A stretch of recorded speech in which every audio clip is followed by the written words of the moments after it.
Take a slow, deep breath. For a moment, let the noise of the world fade. The buzzing phones, the unfinished tasks, the worries waiting on tomorrow's doorstep. Imagine yourself sitting in a quiet room, perhaps late at night, when everything finally settles. In that calm, a quiet question begins to surface. How can I find lasting peace, even in a turbulent world? 2,000 years ago, a group of thinkers asked that same question. They were the Stoics, philosophers like Epictetus, Seneca, and Marcus Aurelius. Their teachings weren't written for scholars in ivory towers. It was meant for real life, for soldiers, merchants, emperors, parents, and anyone trying to live well in a complex world. Their teachings have endured because they speak to something timeless in us. They remind us that while we can't control everything around us, we can shape the way we think, respond, and grow. Their insights calm the restless mind and strengthen something deeper within, the soul. In this journey, we'll explore 45 Stoic lessons that will calm your mind and strengthen your soul. Each lesson is like a lantern, casting steady light on how to live with clarity, courage, and inner peace. These aren't abstract theories. They're practical, time-tested ways to navigate everyday challenges, from handling setbacks with grace to facing uncertainty without fear. And though they come from the ancient world, they feel astonishingly relevant today. So, whether you're listening during a quiet walk, winding down before sleep, or simply carving out a few moments for yourself, let this be your time to slow down, reflect, and reconnect with the calm strength that's already within you. Let's begin. Number 1. Focus on what you can control. Have you ever found yourself lying awake at night, replaying conversations in your head, worrying about what might happen tomorrow, or feeling powerless in the face of something you can't change? If so, you're not alone. Most of us spend a surprising amount of mental energy on things completely outside our control. And here's the thing. That's exactly where much of our stress comes from. The Stoic philosophers of ancient Greece and Rome understood this deeply. One of their central teachings is simple, but incredibly powerful. Focus only on what's within your control and let go of the rest. Let's unpack that. Epictetus, one of the great Stoic teachers, began his handbook, a short guide to living well, with this very idea. He explained that some things are up to us, like our judgments, our choices, and our actions. Everything else, other people's opinions, the weather, accidents, illness, or random outcomes, is not. Centuries later, the Roman emperor and philosopher Marcus Aurelius summed it up perfectly. You have power over your mind, not outside events.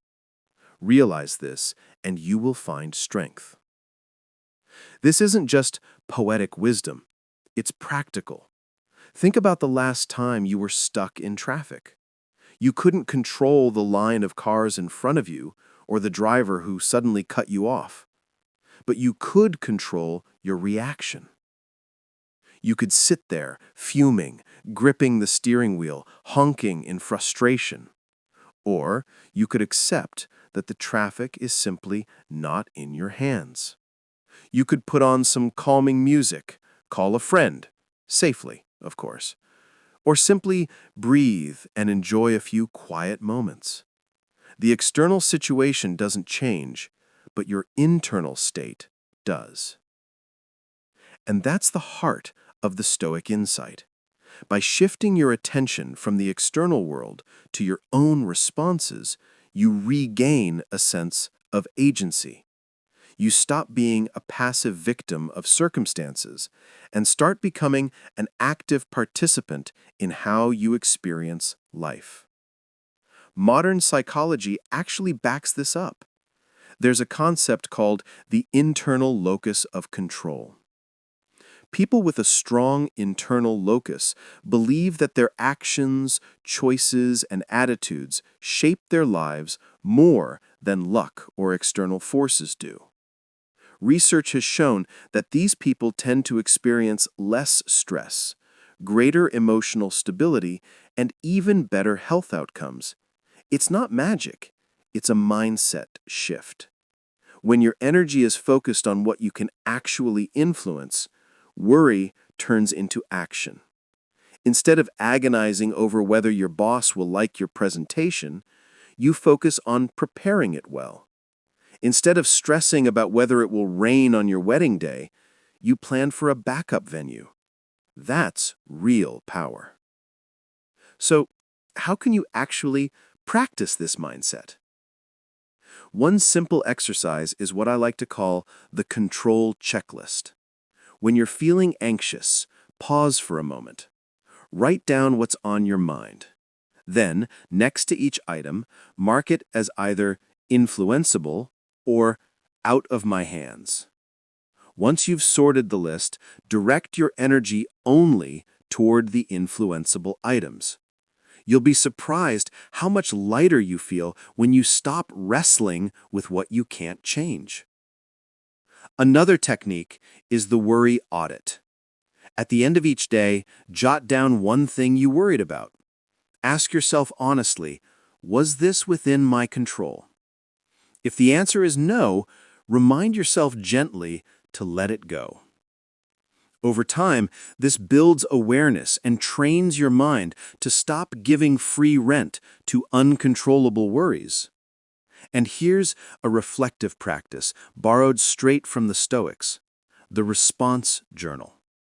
When something upsets you, maybe a delayed flight, a rude comment, or a sudden downpour, take a moment later to write down how you reacted.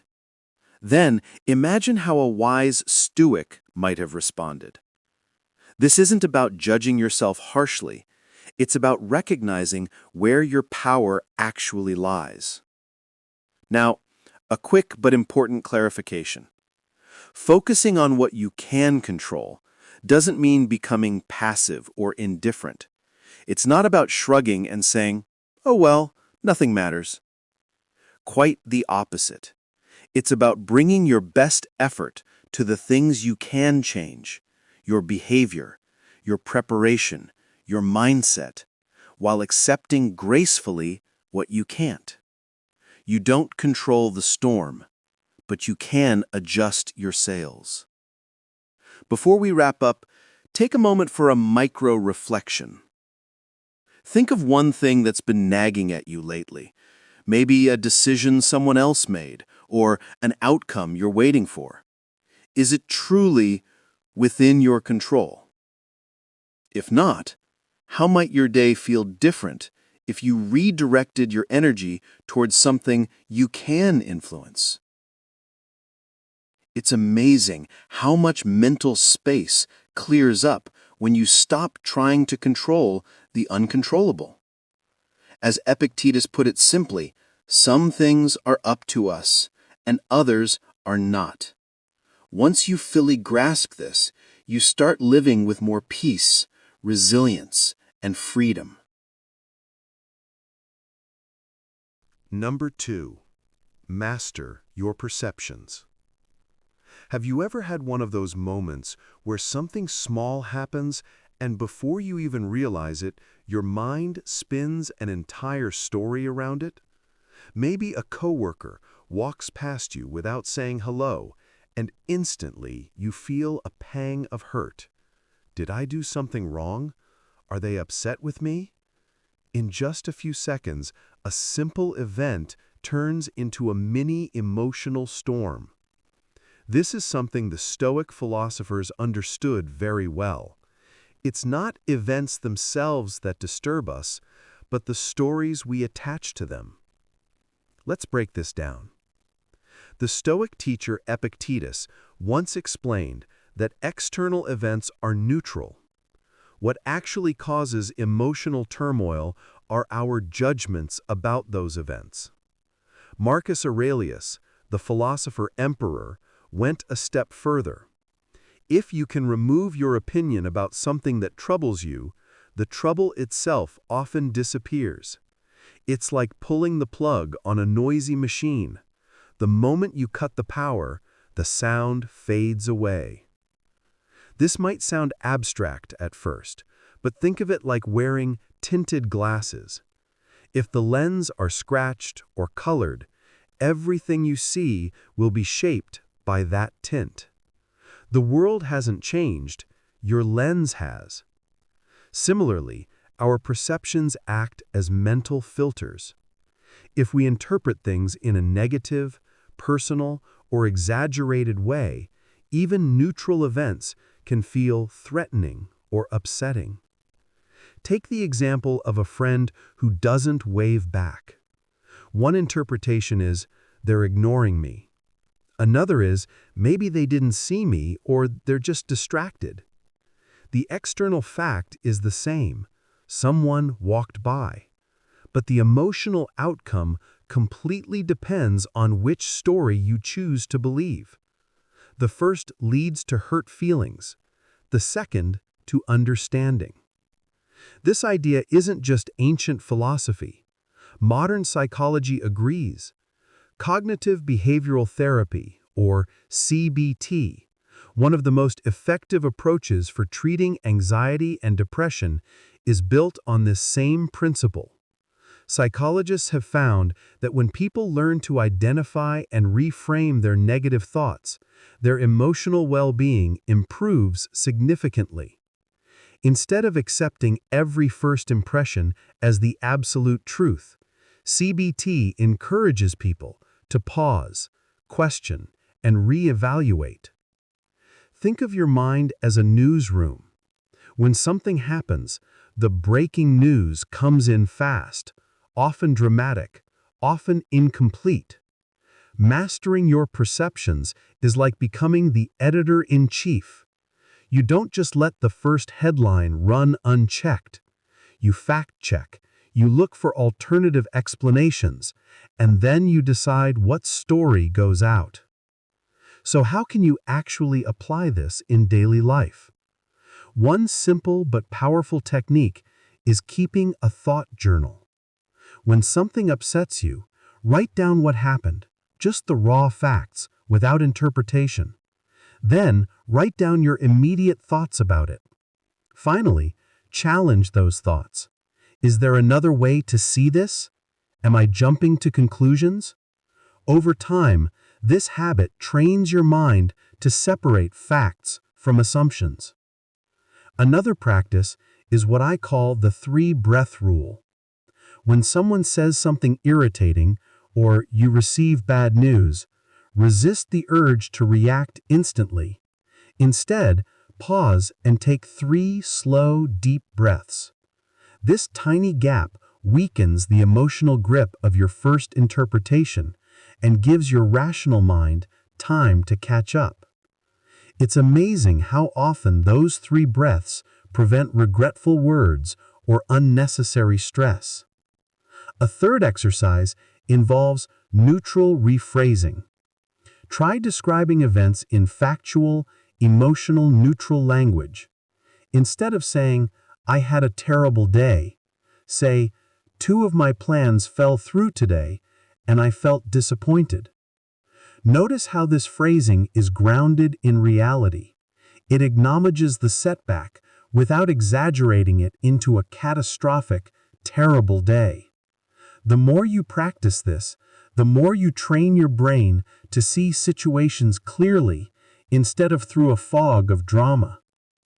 Now, it's important to avoid a common misunderstanding. Mastering your perceptions is not about suppressing your emotions or pretending everything is fine. The Stoics never said, "Don't feel anything." What they warned against is adding extra layers of suffering through catastrophic thinking. For example, losing your job is difficult, but telling yourself, "My life is over, I'll never recover," only adds fuel to the fire. The Stoic approach is to acknowledge the real pain, but then examine your judgments carefully. Is this thought helping me respond wisely, or is it just amplifying my distress? Here's a quick reflection you can try right now. Think about something that frustrated you recently.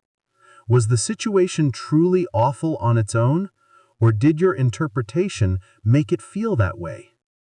How might a more forgiving or neutral interpretation change the way you feel about it?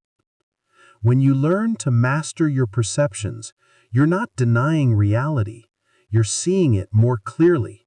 You're cleaning the lens through which you experience the world. And with a clearer lens, you gain the power to respond with calm, wisdom, and strength, rather than being pulled along by every passing impression. Number 3. Practice voluntary discomfort. Imagine this. You're lying on a hard floor, wrapped in a thin blanket, wearing clothes that feel rough against your skin. There's no air conditioner humming in the background, no warm lamp beside you, just the quiet. It's uncomfortable. But here's the thing. You chose this. Why would anyone deliberately step away from comfort? Well, the Stoics believed that sometimes the best way to build inner strength is to voluntarily embrace a bit of hardship. Seneca, one of the most famous Stoic philosophers, used to set aside a few days each month to live with the bare minimum: simple food, rough clothes, and very little luxury. During those days, he would ask himself, "Is this the condition I so feared?" By doing this, he was training his mind and body to stay calm even when life didn't go as planned. Musonius Rufus, another Stoic teacher, encouraged his students to get used to heat, cold, hunger, and humble living. His message was clear. If you train yourself to endure discomfort when times are good, life's unexpected storms won't break you. Think of it like how firefighters do controlled burns to prevent wildfires. By facing a little fire on their own terms, they're better prepared for the real thing. In the same way, when we choose small, manageable discomforts, like sleeping on the floor, taking a cold shower, or skipping a meal, we realize two powerful truths. First, those hardships aren't nearly as terrifying as our comfort-loving minds imagine. And second, ordinary things suddenly feel amazing again. A simple bowl of rice after a day of fasting can feel like a feast. A warm bed after a night on the floor can feel like luxury. Voluntary discomfort resets our appreciation for what we already have. Modern psychology backs this up. Studies show that stepping outside our comfort zone in small ways boosts resilience and joy. Even temporarily giving up something enjoyable, like sweets or streaming TV, can make us savor it more when we return to it. It's like pressing a mental refresh button. In today's world, where convenience is everywhere, this idea might sound a little crazy. Why make life harder on purpose? But paradoxically, choosing a bit of discomfort can bring a surprising sense of freedom. you realize you need less than you thought to feel okay. And when life inevitably throws you a curveball, you're not as shaken. You've already practiced. So, how can you try this in real life? One practical technique is something I like to call a mini fast. Once a week, you can simply delay your breakfast by a few hours. Of course, assuming you don't have any medical issues. As you wait, pay close attention to your hunger. Notice the sensations instead of rushing to fix them. Then, when lunchtime comes, observe how much better everything tastes. It's a gentle, low-stakes way to remind yourself that temporary discomfort isn't dangerous, and that food can be genuinely satisfying when you've allowed yourself to feel hunger. Another approach involves swapping out creature comforts for small, controlled challenges. For example, you might turn off your heating or air conditioning for a day, safely, of course, or take a brisk cold shower. It might be unpleasant at first, but you'll probably notice that you survive just fine, and you might even feel unexpectedly invigorated afterward. It's a way of reminding your body and mind that comfort is sweet, but resilience is sweeter. Finally, you can dedicate a short period to what I call a simple living weekend. For 24 hours, live as simply as possible. Spend almost no money. Cook basic meals like rice and beans. Wear plain clothes. Read, walk, and reflect. Afterwards, take a moment to notice which parts were easier than you expected, and which small comforts you began to value more deeply. It's a surprisingly powerful reset. Of course, this isn't about punishing yourself or showing off.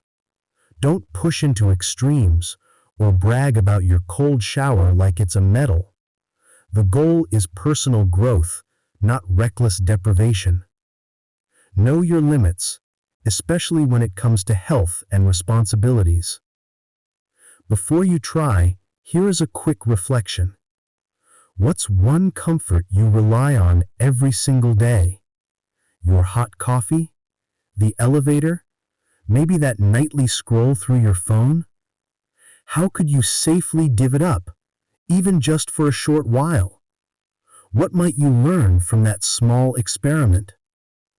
Seneca once said, "Set aside a certain number of days with only the scantiest fare and roughest dress, asking yourself if this is what you feared." It's a gentle reminder that resilience isn't built during crises alone. It's built in quiet, intentional moments when we choose to step out of our comfort zone on purpose.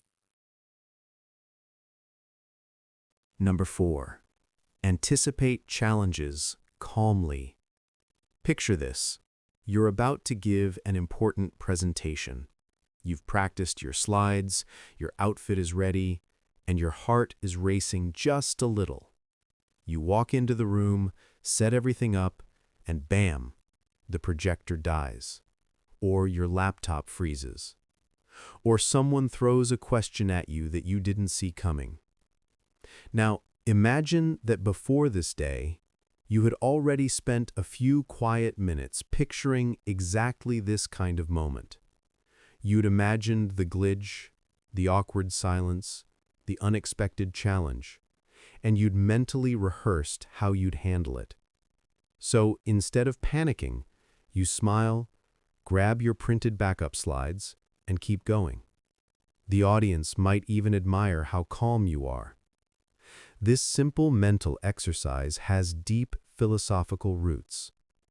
The ancient Stoics had a practice they called premeditatio malorum, which means the premeditation of evils.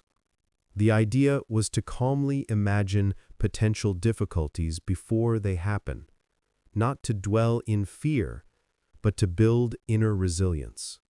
Seneca, one of Rome's most famous Stoic thinkers, advised that nothing ought to be unexpected by us. In other words, surprises shouldn't surprise you. If you've already considered what could go wrong, you're less likely to be knocked off balance when life throws you a curveball. Marcus Aurelius, the philosopher emperor, practiced this every morning. He reminded himself that he might meet ungrateful, irritable, or selfish people during the day. By acknowledging this ahead of time, he wasn't blindsided when it happened. It was simply part of the human landscape he expected to navigate. At first glance, this might sound a bit gloomy. Why spend time thinking about bad things that might not even happen? But the Stoics weren't advocating pessimism. They were advocating mental preparedness. Think of it like a fire drill for the mind. Fire drills don't make you live in fear of fire. They give you confidence that if something goes wrong, you'll know what to do. Modern psychology has found similar benefits. One widely used technique, known as a pre-mortem, involves imagining that a project has already failed and then working backward to identify why. By spotting weak points in advance, teams can solve problems before they happen. It's a practical exercise, not a doomsday scenario. Another approach, called defensive pessimism, encourages anxious individuals to imagine realistic negative outcomes and plan for them. This might sound counterintuitive, but studies show that when people do this purposefully, they often feel more in control, not less. They turn vague anxieties into concrete action steps, and that's powerful. Let's bring this down to everyday life. Suppose you have a big job interview coming up. Instead of only visualizing everything going perfectly, you also spend a few minutes picturing realistic bumps. Maybe you'll blank on a question, or arrive to find the interviewer running late. Then you mentally rehearse calm, practical responses. You take a deep breath and admit you need a moment to gather your thoughts. You use the extra waiting time to review your notes instead of fuming. This simple mental preview acts like an emotional seatbelt. It doesn't prevent the bumps, but it keeps you steady when they happen. The Stoics recommended doing this briefly and intentionally, not obsessively. You're not supposed to spiral into worst-case fantasies. You imagine the storm clouds, prepare your umbrella, and then return to enjoying the sunshine. The point is strategic foresight, not constant dread. So, how can you bring this into your own daily routine? The first technique is what I like to call the morning mental preview. At the very start of your day, take just 2 minutes to imagine a few likely obstacles. Maybe your commute will be delayed, or your boss will be in a bad mood. Picture yourself responding with patience and effectiveness. That way, if these challenges arise, they won't rattle you. They'll feel familiar. Another useful method is to run what is known as a project pre-mortem. When you're working on something big, imagine it's already over and it didn't go well. Then ask yourself why. Perhaps deadlines slipped or communication broke down. By identifying these weak spots early, you can take steps now to prevent them. It's a practical exercise, not a doomsday scenario.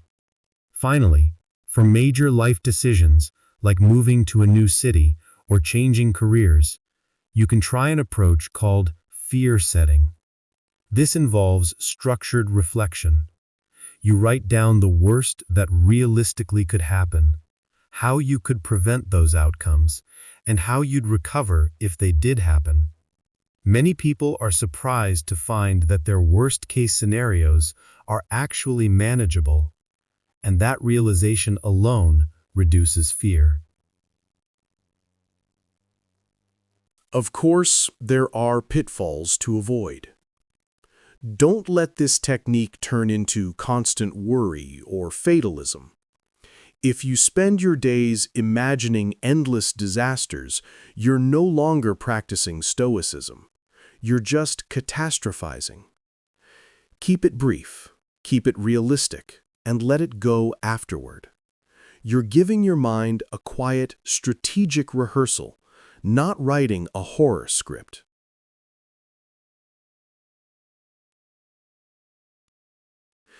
Here's a quick reflection you can try right now. Think of something that's been making you anxious lately. What's a realistic worst-case scenario? If it actually happened, how could you handle it?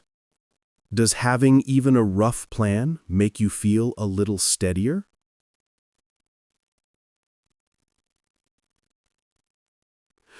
Seneca's advice rings just as true today as it did 2,000 years ago. Nothing ought to be unexpected by us. Life will always have its share of surprises, but with a bit of calm anticipation, those surprises lose much of their power to shake us. Number 5. Love your fate. Amor, Fati. Imagine standing in the middle of a storm. The rain is pouring down, the wind is howling, and your carefully made plans are being washed away. Most of us would instinctively try to fight it, run for cover, complain, maybe even curse our luck. But the Stoics had a radically different response. They would say, love this storm. Not tolerate it, not merely endure it, but love it, because it is part of your story. This attitude is called Amor Fati, a Latin phrase meaning love of fate. The phrase itself became popular much later, but the spirit of it runs through the heart of Stoic philosophy. Epictetus, a former slave turned philosopher, taught his students, don't seek for things to happen as you wish them to happen as they do happen, and your life will be serene. In other words, stop resisting reality. Marcus Aurelius, the Roman emperor and philosopher, had his own way of putting it. He said that a blazing fire doesn't choose what to burn. It turns everything thrown into it into light and heat. A wise person, like that fire, doesn't crumble when life throws obstacles their way. Instead, they turn those obstacles into fuel. Now, loving your fate doesn't mean that you suddenly enjoy every painful thing that happens to you. It doesn't mean that you passively accept injustice or stop striving for better. What it does mean is that when something beyond your control occurs, you stop wasting energy wishing it away. You face it fully and ask, all right, this is part of my path now. How can I work with it? Think of a time when life didn't go the way you planned. Maybe you missed out on an opportunity, or a relationship ended, or you lost a job. The initial reaction is often frustration or sadness. That's natural. But with the mindset of Amor Fati, after that initial wave, you take a breath and remind yourself, this is part of my story now. What can I make of it? Let's say you lose your job. It's unsettling, maybe even frightening.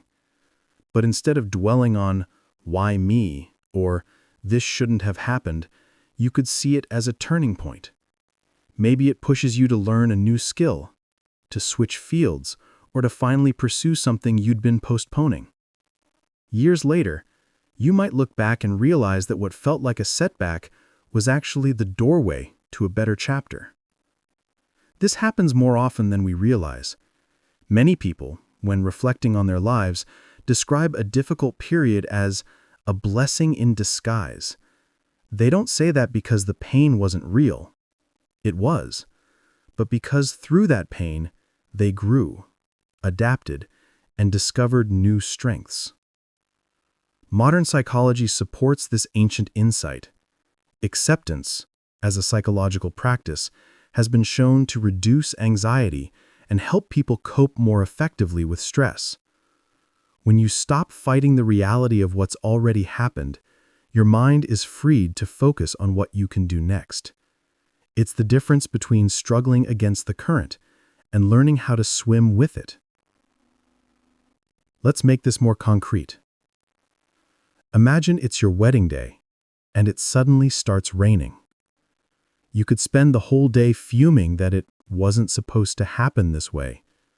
Or you could accept it, grab your partner's hand, and dance in the puddles. Not only does it ease your stress, but it also creates a memory that's far more unique than the one you planned. Or maybe there's someone in your life who's consistently difficult. Instead of resenting their behavior endlessly, you might reframe the situation. This person is my patience training. Every interaction becomes a chance to practice self-control and empathy. That's the heart of Amor Fati, turning reality, even the unwelcome parts, into an ally. So how can you cultivate this mindset in everyday life? The first technique is what I like to call the daily reframe.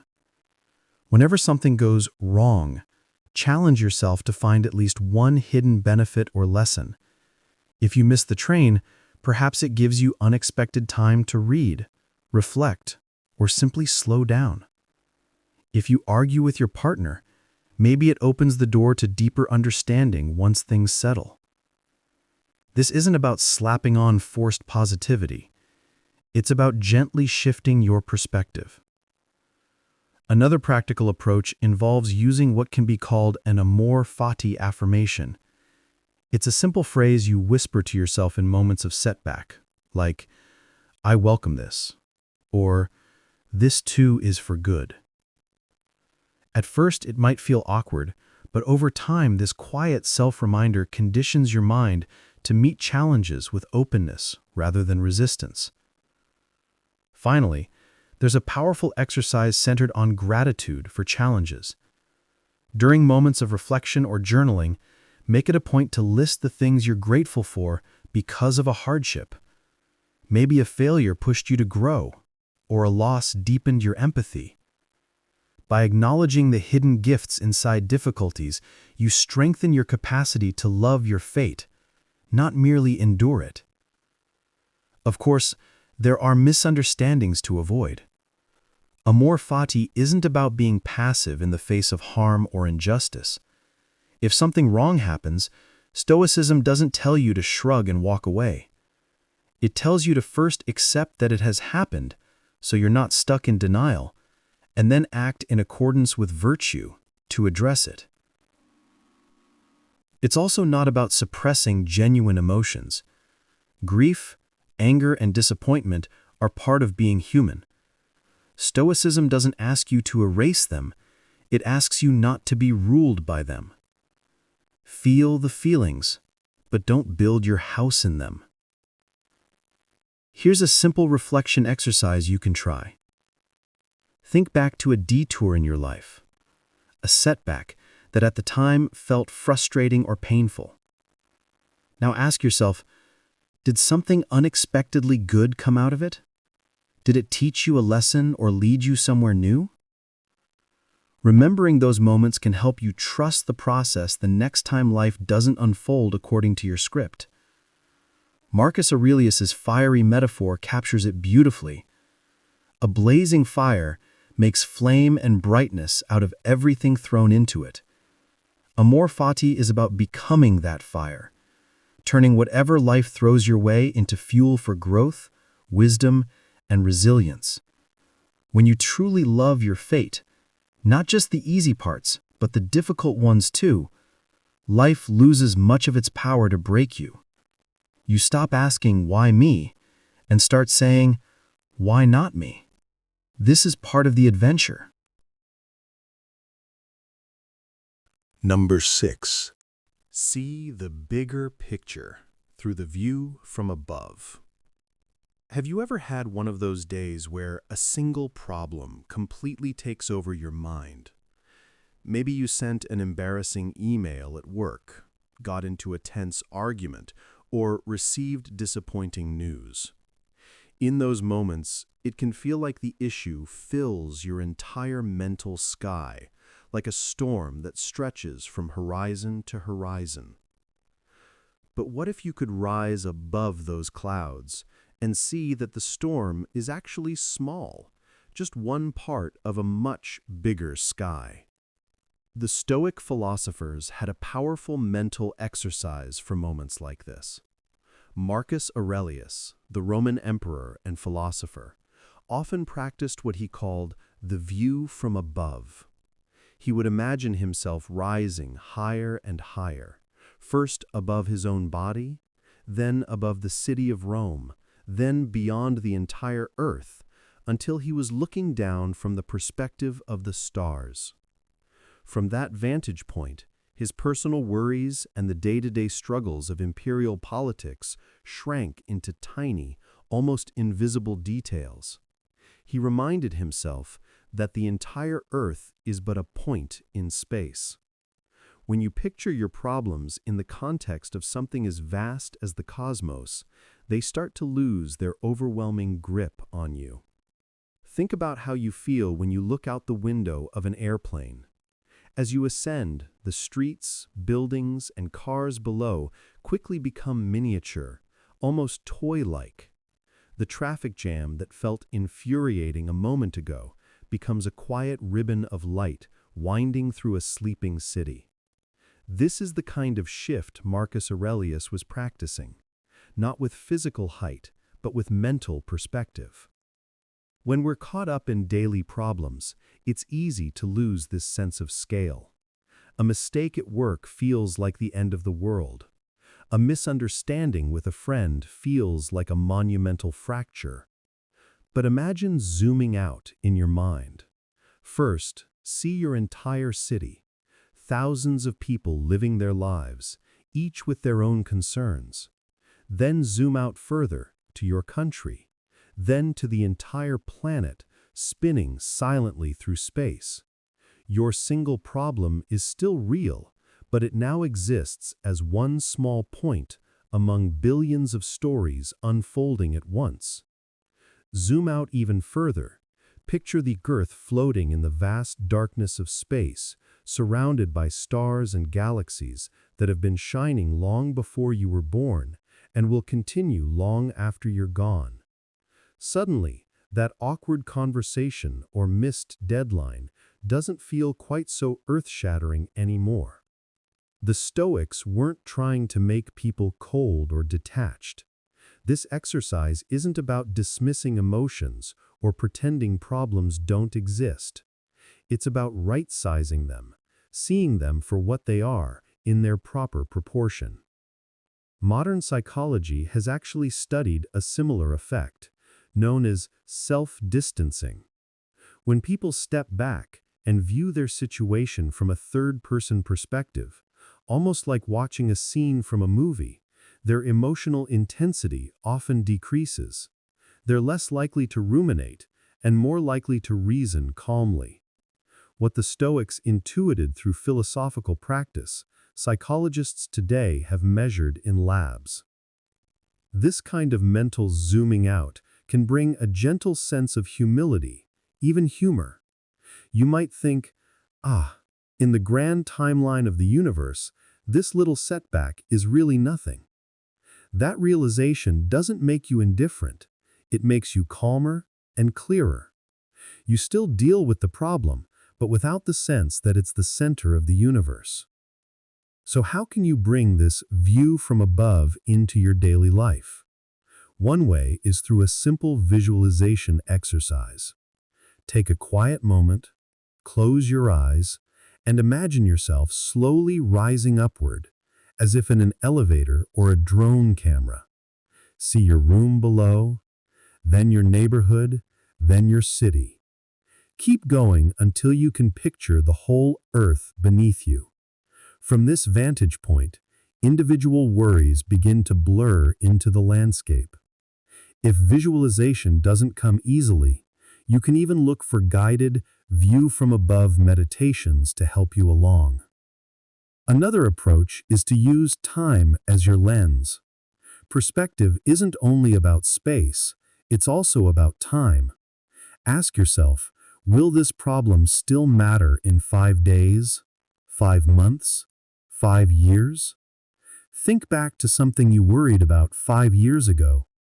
Chances are, most of those problems either faded away or transformed into lessons. This kind of temporal zooming out reminds you that today's stress often loses its weight with time. And finally, there's a wonderfully grounding practice that requires nothing more than a clear night sky. Step outside and look at the stars. Remember, you're gazing at the same celestial view Marcus Aurelius looked at almost 2,000 years ago. Many of those stars are so distant that their light has been traveling toward Earth for centuries. Let that cosmic perspective settle in. Often, the stress you're holding begins to melt away, replaced by a quiet sense of awe, a reminder that you are part of something unimaginably vast. Of course, there's a balance to maintain. This exercise isn't about saying nothing matters, and it's not an excuse to ignore real responsibilities or genuine feelings. The point is to soften the edges of anxiety, not to erase reality. After you've zoomed out and gained perspective, you return to your life, but with a clearer mind and a lighter heart. It's like taking a step back from a painting. Up close, one brushstroke might look messy or confusing, but when you step back, you see how it fits into the whole masterpiece. Here's a simple reflection you can try right now. Think of one worry that's been taking up mental space. Now imagine explaining it to a wise friend from another century, or viewing it from high above like Marcus Aurelius did. How might that friend respond? How does the problem look when seen from that height? Marcus's reminder still resonates today. The entire Earth is but a point in space. From that vantage point, many of our daily struggles shrink, not because they're meaningless, but because they're not as big as our anxious minds make them. And in that realization, there's often a deep, calming sense of freedom. Number 7. Live in accordance with nature. Imagine a swimmer in a river. One swimmer fights the current, thrashing and exhausting themselves, determined to force the water to obey their will. The other swims with the current, adjusting, flowing, moving gracefully in harmony with what's already there. Both are in the same river, facing the same conditions, but their experience is completely different. This simple image captures one of the most profound ideas at the heart of Stoic philosophy: living in accordance with nature. For the Stoics, this wasn't just a poetic phrase. It was their guiding principle for a good life. Zeno of Citium, the founder of Stoicism, famously defined happiness as a life in harmony with nature. Marcus Aurelius, centuries later, reminded himself over and over that nothing is evil which is according to nature. But what exactly did they mean by nature? And how can this ancient idea help us live more peacefully in today's fast-paced world? Let's break it down. For the Stoics, nature had two key layers. The first is universal nature, the way the world itself operates. This includes everything from the changing seasons to aging and mortality, to the simple reality that some things are within our control and others are not. Accepting this universal nature means recognizing that there are natural laws and rhythms we can't rewrite. We can't stop time, prevent winter from coming, or demand that every event unfolds according to our personal script. The second layer is human nature. The Stoics observed that human beings have unique qualities. We are rational, capable of reflection, and deeply social. It's in our nature to think, to connect, to cooperate, and to seek justice and kindness. So, to live according to nature means not only accepting the natural world, but also living true to our best human capacities, our ability to reason and to care for others. Think of it this way. A tree doesn't struggle to be a bird. It grows toward the light, bends with the wind, and fulfills its role as a tree. Likewise, a lion doesn't try to live underwater. Each thing flourishes when it acts in harmony with what it is. When humans ignore their nature, when we act with cruelty, selfishness, or irrational impulses, we create inner turmoil, like an animal trying to live outside its habitat. Modern science echoes this ancient wisdom. Psychological research shows that living authentically, in alignment with your core values, is strongly linked to well-being. Similarly, acknowledging our biological needs, like the need for rest, sunlight, or meaningful social connection, stabilizes our mood and reduces stress. In contrast, constantly fighting against these realities, denying sleep, chasing artificial status markers, or isolating ourselves, often leads to dissatisfaction and burnout. Let's return to the swimmer. Fighting the current represents living in denial of reality, wishing we didn't age, resenting things we can't control, or trying to live according to external expectations instead of our own values. Swimming with the current means aligning our actions with how the world actually works and who we actually are. It's not about giving up. It's about moving wisely with reality rather than exhausting ourselves fighting it. So, how do we practice living in accordance with nature today? The first step is to know your nature. Take time to reflect on your core values and traits. What qualities feel most you when you're at your best? Perhaps it's creativity, kindness, honesty, curiosity, or perseverance. These are like your internal compass. Align your goals and lifestyle with these values, rather than chasing external trends or status symbols that clash with them. If you're naturally empathetic, for example, trying to live in a cutthroat, hyper-competitive way will create constant friction. Another practical way is to simplify your needs. Modern life bombards us with artificial desires, luxury goods, endless comparisons on social media, and the pressure to have it all. These cravings can easily drown out what we actually need to live well. Try identifying one artificial desire that causes you stress, perhaps the urge to constantly upgrade your gadgets or to keep up with unrealistic beauty standards. Then experiment with letting it go or reducing its influence.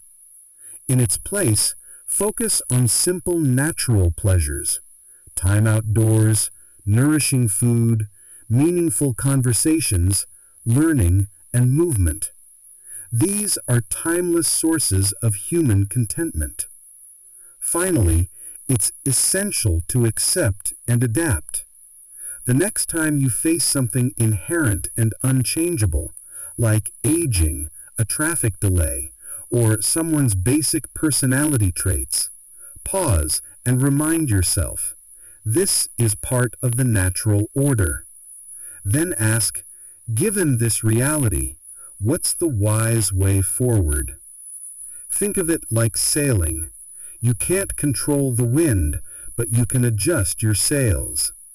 This shift from resistance to adaptation is often where peace begins. Of course, there are misunderstandings to avoid. Living according to nature doesn't mean indulging every passing impulse.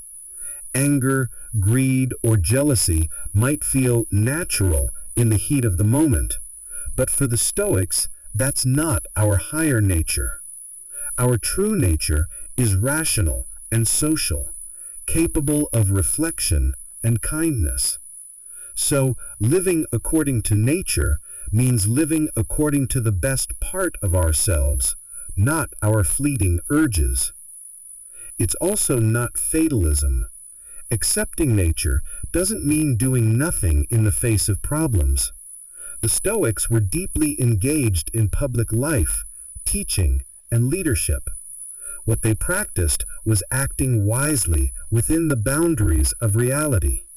We can't control everything, but we can choose our responses and contribute meaningfully to the world.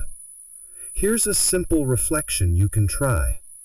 Ask yourself, where in my life do I feel at odds with reality or with myself? Maybe it's fighting aging, resisting rest, pretending to be someone you're not, or holding on to unrealistic expectations. What would it look like to ease up, to flow with the current instead of against it? Could you take one small action today that's more in line with your true nature? Marcus Aurelius put it simply, nothing is evil which is according to nature. When we stop fighting what is and start living in harmony with both the world and our best selves, life begins to feel less like a constant struggle and more like a meaningful journey downstream. 8. Seek wisdom through a love of learning. Imagine for a moment that your mind is like a ship sailing through unpredictable waters. Some days the sea is calm, other days storms come without warning. What determines whether that ship survives isn't the weather, it's the quality of the compass guiding it. In Stoic philosophy, that compass is wisdom. For the Stoics, wisdom wasn't just one virtue among many. It was the chief virtue, the one that supports all the others. Zeno, the founder of Stoicism, defined wisdom as the knowledge of what is truly good, virtue, truly bad, vice, and indifferent, everything else. Epictetus, who taught philosophy to ordinary people, warned that ignorance makes us stumble through life unnecessarily. And Marcus Aurelius, one of the most powerful men in the world, described himself humbly as a lover of learning.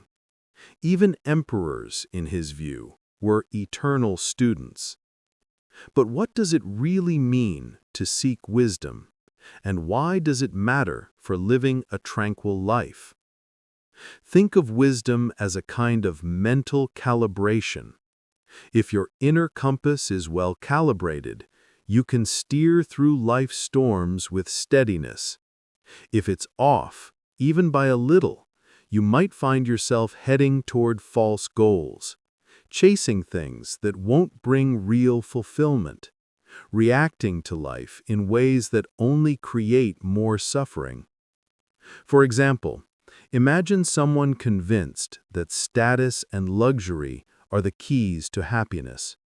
They might work obsessively or even compromise their integrity to achieve these goals. And then, after reaching them, they feel anxious, unfulfilled, or strangely hollow. Why? Because their compass was misaligned. Stoic wisdom would remind them that status and wealth are indifferents, not inherently good or bad. What truly matters is how we live, our integrity, balance, and ability to act with reason and kindness. Without wisdom, we pour energy into what doesn't satisfy and suffer when reality doesn't match our illusions. On the other hand, wisdom grounds us. It allows us to understand what's truly important, what deserves our attention, and what can simply be let go. It doesn't mean we never make mistakes, but it does mean we learn from them instead of repeating them blindly. The Stoics saw life itself as a school, not a finished product. Every day is an opportunity to learn about ourselves, about others, and about the world we inhabit. Epictetus reminded his students, it is impossible for a man to learn what he thinks he already knows. That line hits hard even today. How often do we block our own growth because we assume we already have the answers? Modern psychology backs up this ancient insight. Studies on wise reasoning, essentially the ability to take a broad, balanced perspective on personal problems, show that people who reason this way tend to have greater emotional stability and life satisfaction. When you adopt a learner's mindset, your brain shifts gears. Instead of spinning anxiously over problems, you become curious.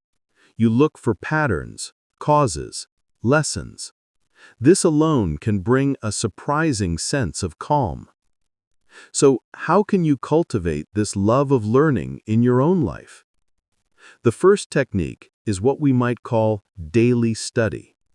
Set aside a little time each day to feed your mind and soul. This might mean reading a passage from a philosophical text, listening to a thoughtful podcast, observing nature carefully, or exploring a new skill. The Stoics saw this as training for the mind, just as physical exercise trains the body. A few minutes of focused reflection each day can recalibrate your inner compass over time. Another powerful habit is to pause in moments of decision and ask yourself, what is the wise choice? Imagine that you're 10 years older or advising someone you care deeply about. What would you tell them to do? This simple mental shift pulls you out of impulsive reactions and helps you take a broader, more thoughtful view. It's a small question, but it can radically change how you respond to challenges. Finally, it's essential to make a regular practice of reflecting on your experiences. The Stoics saw every event, both success and failure, as a teacher. After something significant happens, take time to extract the lesson. You might ask yourself, why did that go well? Why did it go poorly? What can I learn from this? Journaling can help clarify these lessons. Over time, patterns emerge. You start to see the traps you fall into, the habits that harm you, and the strategies that serve you well. Of course, there are pitfalls to avoid. The pursuit of wisdom can easily slide into arrogance or theoretical detachment. Someone might accumulate facts, quote philosophers, or analyze endlessly, yet live unwisely, making poor choices, acting unethically, or refusing to change. The Stoics were crystal clear on this. Wisdom is practical. If knowledge doesn't shape how you live, it isn't real wisdom. A wise person remains humble, aware of how much they don't know, and willing to learn from anyone, even a child, a stranger, or a critic. And they practice what they learn, putting insights into action rather than storing them on a bookshelf. Here's a quick reflection you can try right now. Think of one area of your life, maybe relationships, finances, or health, where you sense you could understand more deeply. What's one resource, person, or practice you could turn to this week to gain that insight? Seeking wisdom isn't about achieving some final, all-knowing state. It's about cultivating the habit of lifelong learning, curiosity, and honest reflection. Over time, this habit becomes your anchor. It gives you the tools to navigate life with clarity, to make better decisions, and to face challenges without losing your center. Epictetus's reminder still resonates today. It is impossible for a man to learn what he thinks he already knows. The wise person never stops learning, not because they're lacking, but because they understand that life itself is the greatest teacher. Number 9. Uphold justice and kindness. Picture a beehive for a moment. Each bee is small, but together they create something extraordinary, a thriving, structured community where every part matters. Now imagine one bee deciding, I don't care about the hive. I'll just do what benefits me. It might take more honey than its share, neglect its role, or disrupt the balance. Eventually, the hive weakens, and that bee suffers too. Marcus Aurelius captured this idea beautifully when he wrote, "What is not good for the hive is not good for the bee." This wasn't just a poetic observation. For the Stoics, justice and kindness were fundamental pillars of a good and tranquil life. They believed that we, like bees, are inherently social creatures, born not to live in isolation, but to support and cooperate with one another. Justice to them wasn't just about laws or courts. It was about treating others fairly, honoring your obligations, and contributing to the common good. Kindness, meanwhile, wasn't a luxury. It was a practical strategy for living peacefully. Let's explore why this mattered so much to the Stoics and why it still matters today. Our conscience is like a quiet but persistent inner voice. When we act unjustly, maybe we cheat someone, tell a hurtful lie, or take more than we should, something inside us tenses. Even if no one else notices, we notice. We feel guilt, anxiety, or the uneasy need to justify ourselves. It's hard to relax when part of you is looking over your shoulder. In contrast, when we live justly, when we keep our word, respect others, and act with integrity, there's a kind of inner stillness that emerges. You don't have to remember which version of the truth you told, or worry about hidden consequences. You can sleep more easily at night. There's less mental clutter. Kindness amplifies this effect even further. Think about the small daily interactions that shape our lives. A coworker needing help, a stranger merging in traffic, or a family member having a bad day. If we approach these moments with generosity, a patient smile, a sincere thank you, a small favor, we diffuse tension before it even builds. Over time, these actions create an invisible network of trust and goodwill around us. Even from a purely practical standpoint, this is smart. People are more inclined to support and cooperate with someone who consistently acts with fairness and warmth. Modern psychology confirms this. Engaging in altruistic behaviors is linked to higher levels of happiness and lower stress. Acts of kindness actually release good feel chemicals like oxytocin and endorphins, strengthening our sense of connection. Living with justice and kindness also shields us from some of the corrosive emotions that so often destabilize us: envy, bitterness, and resentment. When your measure of worth is based on character rather than constant social comparison, someone else's success doesn't threaten you. You're less likely to feel consumed by competition or fear of loss. And when good fortune does come your way, you can enjoy it with a light heart, because your sense of worth isn't built on fragile external things, but on the solidity of your principles.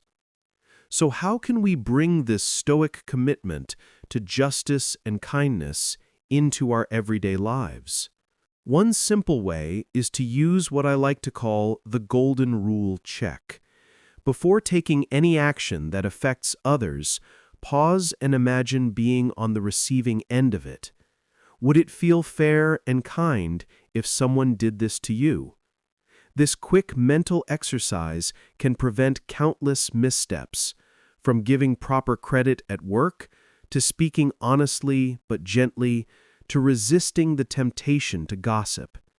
It's a small habit with enormous ripple effects. Another approach is to practice small kindness daily. Big, heroic acts are rare, but everyday kindness is available to us constantly.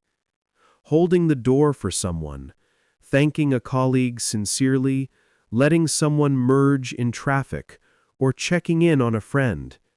These gestures may seem insignificant, but they accumulate like drops of water, slowly shaping a more harmonious environment for everyone, including yourself. Finally, it's important to honor your obligations. Justice isn't only about abstract moral ideals, it lives in the everyday roles we play. Think of the different hats you wear: parent, friend, employee, neighbor, citizen.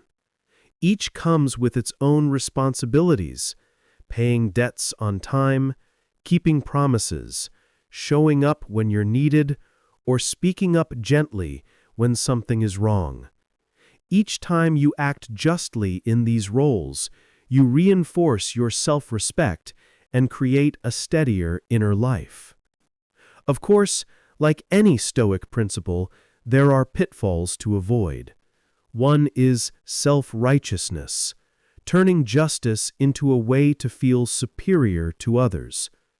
Stoic justice isn't about moral grandstanding, it's about contributing sincerely to the greater good. Another trap is all-or-nothing thinking, believing you must fix every problem or sacrifice your well-being entirely for others. The Stoics advocated doing your reasonable best, fulfilling your duties without drowning in guilt or resentment if you can't solve everything. And perhaps most importantly, kindness shouldn't come with the expectation of immediate rewards. People won't always respond perfectly. Sometimes kindness goes unnoticed or even misunderstood. But that's not why you do it. You do it because acting with integrity and benevolence keeps your own heart clear and your mind steady. Over the long run, good has a way of circling back. Here's a quick reflection you can try. Think of a recent situation where something felt off. Maybe someone was treated unfairly, or you yourself acted in a way that left a bad aftertaste. What small step could bring more fairness or kindness into that situation? Maybe it's an apology. Maybe it's clarifying a misunderstanding. Maybe it's simply offering a helping hand. Even the smallest adjustments can have surprisingly powerful effects. Marcus Aurelius's metaphor of the hive and the bee reminds us that justice and kindness aren't abstract ideals. They're the glue that holds communities and individuals together. When the hive thrives, the bee thrives. When we contribute to the well-being of others, we strengthen the foundation of our own tranquility. Number 10. Be courageous. Think about the last time you avoided something because you were afraid. Maybe it was applying for a job that felt out of your league, starting a conversation you knew might be uncomfortable, or taking a risk that could have changed the course of your life. At that moment, avoiding the challenge probably brought a wave of relief, a sense of, "Whew, I don't have to deal with this right now." But if you're honest, that relief was temporary. Sooner or later, it may have been replaced by a quiet, nagging question: what if I had been braver? This is exactly the kind of inner crossroad that the Stoics were so interested in. For them, courage wasn't a rare, heroic trait reserved for warriors or martyrs. It was one of the four cardinal virtues, right alongside wisdom, justice, and self-control. Courage was essential for living well, because life will challenge us. Seneca once observed that difficulties strengthen the mind as labor does the body. In other words, courage isn't just a response to hardship, it's a muscle we build through use. Every obstacle, every moment of fear, is a kind of gym for the soul. And the Stoics believed that how we respond to fear determines the size of our world. If we obey fear every time it shows up, our world starts to shrink. Opportunities vanish. Confidence erodes. We slowly become prisoners of our own hesitation. Courage, on the other hand, pushes those walls back. It widens the map of our lives. Importantly, courage is not the absence of fear. It's feeling the fear fully and choosing to act anyway, guided by your values rather than your anxieties. A Stoic doesn't wait to feel invincible before taking action. They step forward because courage grows through action. Consider a simple example. Imagine you've been meaning to speak up about something unfair at work. Maybe a colleague is being treated poorly, or a mistake needs to be acknowledged. Fear says, stay quiet, don't make waves. Courage says, this matters, speak the truth, even if it's uncomfortable. Or maybe you've dreamed of starting a creative project or switching careers, but the fear of failure keeps whispering, what if you mess up? Courage doesn't guarantee success, but it guarantees movement. And movement is where growth lives. Modern research echoes this ancient wisdom. Studies on regret consistently find that, over time, people regret their inactions far more than their actions. In other words, years later, people often say, I wish I'd tried, far more often than they say, I wish I hadn't. Stoicism encourages us to spare ourselves those future what-ifs by choosing brave action today. And courage isn't always about grand public gestures. In fact, most acts of courage are quiet and personal. It can be as simple as getting out of bed to face a day you know will be hard. It can be admitting you were wrong and apologizing sincerely. It can be resisting a destructive impulse, telling someone the truth, or taking the first small step toward a goal that scares you. Each of these is like laying a brick. Over time, those bricks build a foundation of inner strength that fear finds harder and harder to shake. So, how do we actually cultivate courage in everyday life? The first technique is to face a small fear daily. Pick something minor that you've been avoiding, perhaps making a phone call, trying a new class, or asking a question in public. Take a deep breath and do it. Treat it like an experiment rather than a performance. Whether the outcome is smooth or awkward doesn't matter. What matters is that you acted despite discomfort. Every small act trains your courage muscle, preparing it for bigger challenges down the line. Another powerful method is to use precedents. When fear rises, remind yourself of times you've been brave before. Perhaps you spoke up in a difficult moment or took a risk that ultimately paid off. Courage builds on itself. Recalling your past victories reinforces the truth that you've done hard things before and that you can do them again. Finally, it helps to set principle over fear. Decide in advance what your core principles are: honesty, fairness, loyalty, justice, and mentally commit to acting according to those principles when they're tested, even if it's uncomfortable. This kind of pre-commitment functions like setting a compass before entering a storm. When fear appears, you already know the direction you'll take. Of course, courage has its pitfalls too. It's important to distinguish it from recklessness. The Stoics valued prudence, wise judgment. Courage doesn't mean ignoring real dangers or acting without thought. It's about balancing caution and bravery, not letting fear control you, but not abandoning reason either. And remember, feeling afraid doesn't make you a coward. Courage exists precisely because fear exists. Butterflies in your stomach, shaky hands, anxious thoughts, these don't disqualify you. They're the signs that you're on the edge of growth. Here's a quick reflection you can try. Think of one fear or challenge you've been avoiding. What's a single small step you could take this week to face it? Picture how you'll feel afterwards. Chances are, even if things don't go perfectly, you'll feel lighter, stronger, more in control of your life than before. Seneca's reminder still resonates today. Difficulties strengthen the mind, as labor does the body.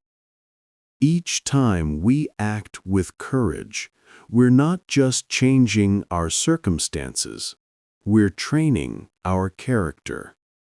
And over time, this quiet, consistent bravery becomes the unshakable core that lets us face life with strength, clarity, and peace.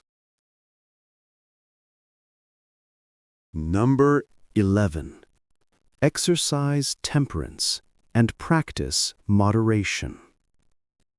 Imagine your life like a horse-drawn carriage. The horses are your desires: food, comfort, entertainment, work, even anger.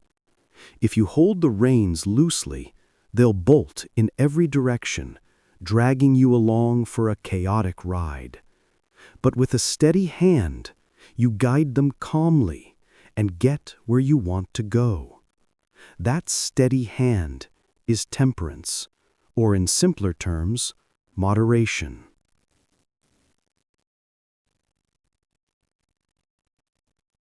The Stoic philosophers believed that temperance is one of the keys to living a peaceful, stable life. Marcus Aurelius once wrote, "If you seek tranquility, do less." He didn't mean we should become lazy. He meant that life becomes unnecessarily complicated when we constantly chase after more. More pleasures, more possessions, more stimulation. By cutting back on excess, we make room for calm. Think about how extremes often make us miserable. We binge on junk food and feel bloated the next day. We scroll on our phones until 2 a.m. and wake up exhausted. We splurge on things we don't need, only to stress later about our finances. These highs feel good in the moment, but they're almost always followed by lows. Moderation gives us a steady rhythm. Instead of swinging between feast and famine, we find a balanced pace that's both sustainable and enjoyable. The Stoics weren't against pleasure. They simply understood that pleasure loses its sweetness when it's overindulged. Have a delicious meal, but stop before you feel sick. Work hard, but allow yourself time to rest. Speak honestly, but without ranting. In moderation, life's experiences become more meaningful. Modern research backs this up. Studies on self-control have found that people who can delay gratification, like choosing a healthy option instead of giving in to a sudden craving, tend to report higher levels of happiness and life satisfaction. It's not because they're denying themselves joy, it's because they're avoiding the emotional roller coaster of short bursts of pleasure followed by long stretches of regret. Picture 2 evenings. In the first, you binge-watch your favorite show until 3 a.m. It's fun at first, but the next morning, you're groggy, late for work, and a bit cranky. In the second, you watch 2 episodes, then get a full night's sleep. The next day, you feel refreshed, and those 2 episodes still felt satisfying. That's temperance in action. Same activity, but with a boundary that preserves both enjoyment and well-being. The Stoics also noticed something we often overlook. Excess desire never truly ends. Once you satisfy one craving, another quickly takes its place. If you constantly give in, you create a cycle of dependence that leads to anxiety and restlessness. But when you practice moderation, something interesting happens. You actually appreciate things more. Occasional treats feel special. A controlled response to anger preserves relationships instead of burning bridges. Temperance gives you a stable kind of happiness that doesn't boom and bust. So how can we bring this ancient wisdom into our daily lives? First, set gentle limits. Pick one area of your life where you tend to go overboard. Maybe social media, snacks, alcohol, or online shopping. Then set a simple, realistic limit. For example, I'll check social media for 30 minutes a day. Or I'll have a maximum of 2 drinks at the party. These limits act like guardrails. They're not punishments, they're supports. And often, you'll find you don't actually need more to enjoy yourself. Second, be mindful in the moment. Whatever you do, do it with full attention. Eat slowly and actually taste your food. Scroll intentionally instead of absent-mindedly. Shop only when you need something, not out of boredom. When we're truly present, moderation happens naturally because we notice when we've had enough. Third, balance your schedule. Look at your week. Are you working constantly without personal time? Or maybe spending every evening out without rest? Try to bring more balance. Schedule a walk or exercise between long study sessions.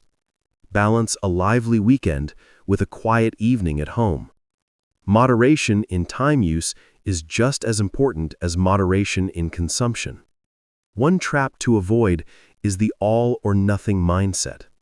Some people hear moderation and immediately swing to the other extreme restriction, asceticism, or boasting about how much they've given up. But that's not temperance either.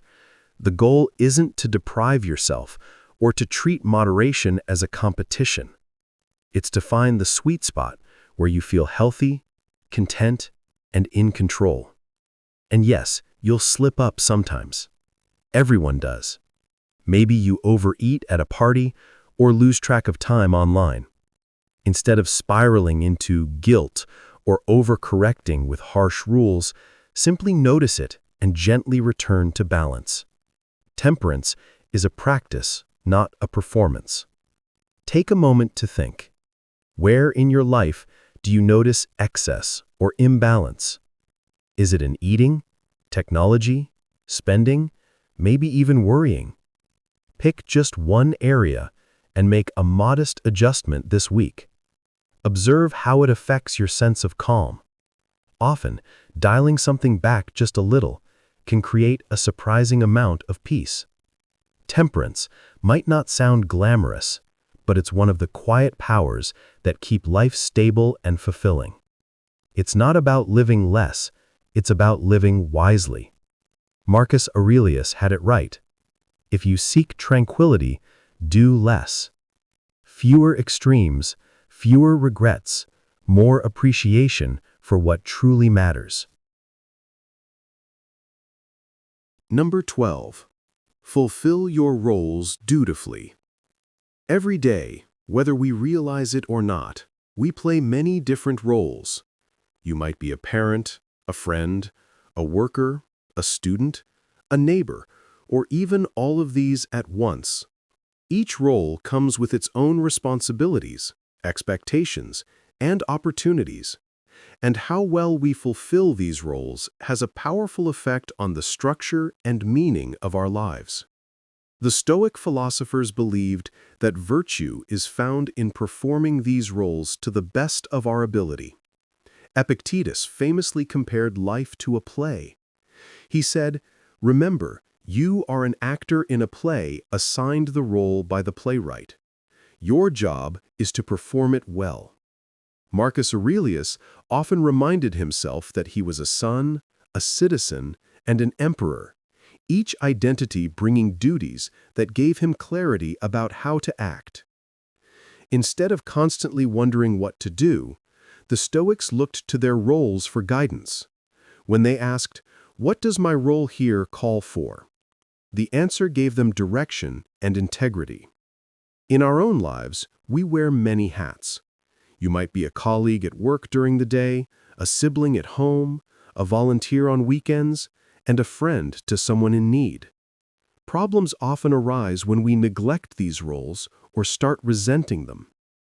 For example, if someone repeatedly shirks their responsibilities as a parent, tension builds not only within them, but throughout the family. On the other hand, when you step fully into your roles, when you show up as a reliable friend, a responsible worker, a caring family member, life begins to feel more stable and purposeful. Fulfilling your roles also strengthens relationships. A friend who consistently acts like a true friend, someone who listens, shows up, and supports, naturally forms deeper bonds and avoids unnecessary drama. Even from a self-interested point of view, it's smart. When you treat others with fairness, kindness, and reliability, that goodwill often comes back to you in unexpected ways. Modern research aligns closely with this ancient wisdom. Studies on life purpose show that people who feel a sense of duty or contribution through their work, family, or community often experience higher levels of well-being and even live longer. A clear sense of responsibility gives them reasons to get up in the morning and connects them to supportive social networks. Duties, when embraced, give life shape and meaning. This shift in mindset can even transform difficult tasks. Caring for an aging parent, for example, is often challenging. But when you see it as part of your role, something meaningful and honorable, the same task can fill you with a sense of dignity and compassion rather than just stress. When each of us fulfills our roles as best we can, as good neighbors, honest workers, fair leaders, society itself runs more smoothly. Trust grows, anxiety decreases, and everyone knows more or less what they can count on. So how can we practice this in daily life? First, try a simple role reflection exercise. Make a quick list of the roles you currently hold, both big and small. Next to each, write down one or two virtues or duties that really define that role. For example, as a team leader, communicate clearly and give credit to others. Or as an older brother, check in on my siblings regularly. Keep this list somewhere visible. When life gets hectic, a quick glance at this role compass can remind you of what truly matters. Second, take one role, one action each day. Pick one role and do one thing to honor it. If you're a friend, maybe reach out to someone who's been quiet lately. If you're a citizen, it could be something as small as voting in a local election or picking up litter in your neighborhood park. Notice how even a small action done out of a sense of duty leaves you with a quiet sense of satisfaction. That feeling of, I did the right thing. Third, practice role transitions. Many of us carry one identity into another space without realizing it. You finish work, but your mind is still at the office while you're supposed to be with family. A short pause helps. When you end work for the day, take a moment to mentally shift. Now I'm in parent mode. Or, now I'm a partner, not a manager. This simple habit helps you be fully present in each role and prevents one aspect of your life from overwhelming the others. Of course, there are pitfalls. Roles should never become rigid labels or excuses for bad behavior. Stoicism never supported, I was just following orders, when those orders were unjust. Virtue comes first. Also, don't overload yourself with too many roles or expect perfection in each. Sometimes roles will conflict, for example between work and family, and wisdom is needed to prioritize honestly. The goal isn't flawless performance or constant people-pleasing, but sincere effort in the responsibilities you've accepted. Take a moment to reflect. Is there one role in your life that you've been neglecting or taking for granted? Maybe you've been distant as a friend, distracted as a parent, or passive as a citizen. What's one small way you could honor that role more this week? Sometimes a single thoughtful action is enough to shift how you see yourself and how others experience you. Epictetus was right when he said that we're actors in a play. We may not control the script, the setting, or the length of the performance, but we can control how well we play our parts. And when we do, life takes on a deeper sense of structure, meaning, and peace. Number 13. Value character over possessions. Imagine for a moment that you lost everything you own. Your house, your job title, your savings, even the shiny gadgets you use every day. What would be left? It might sound unsettling at first, but this simple thought experiment reveals something powerful.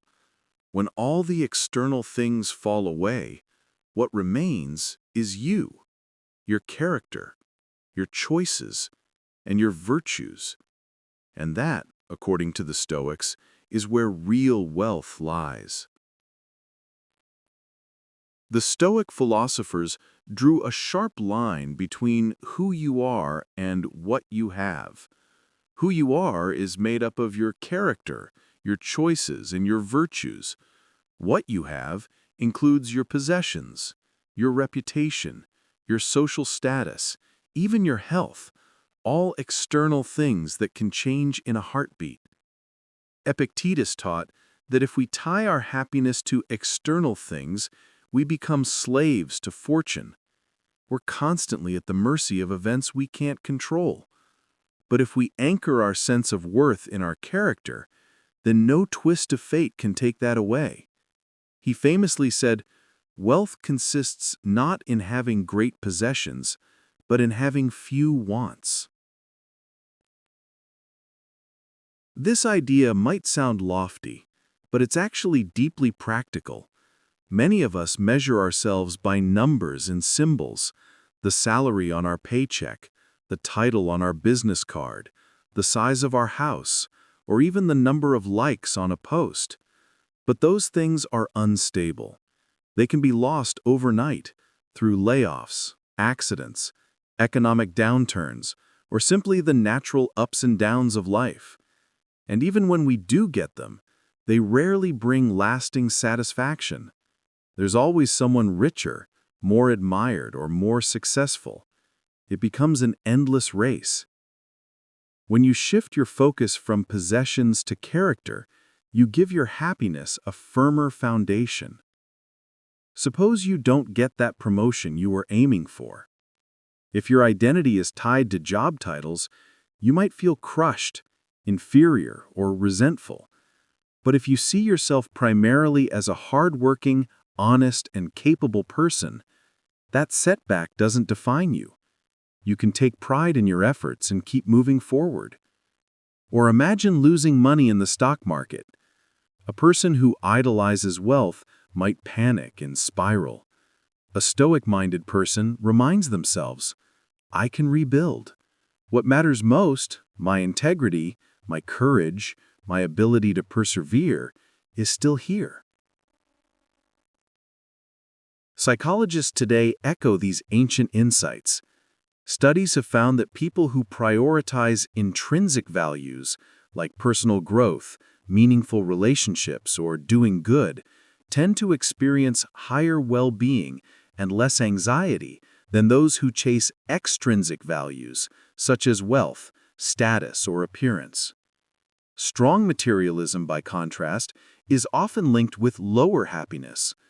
When your self-worth comes from the kind of person you are, rather than what you own, life's ups and downs don't shake you as much. Someone else's success doesn't diminish you, because you're measuring yourself by your own moral compass. Another benefit is that when you do enjoy external things, you can appreciate them without clinging to them. You can enjoy a nice home or a good income, but lightly, knowing they don't define you. This mindset brings a deep sense of freedom. If fortune changes, you may lose possessions, but you won't lose yourself. So, how can we cultivate this way of living? Start with integrity check-ins. When you face a choice or catch yourself longing for something external, pause and ask, what would a person of character do here? Or, will having this make me a better person, or just momentarily pleased? For example, maybe you're offered a job that pays more, but demands you compromise your ethics or neglect your family. Thinking in terms of character can clarify the path that aligns with your deeper values. Next, celebrate virtue. Pay more attention to good qualities than to possessions, both in yourself and others. Compliment a friend on their kindness, consistency, or resilience more often than on their new car or phone.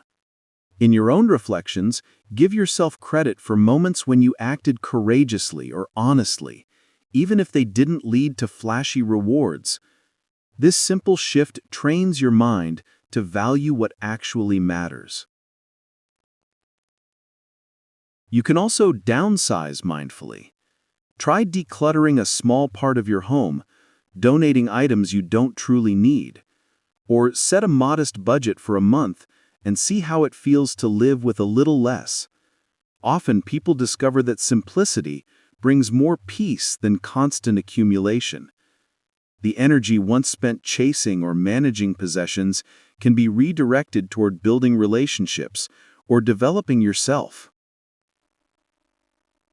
Of course, valuing character over possessions doesn't mean rejecting all material things.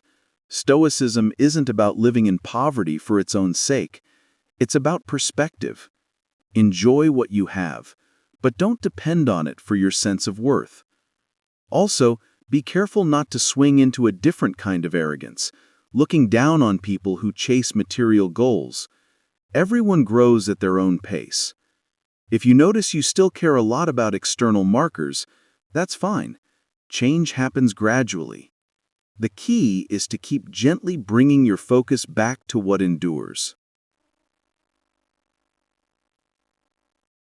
Now, here's a reflection worth sitting with. If tomorrow you woke up with none of your money, titles, awards, or possessions, what would still make you you? Which qualities or values would you lean on to rebuild your life? Maybe it's your resourcefulness, your kindness, your perseverance. Whatever they are, those are your true assets. The more you invest in them now, the stronger and freer you become, no matter what life throws it your way. Epictetus was right. Real wealth isn't about owning more. It's about wanting less and becoming more. When you value character over possessions, you stop chasing fragile illusions and start cultivating something solid, something that no one can take away.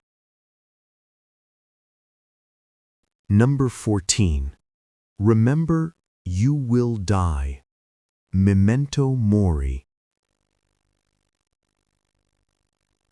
Imagine waking up every morning with a quiet reminder, this life will not last forever. At first, that might sound unsettling, but for the Stoics, this simple truth, the fact that we will all die, wasn't something to fear. It was something to use. They called this practice Memento Mori, which means remember you must die. Far from being morbid, it was meant to sharpen their focus, strip away distractions, and inspire them to live with clarity and purpose. Marcus Aurelius once reminded himself, "You could leave life right now. Let that determine what you do and say." For him, mortality wasn't a distant concept. It was a lens that brought what really mattered into sharp relief. Seneca wrote about the shortness of life, warning against postponing the act of living well. The Stoics believed that by reflecting on death, we stop wasting our energy on trivial anxieties and redirect it toward what truly counts. Death is the one fact about life that is absolutely certain. And yet most of us spend our days as if we'll live forever. We avoid the topic, we distract ourselves, and we act like we have unlimited time to get around to what matters. The Stoic approach is the opposite. It's to remind ourselves, gently and regularly, that time is finite. Paradoxically, this makes life richer, not gloomier. Think about how your priorities shift when you truly remember mortality. When you realize that you and everyone you love are temporary, grudges lose their grip. It becomes easier to forgive, to say, "I love you," more often, and to actually pursue the things that matter instead of endlessly postponing them. Petty annoyances suddenly seem small. A long line at the store, a rude comment, these become almost laughable in the face of life's brevity. There's also a surprising emotional effect. Reflecting on death regularly can make it less frightening. For many, death is a vague, looming dread, something to be avoided. But when you face it calmly, you demystify it. You realize, yes, this is inevitable. So how shall I live? This thought becomes a motivator rather than a paralyzer. People who faced near-death experiences often describe a sudden shift in priorities. They stop taking life for granted and start focusing on what truly matters. The Stoics believed we don't need a life-threatening moment to gain that clarity. We can cultivate it intentionally, every day. Modern psychology backs this up.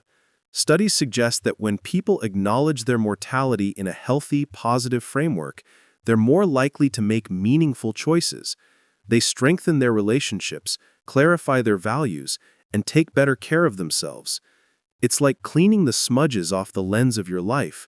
Suddenly, what's real and valuable comes into focus, and the rest fades into the background. So, how can you bring this into your daily routine? One way is through a morning reminder. As you start your day, tell yourself quietly, "I am mortal, and I don't know how long I have. May I use this day well." This isn't about being gloomy. It's about waking up fully to the fact that every day is a gift. Some Stoics would go further, reminding themselves, "Today could be my last."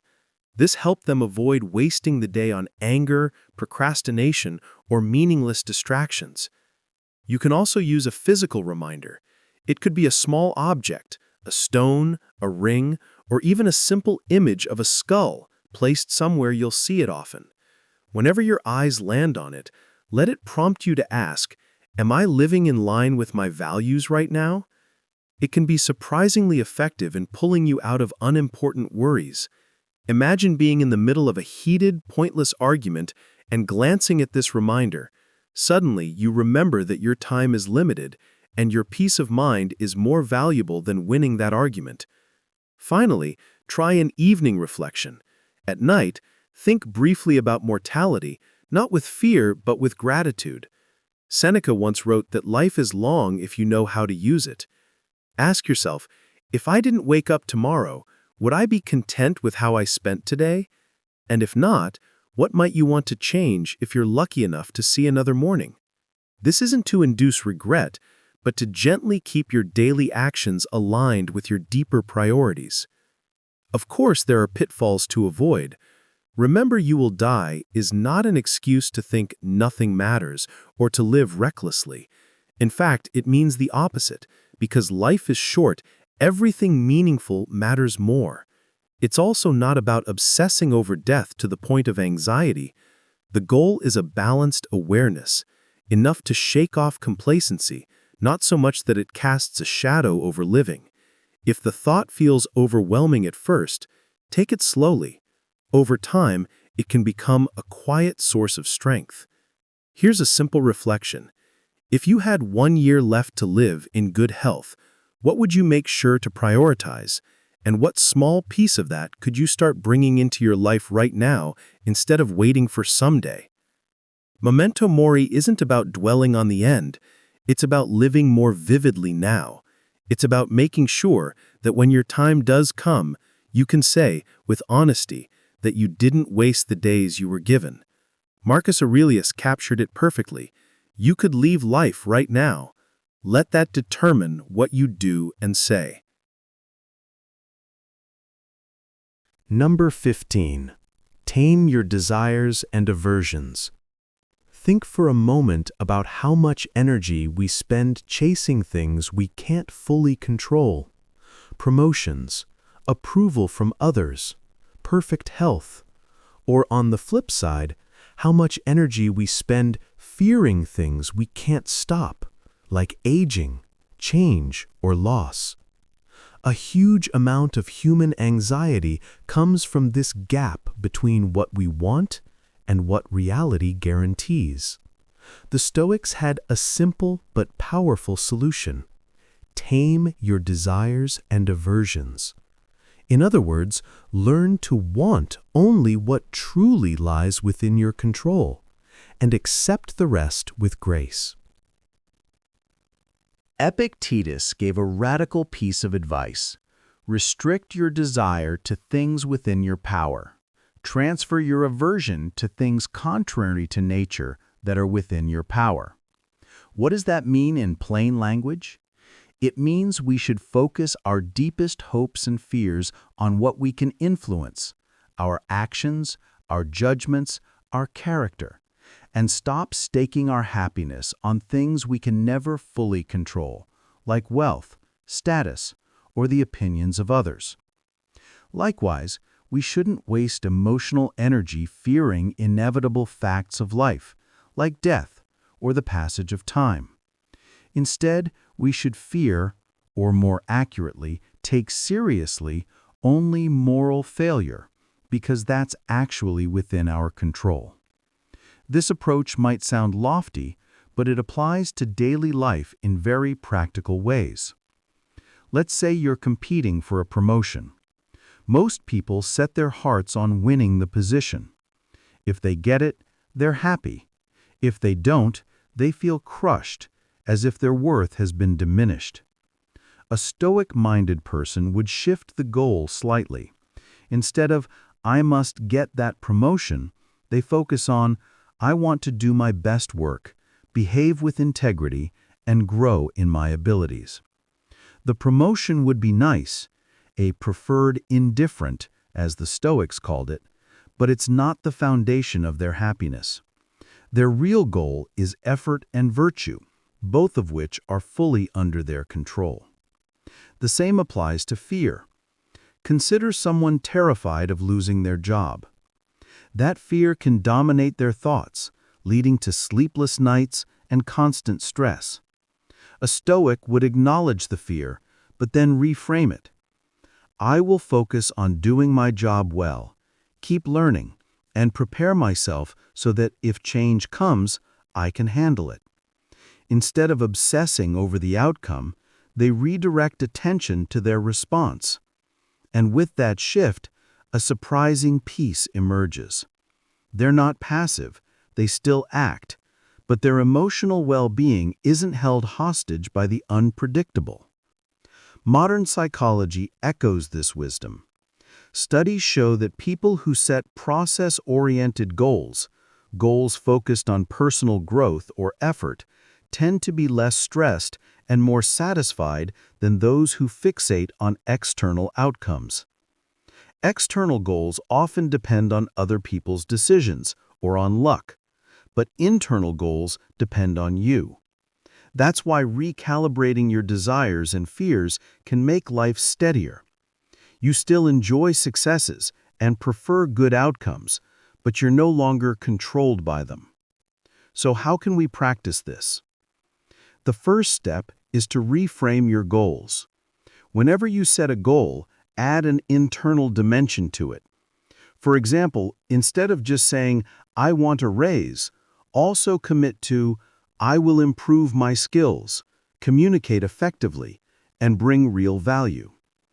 If the external result doesn't happen, maybe your company freezes promotions, or your boss changes your mind, you still have a meaningful victory. You upheld your part. Over time, lean more on these internal goals, because they're the part of the equation that truly belongs to you. The second practice is to check your desires and fears when you feel upset. If you're deeply frustrated about not getting something, ask yourself, was this fully under my control? Often, the answer is no. At that point, remind yourself gently that you did what you could and that the rest wasn't up to you. Then shift attention to gratitude, noticing what you do have. This simple pause can break the cycle of endless wanting. Similarly, if you're gripped by a fear, ask, "Can I control this directly?" If not, focus on what you can do. For example, you can't control aging, but you can take care of your health and cultivate a graceful mindset about growing older. A third technique is mental rehearsal, something Epictetus often recommended. This doesn't mean catastrophizing. It means occasionally imagining the loss or change of things you value to loosen your grip on them and appreciate them more fully in the present. Think about your favorite object, your phone, your car, even your home. Picture it breaking or being lost. Or imagine that a close friend might one day move away. This isn't about becoming numb or pessimistic. It's about recognizing that everything in life is temporary. When you reflect this way, your appreciation deepens, but your dependency lightens. You hold things with an open hand. Of course, there are pitfalls. Some people hear this teaching and misinterpret it as, "Don't care about anything external at all." That's not the Stoic way. It's perfectly natural to have preferences, to love people, and to care about outcomes. The difference is in how tightly you hold those desires. Care deeply, but remain flexible. Fate may interfere. Another mistake is using "it's not in my control" as an excuse to stop trying. Stoics were not passive. They worked hard for preferred outcomes. But their peace of mind didn't rise and fall with every success or failure. Take a moment to reflect on one persistent desire or fear that weighs on you. Maybe you're craving a particular recognition, or you're worried about something looming in the future. Ask yourself, how much of this is actually under my control? Then separate the two parts, what you can influence and what you can't. Focus your energy on the first and mentally release the second. Even this small exercise can feel like setting down a heavy bag you've been carrying for too long. Epictetus captured the essence of this practice perfectly. Restrict your desire to things within your power. It sounds simple, but it's transformative. When your deepest hopes and fears are aligned with reality, your emotional life becomes more stable. You're no longer yanked around by every twist of fortune. Instead, you live with both passion and serenity, striving for the best, accepting what comes, and finding peace in the part of life that truly belongs to you. Number 16. Master your emotions. Have you ever felt like your emotions were in the driver's seat, dragging you along for a ride you didn't sign up for? One moment everything's fine, and the next you're suddenly angry, panicked, or deeply upset, reacting before you even have time to think. The Stoics saw this problem very clearly, and they believed it's possible to master your emotions, not by suppressing them, but by learning to acknowledge and guide them so you respond wisely rather than react impulsively. Seneca once described anger as temporary madness. He believed that when we let strong emotions run unchecked, they hijack our reason. Marcus Aurelius encouraged himself to be like the rock that the waves crash over, standing firm while the raging sea falls still around it. In Stoicism, emotional mastery doesn't mean becoming cold or unfeeling. The Stoics experienced love, joy, grief, and frustration like everyone else, but they aimed to ensure those feelings didn't dictate their actions. Think of your emotions like a team of wild horses. If you don't hold the reins, they'll pull you in every direction, sometimes at full speed. Life becomes a chaotic ride. One day you're soaring, the next you're thrown off course by anger or fear. But with training, you become the skilled rider. The horses don't disappear, but they learn to follow your lead. You feel the emotion, but you steer the response. Take anger as an example. Someone insults you in public. Instantly, there's a flash of heat inside you. That's natural. But instead of exploding back or brooding for hours, you pause. You notice the anger, name it for what it is, and ask yourself, what's the wise response here? Maybe it's calmly standing your ground, or maybe it's realizing the comment isn't worth your energy at all. By not letting the spark become a wildfire, you avoid the damage uncontrolled anger usually causes to yourself and to others. This approach applies to fear and sadness too. Instead of letting anxiety spiral, you acknowledge it. I'm feeling anxious right now. You bring it into the light of reason. That simple act already reduces its grip. Or if sadness hits you, you give it space without letting it consume your identity. Over time, this way of engaging with emotions brings an incredible steadiness to your life. Even Marcus Aurelius, Emperor of Rome, had to remind himself of this daily. Mastery is a journey, not a switch you flip once. So, how can you practice this in real life? The first technique is pause and label. The next time you feel a strong emotion, stop for a few seconds and name it silently. I feel frustrated, or I'm afraid right now. This small act recruits the rational part of your brain, lowering the emotional intensity and creating a gap between feeling and reaction. It's like putting your hands on the reins before the horses bolt.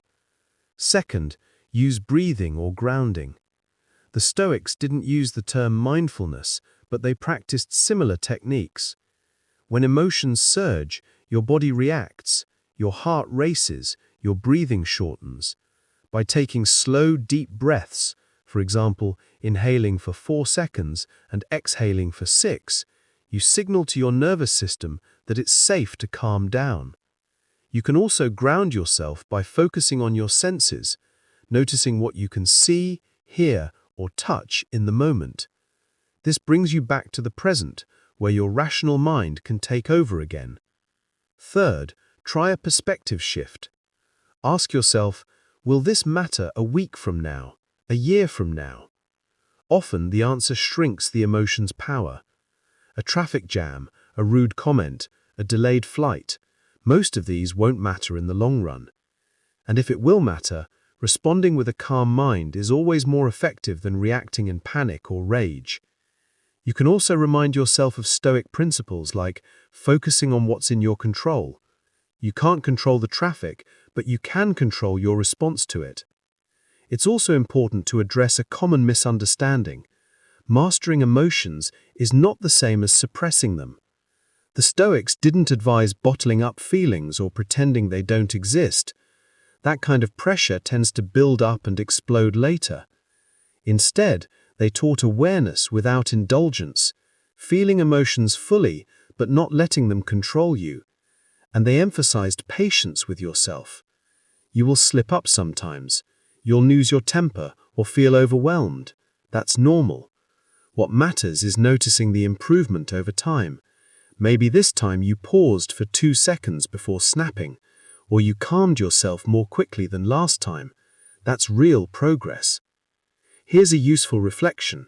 Think back to the last time an emotion swept you away and you reacted in a way you regret. What would have happened if you had paused, named the emotion, taken a breath, and reframed the situation? Picture it clearly.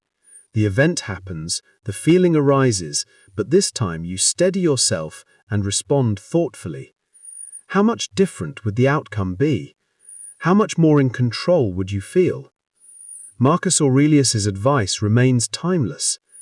Be like the rock that the waves crash over, unmoved. Emotions will come like waves in the sea. You can't stop them, but you can choose whether you're swept away, or whether you stand firm, letting the waves break and fade around you. Mastering your emotions doesn't make you less human. It makes you a wiser, calmer version of yourself, able to navigate life's storms with clarity and strength.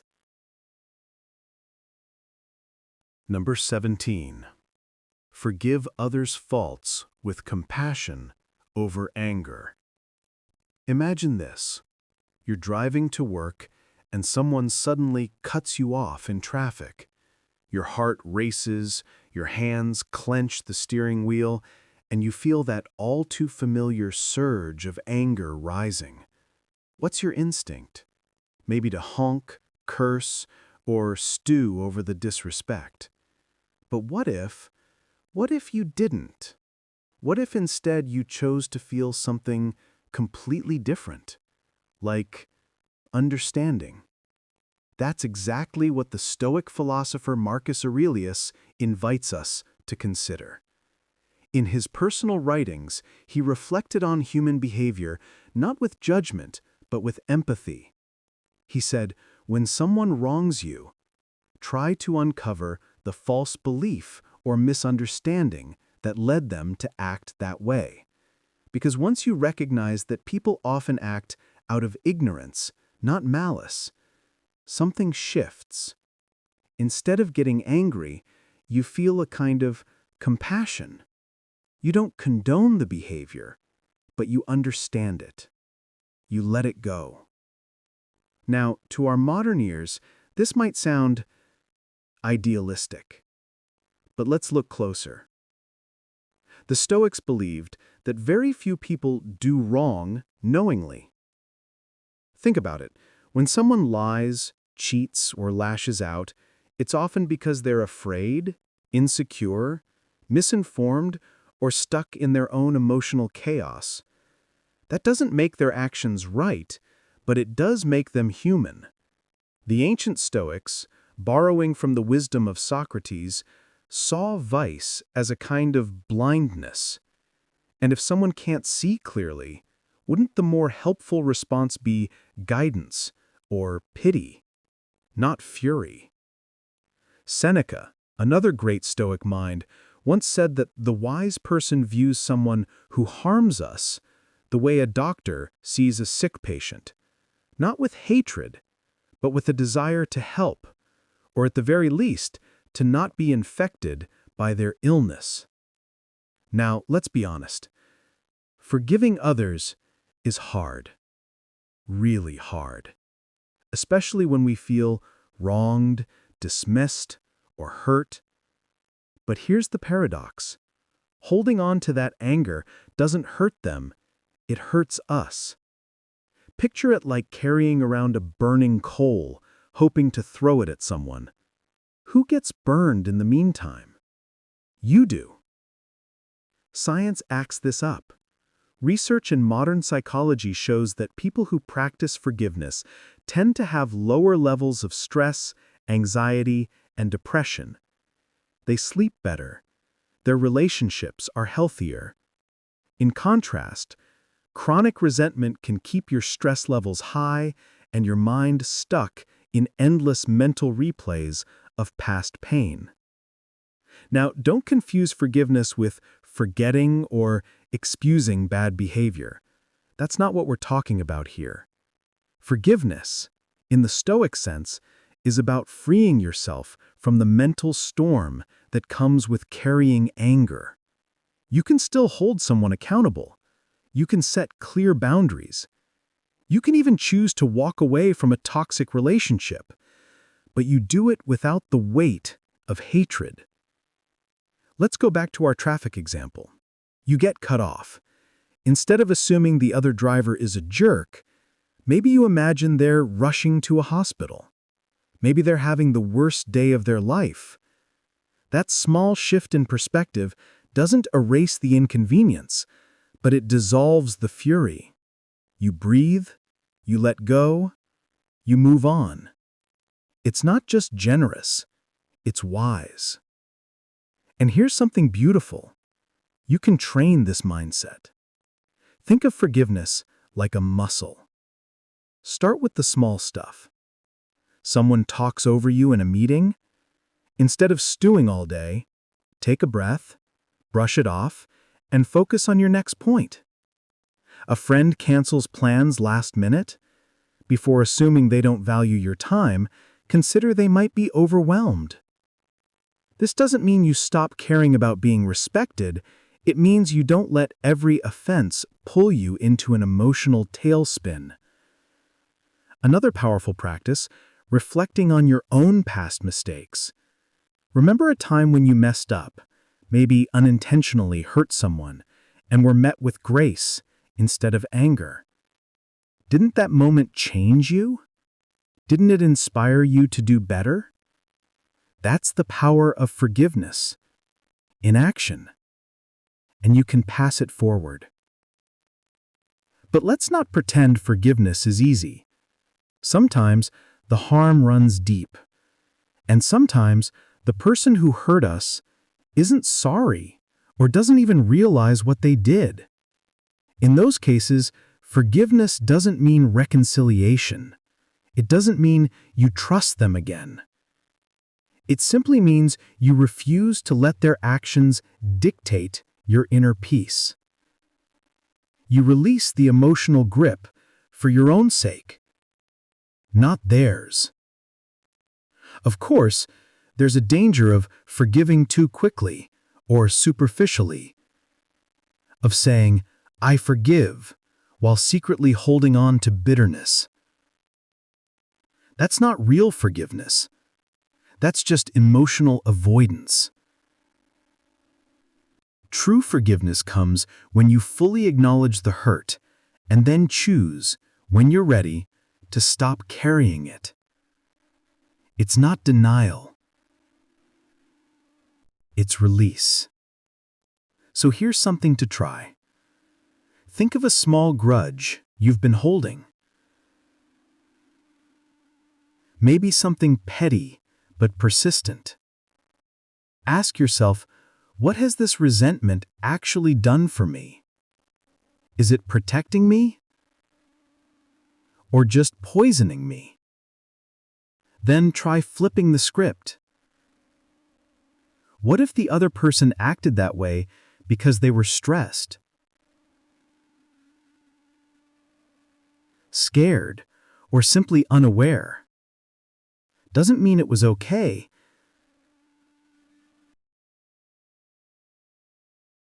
Number 18. We're all one. Cosmopolitanism. Take a moment to imagine this. You're standing on a quiet hill at night, looking up at a star-filled sky. The air is still, and for a second, all the noise of daily life fades away. In that silence, it's easy to sense something bigger than yourself.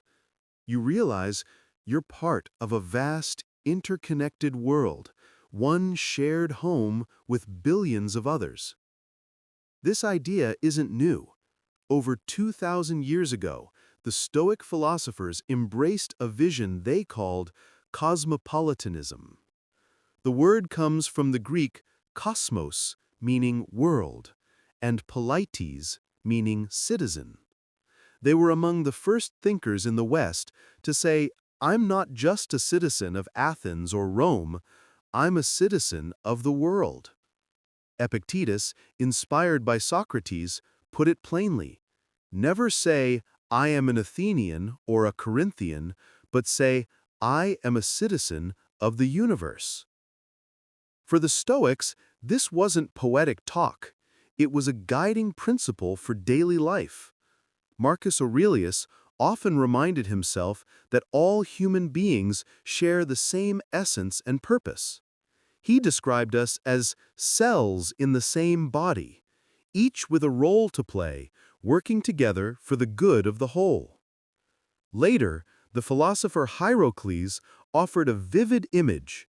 Imagine humanity as a series of concentric circles, starting with the self, then family, then community, and expanding outward to include all humankind. His advice was to draw the circles closer, to treat more and more people as part of your inner circle. When you really take this perspective to heart, something remarkable happens. Many of the petty worries that dominate everyday life begin to shrink. Think of how easily we get annoyed by strangers. Someone cuts you off in traffic, or a colleague on another continent gets credit for something you wanted.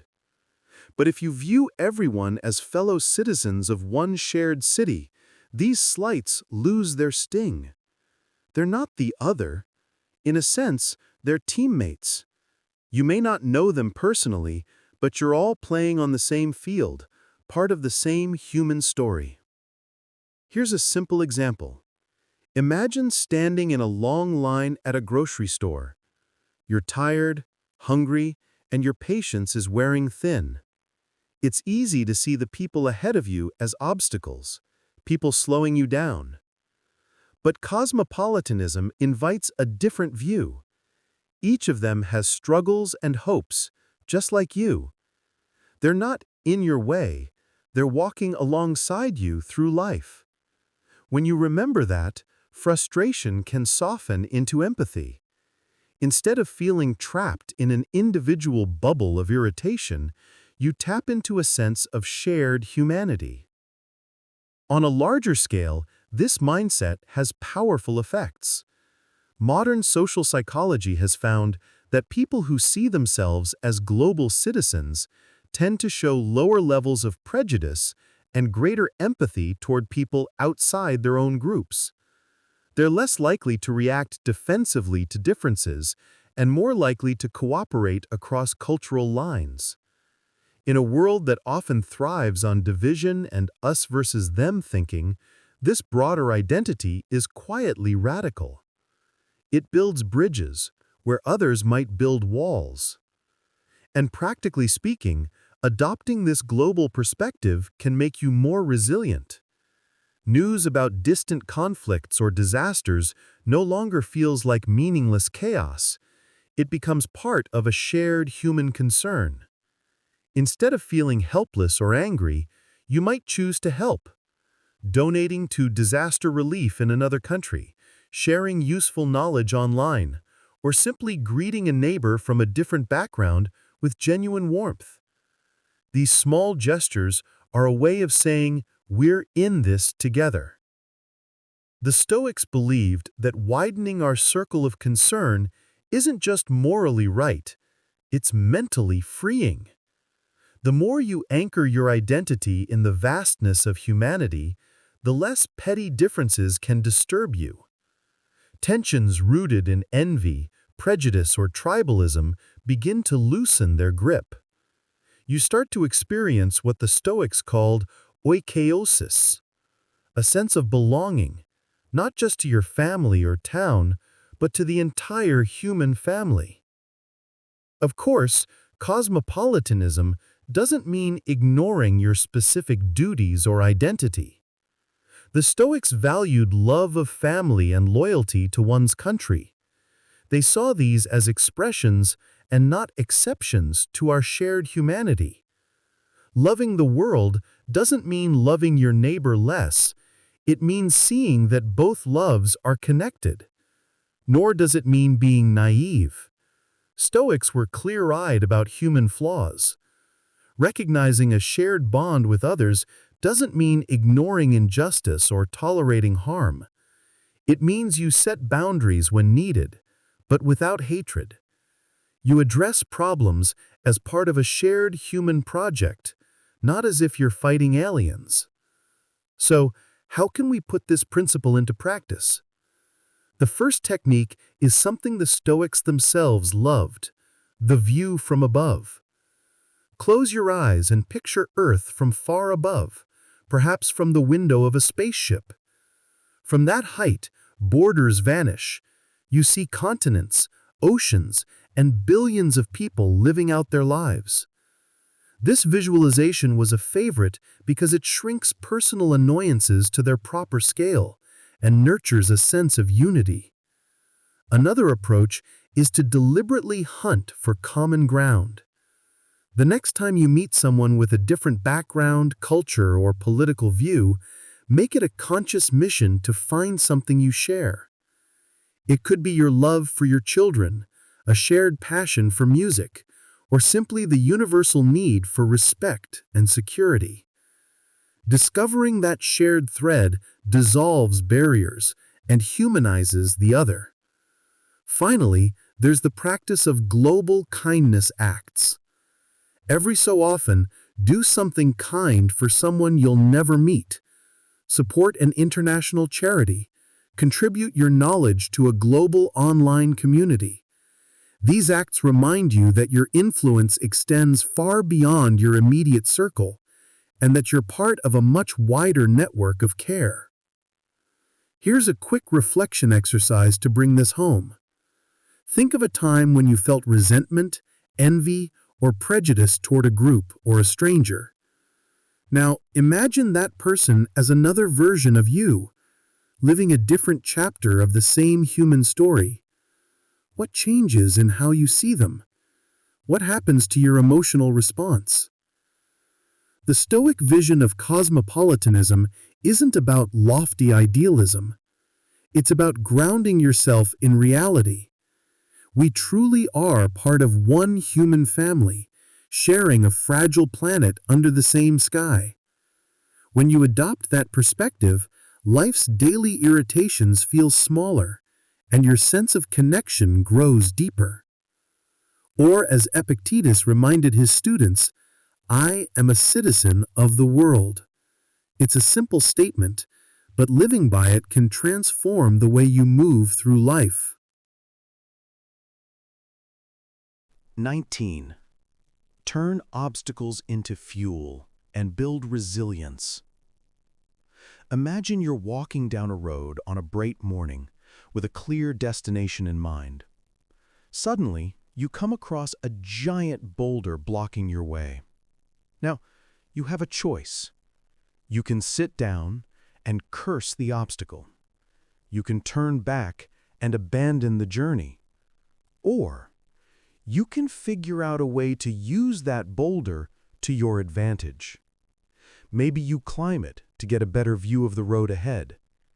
Maybe you push against it and grow stronger in the process. This is the heart of Stoic resilience, turning what stands in the way into the way forward. Marcus Aurelius captured this idea beautifully when he wrote, "The impediment to action advances action. What stands in the way becomes the way."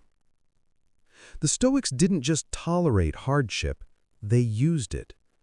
Seneca advised his students to treat every difficulty like a fire treats wood. Anything thrown into the flames only makes them burn brighter. To them, life was like a gymnasium for the soul. Every setback was a weight to lift, every obstacle a piece of training equipment for patience, courage, and wisdom.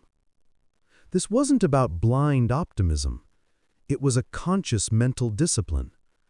The Stoics practiced Amor Fati, love of fate, accepting what life throws at you, then finding creative ways to make it serve your growth. Let's make this concrete. Suppose you applied for a job you really wanted, but didn't get it. Naturally, there's disappointment. A mind without resilience might stop there, replaying the rejection over and over. But a Stoic mind asks, what can I learn here? What path might this open up? Maybe you discover skills you need to sharpen, or you explore a career direction you'd previously overlooked. The sting doesn't disappear instantly, but it transforms. What was once a wall becomes a doorway. We all face disruptions. Plans fall apart, injuries happen, relationships end, global crises erupt. These moments can feel like personal tragedies or pointless bad luck, but Stoicism urges us to reframe them. Every obstacle carries within it a hidden chance to grow if we choose to see it. Modern psychology backs this up.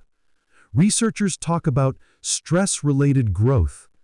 People who interpret difficulties as challenges rather than threats tend to adapt better, develop new strengths, and recover more quickly. This mindset isn't denial, it's deliberate transformation. Consider how this plays out in everyday situations. A delayed flight can be a chance to practice patience or catch up on reading.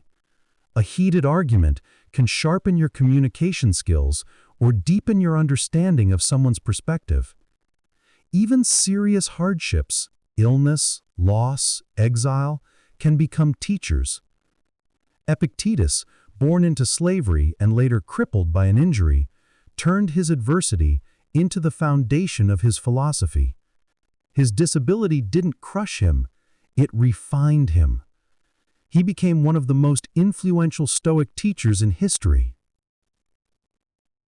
The real power of this mindset is that it makes you anti-fragile. Instead of merely surviving challenges, you grow because of them. Think of a tree that, when battered by wind, develops deeper roots, or a muscle that grows through resistance. When you view obstacles as raw material for strength, you fear them less. Plans can fall apart, but that doesn't mean you fall apart. You stop seeing life as a fragile arrangement that must go perfectly, and start seeing it as a dynamic landscape for training your character.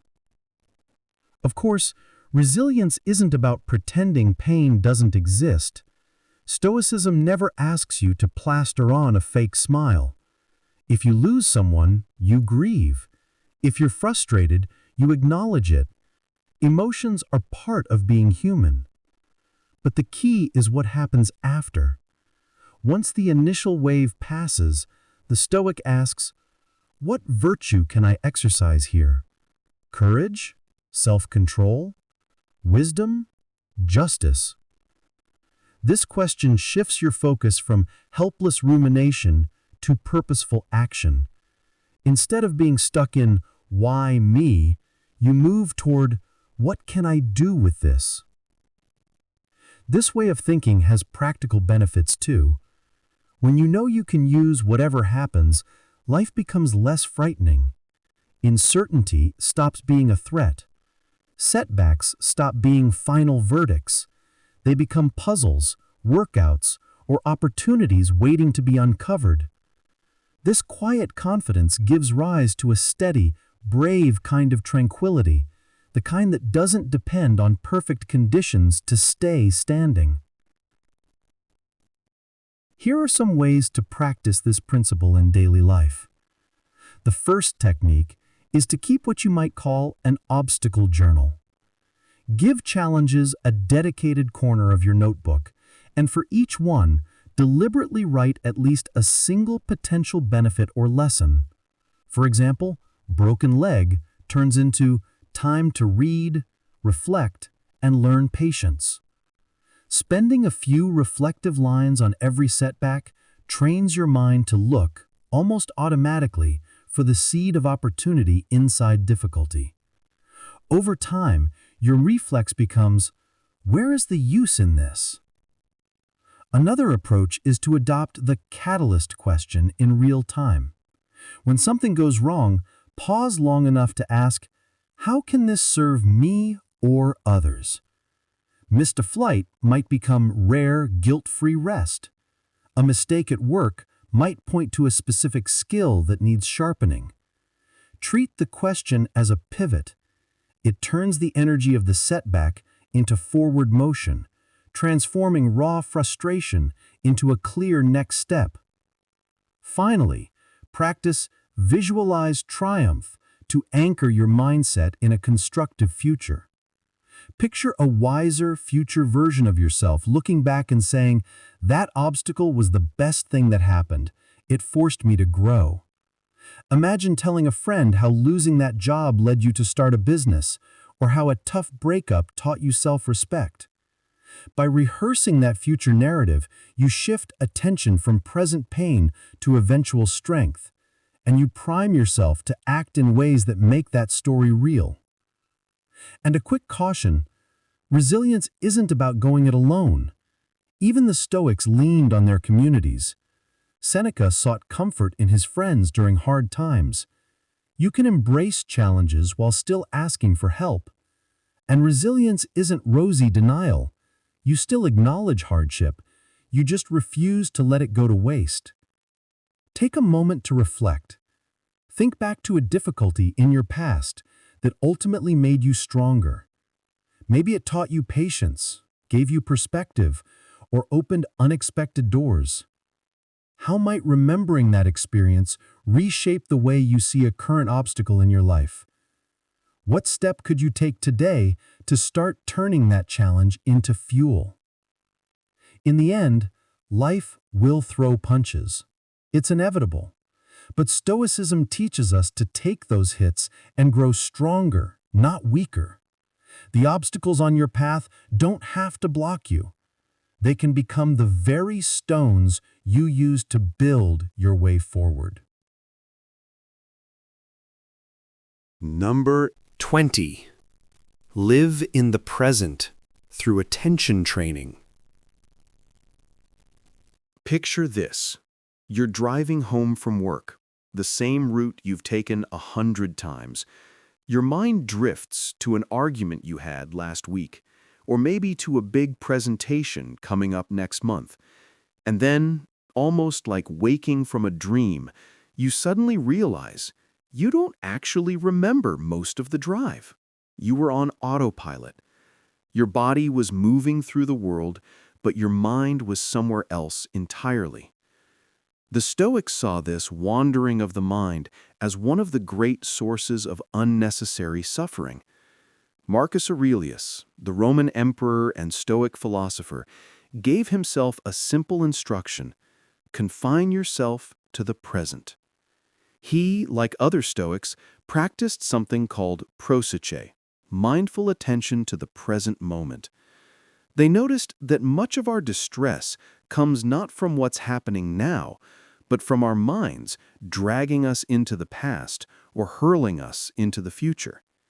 Epictetus told his students to keep their focus on what's actually happening right here and now, because the present is the only time we ever truly live. And Seneca warned that living in constant expectation of tomorrow wastes today. His words are strikingly modern. The greatest hindrance to living is expectancy, which depends on tomorrow and wastes today. It's easy to see what they meant. When we replay past conversations over and over, we often relive the anger, shame, or regret that came with them, almost as if the events were happening again. When we project ourselves into the future, we often rehearse our fears in advance, worrying about things that may never happen. In both cases, we leave the present moment unattended, like stepping out of our own life and into a movie that plays on a loop. Take a simple example. Imagine you're strolling through a quiet park on a sunny afternoon. Birds are chirping, flowers are blooming, the air is soft. But your mind? It's spinning through worst-case scenarios about a meeting next week. You don't see the blossoms. You don't feel the warmth on your skin. Your body is in a peaceful place, but your mind is trapped in imagined stress. The Stoics would say, this moment is real. That imagined future is not. Why give your mental energy to something that doesn't exist yet when there's life happening right here? Modern science echoes this ancient insight. A well-known Harvard study found that people's minds wander almost half the time, and that this wandering is linked to lower levels of happiness. The researchers put it bluntly, a wandering mind is an unhappy mind. When your attention is scattered, even neutral or pleasant experiences feel muted. But when you anchor yourself in the present, anxiety tends to shrink, and ordinary moments become surprisingly rich. This doesn't mean every moment will feel blissful. Sometimes the present is difficult, but even then, it's usually less frightening than the catastrophic stories our minds create. Think about anxiety before a medical test or a difficult conversation. The anticipation is often worse than the actual moment itself. By returning your focus to what's happening right now, you stop adding extra layers of imagined suffering. Marcus Aurelius practiced this constantly. Whenever his thoughts wandered to regrets or worries, he gently pulled his attention back to the task or the sensation in front of him. The sound of a scribe writing, the sight of a soldier training, the feel of the pen in his hand. This was his way of keeping himself anchored in reality, not drifting into ghostly versions of yesterday or tomorrow. In practical terms, training your attention to stay in the present can transform daily life. Mundane activities like washing dishes, walking, eating, become small moments of calm focus rather than background noise. Conversations become richer because you're actually listening, not half-planning your response while the other person speaks. Even stressful situations feel clearer because you're focused on what you can actually do right now, instead of what might happen in 10 steps. There are several ways to bring this Stoic principle to life in everyday routines. One useful technique is to practice what I call mindful transitions. Use ordinary moments, like walking through a doorway, finishing a task, or changing locations, as gentle cues to return your attention to the present. Take one slow breath and ask yourself, what am I seeing, hearing, and feeling right now? Even this brief check-in can act as an anchor, pulling your awareness back to where life is actually happening. Another powerful practice is to focus on one task at a time. We live in a culture that glorifies multitasking, but this constant juggling scatters the mind. When you eat, just eat. Notice the flavors and textures instead of scrolling through your phone. When you write, just write. Close the extra tabs and resist the pull of notifications. By single-tasking, you strengthen your attention like a muscle, and you give ordinary activities the richness they deserve. Finally, you can work with immediate horizon planning to tame runaway future worries. When you catch yourself spiraling about distant possibilities, asking, "What will I do next year?" or "How will I handle this in 6 months?" Gently bring your focus back to what's actually in front of you. Ask yourself, what can I do today or in the next hour? By narrowing your horizon to something manageable and concrete, you stop drowning in far-off scenarios and regain a sense of agency in the present. Of course, living in the present doesn't mean ignoring the past or neglecting the future. The Stoics were planners and learners. They reflected on past mistakes to grow wiser and prepared carefully for what might come. The difference is, they did so intentionally, for a set purpose, not compulsively.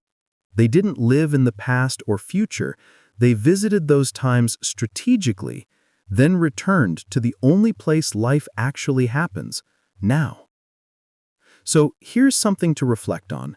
What's one routine activity where your mind often drifts away? Maybe your commute, your shower, or the time before bed. How might your experience change if you gently brought your attention back during those moments? What new details might you notice? What stress might quietly fade?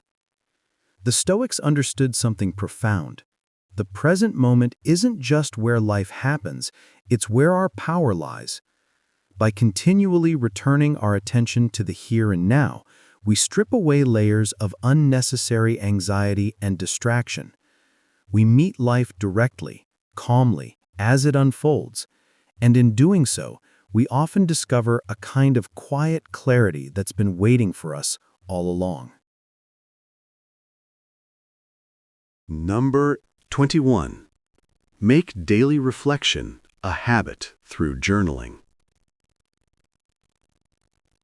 Have you ever reached the end of a day and felt like everything just blurred together? You got up, did a bunch of things, maybe had a few emotional ups and downs, and then suddenly it's night, and you're not quite sure what you actually learned or felt along the way. Most of us move through our days on autopilot, rarely stopping to look back. But the Stoics believed that one of the most powerful habits we can build is the practice of daily reflection, often through something as simple as journaling. Seneca, one of Rome's great Stoic philosophers, wrote that each night he would examine his entire day, hiding nothing from himself. He treated his evenings like a private courtroom, asking, where did I act in line with my principles? Where did I fall short? How can I do better tomorrow? Marcus Aurelius, the philosopher-emperor, did something similar. His meditations was essentially a personal journal, a set of raw, honest notes to himself about his own thoughts, mistakes, and intentions. And Epictetus advised his students to review their daily actions like judges evaluating a case. Accuse, evaluate, and then acquit yourself fairly and honestly. For the Stoics, this wasn't a vague self-help exercise. Reflection was daily training, mental push-ups to strengthen virtue, clarity, and peace of mind. Why does this matter so much? Because life moves quickly. Days pile up. If we don't pause to look inward, we miss out on countless lessons hidden in everyday experiences. Think of your mind like a garden. If you never tend it, weeds grow, clutter spreads, and you lose sight of what's thriving. Journaling each day is like gently pulling those weeds and watering the flowers. Take a simple example. Imagine you felt really irritated this morning when a coworker criticized something you did. If you just rush past it, that irritation can linger in the background, popping up later in ways you don't expect. But if that evening you sit down for a few minutes and write about what happened, what exactly upset you, how you reacted, you suddenly create space for understanding. Maybe you realize the comment poked at your pride, or perhaps you notice you took something personally that wasn't meant that way. Epictetus used to say, if truth is on their side, improve. If not, it's no harm. Writing that realization down can release the leftover anger and prepare you to handle similar moments more wisely next time. Over time, these daily check-ins create a feedback loop for growth. Modern research backs this up too.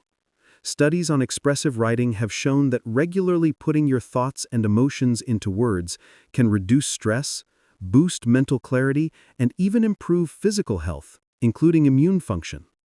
When you journal, you're not just recounting events, you're organizing thoughts, separating facts from emotions, and becoming your own gentle counselor. It's a conversation with yourself that builds self-awareness. Through reflection, you start noticing patterns. Maybe you always get anxious on Sunday nights, or you tend to snap at people when you're hungry. Once you see these patterns, you can respond to them intentionally instead of unconsciously. And just as importantly, you recognize your progress. You might catch yourself thinking, "Hey, I stayed calm today when plans suddenly changed. That's new for me." These moments become quiet victories that build confidence and resilience. You don't need to fill pages every day. Even a few honest sentences can make a difference. Some people prefer mornings for reflection. Marcus Aurelius often wrote at dawn to set his intentions for the day ahead. Others, like Seneca, preferred evenings, reviewing what had already unfolded.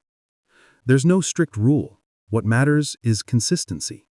When reflection becomes a daily ritual, it turns into a kind of mental housekeeping. The noise of the day settles into insight. Mistakes turn into lessons instead of regrets. Successes become encouragement rather than ego boosts.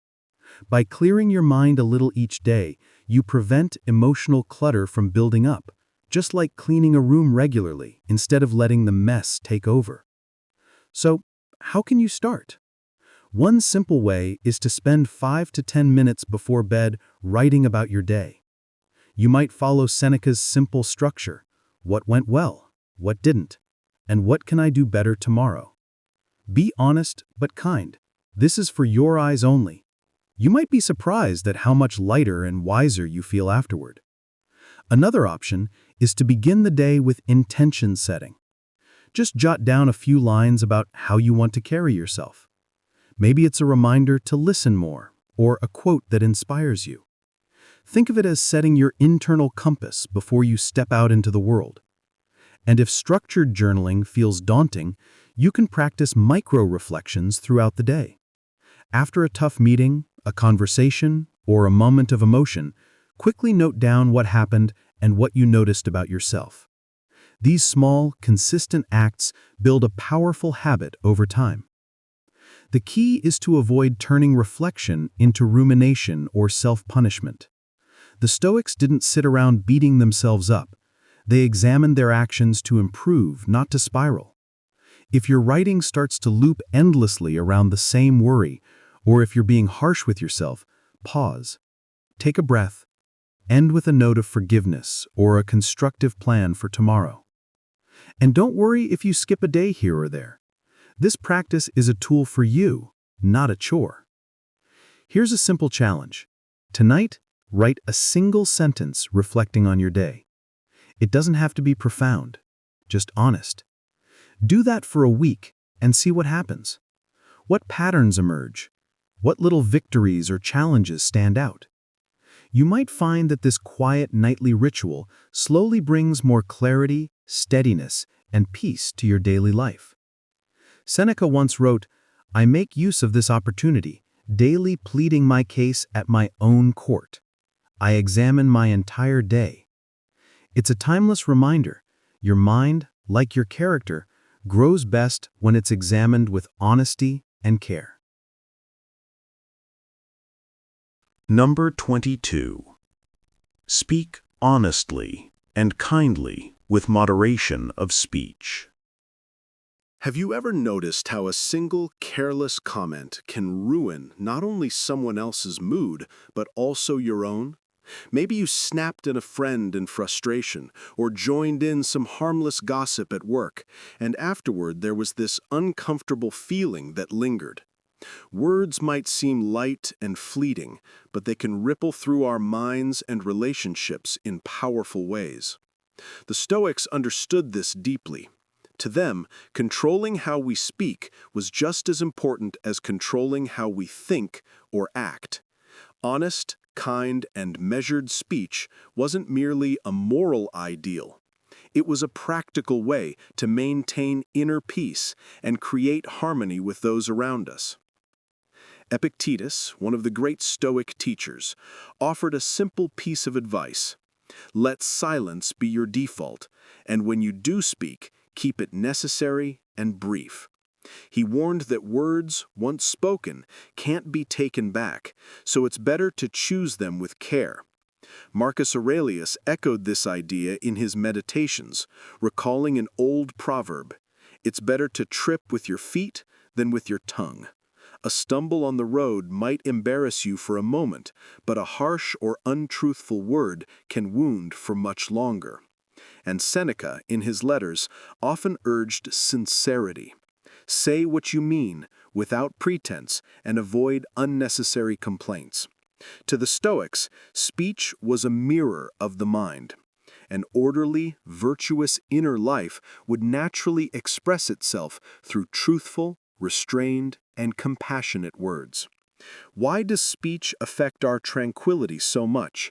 Think about how you feel after lying, exaggerating, or speaking cruelly.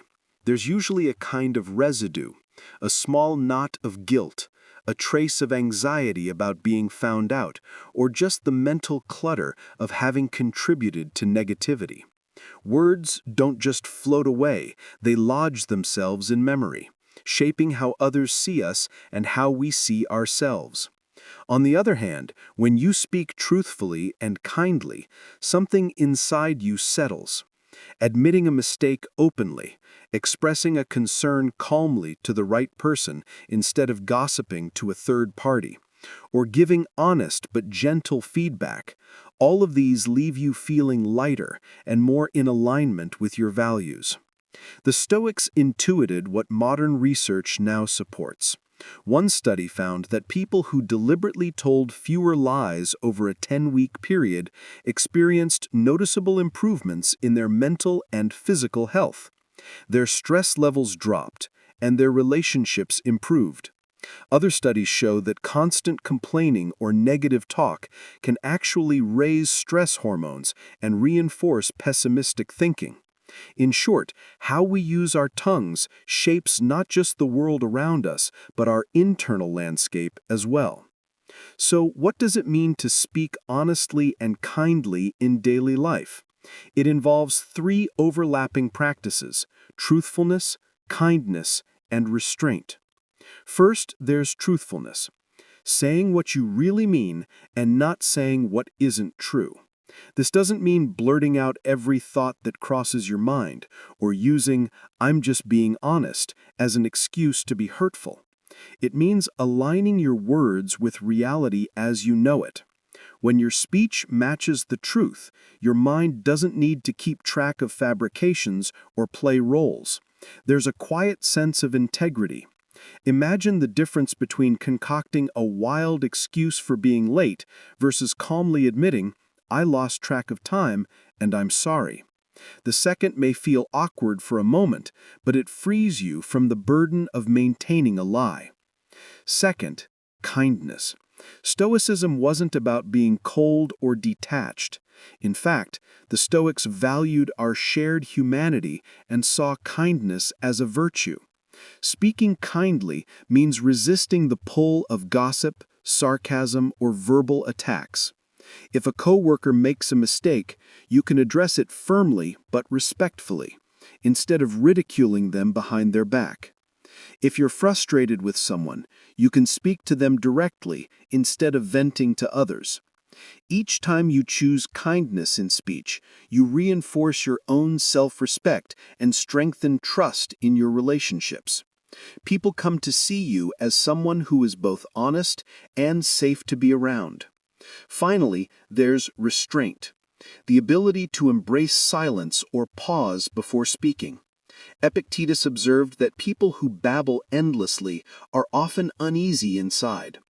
In our hyper-connected world, we often feel pressure to fill every silence, to comment on everything, to respond immediately. But some of the most powerful speech happens after a breath. A short pause gives you space to ask yourself, is what I'm about to say true? Is it helpful? Is it kind? If it doesn't meet those tests, perhaps it doesn't need to be said at all. Silence, used wisely, can be more eloquent than words. Over time, this disciplined approach to speech transforms both your inner and outer worlds. Internally, you experience fewer regrets from saying things you didn't mean. You avoid the mental strain of dishonesty. You stop feeding cycles of negativity with constant complaints. Externally, people trust you more. They listen when you speak because your words carry weight and sincerity.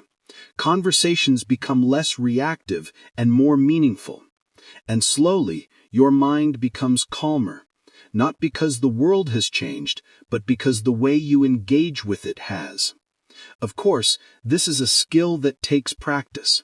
You might start by catching yourself before a small lie, choosing instead to tell the truth, or by pausing when you're tempted to gossip and either staying silent or shifting the conversation, or simply by counting a couple of breaths in a heated moment before replying. Each of these moments is like a small exercise for the tongue and the mind. And like any exercise, consistency matters more than perfection. It's also important to avoid false extremes. Honesty doesn't require brutality, and kindness doesn't mean avoiding necessary truths. Stoic speech isn't about being meek or about flattering others. It's about finding the virtuous middle ground, speaking the truth in a way that serves what is good. And if you do slip up, and everyone does, don't spiral into self-criticism. Acknowledge it, make amends if needed, and move forward. Every conversation is a new opportunity to practice. Here's a small reflection to try. Think of something you said recently that left you uneasy. Maybe it was a small lie or an unnecessarily sharp remark. What drove that choice? How might the situation have gone differently if you had spoken more honestly or kindly? Visualizing that alternative isn't about guilt, it's about learning, so that next time you're better prepared. Marcus Aurelius once wrote, "Never esteem anything as of advantage to you that will make you break your word or lose your self-respect." Words are powerful. Used thoughtlessly, they can harm others and disturb our own peace. But used wisely, with honesty, kindness, and restraint, they can become one of our greatest tools for building trust, calm, and integrity in everyday life. Number 23. Respond, don't react, when dealing with insults. Have you ever had someone throw a snide comment your way, cut in line without a care, or take credit for your hard work? And before you know it, you've snapped back or spent the rest of the day replaying the moment in your head? It happens to all of us. A sharp remark hits, and without thinking, we react. Sometimes it's with words, sometimes just with simmering anger. But in that instant, we hand over our peace of mind to someone else. The Stoics believed there's a better way. Instead of reacting on impulse, we can learn to pause, think, and then choose how to respond, or whether to respond at all. Epictetus, one of the great Stoic teachers, gave this simple but radical insight. It's not the insult itself that harms us, but our opinion of it. Someone's words don't automatically wound us. It's our interpretation, our judgment, that gives them power. He advised his students to remember, it is not the person who reviles or strikes you who insults you, but your judgment that these things are insulting. In his teachings, he often suggested two calm responses: either gently correct a false statement, or, if it wasn't worth the energy, dismiss it with a light remark. Marcus Aurelius echoed this in his Meditations.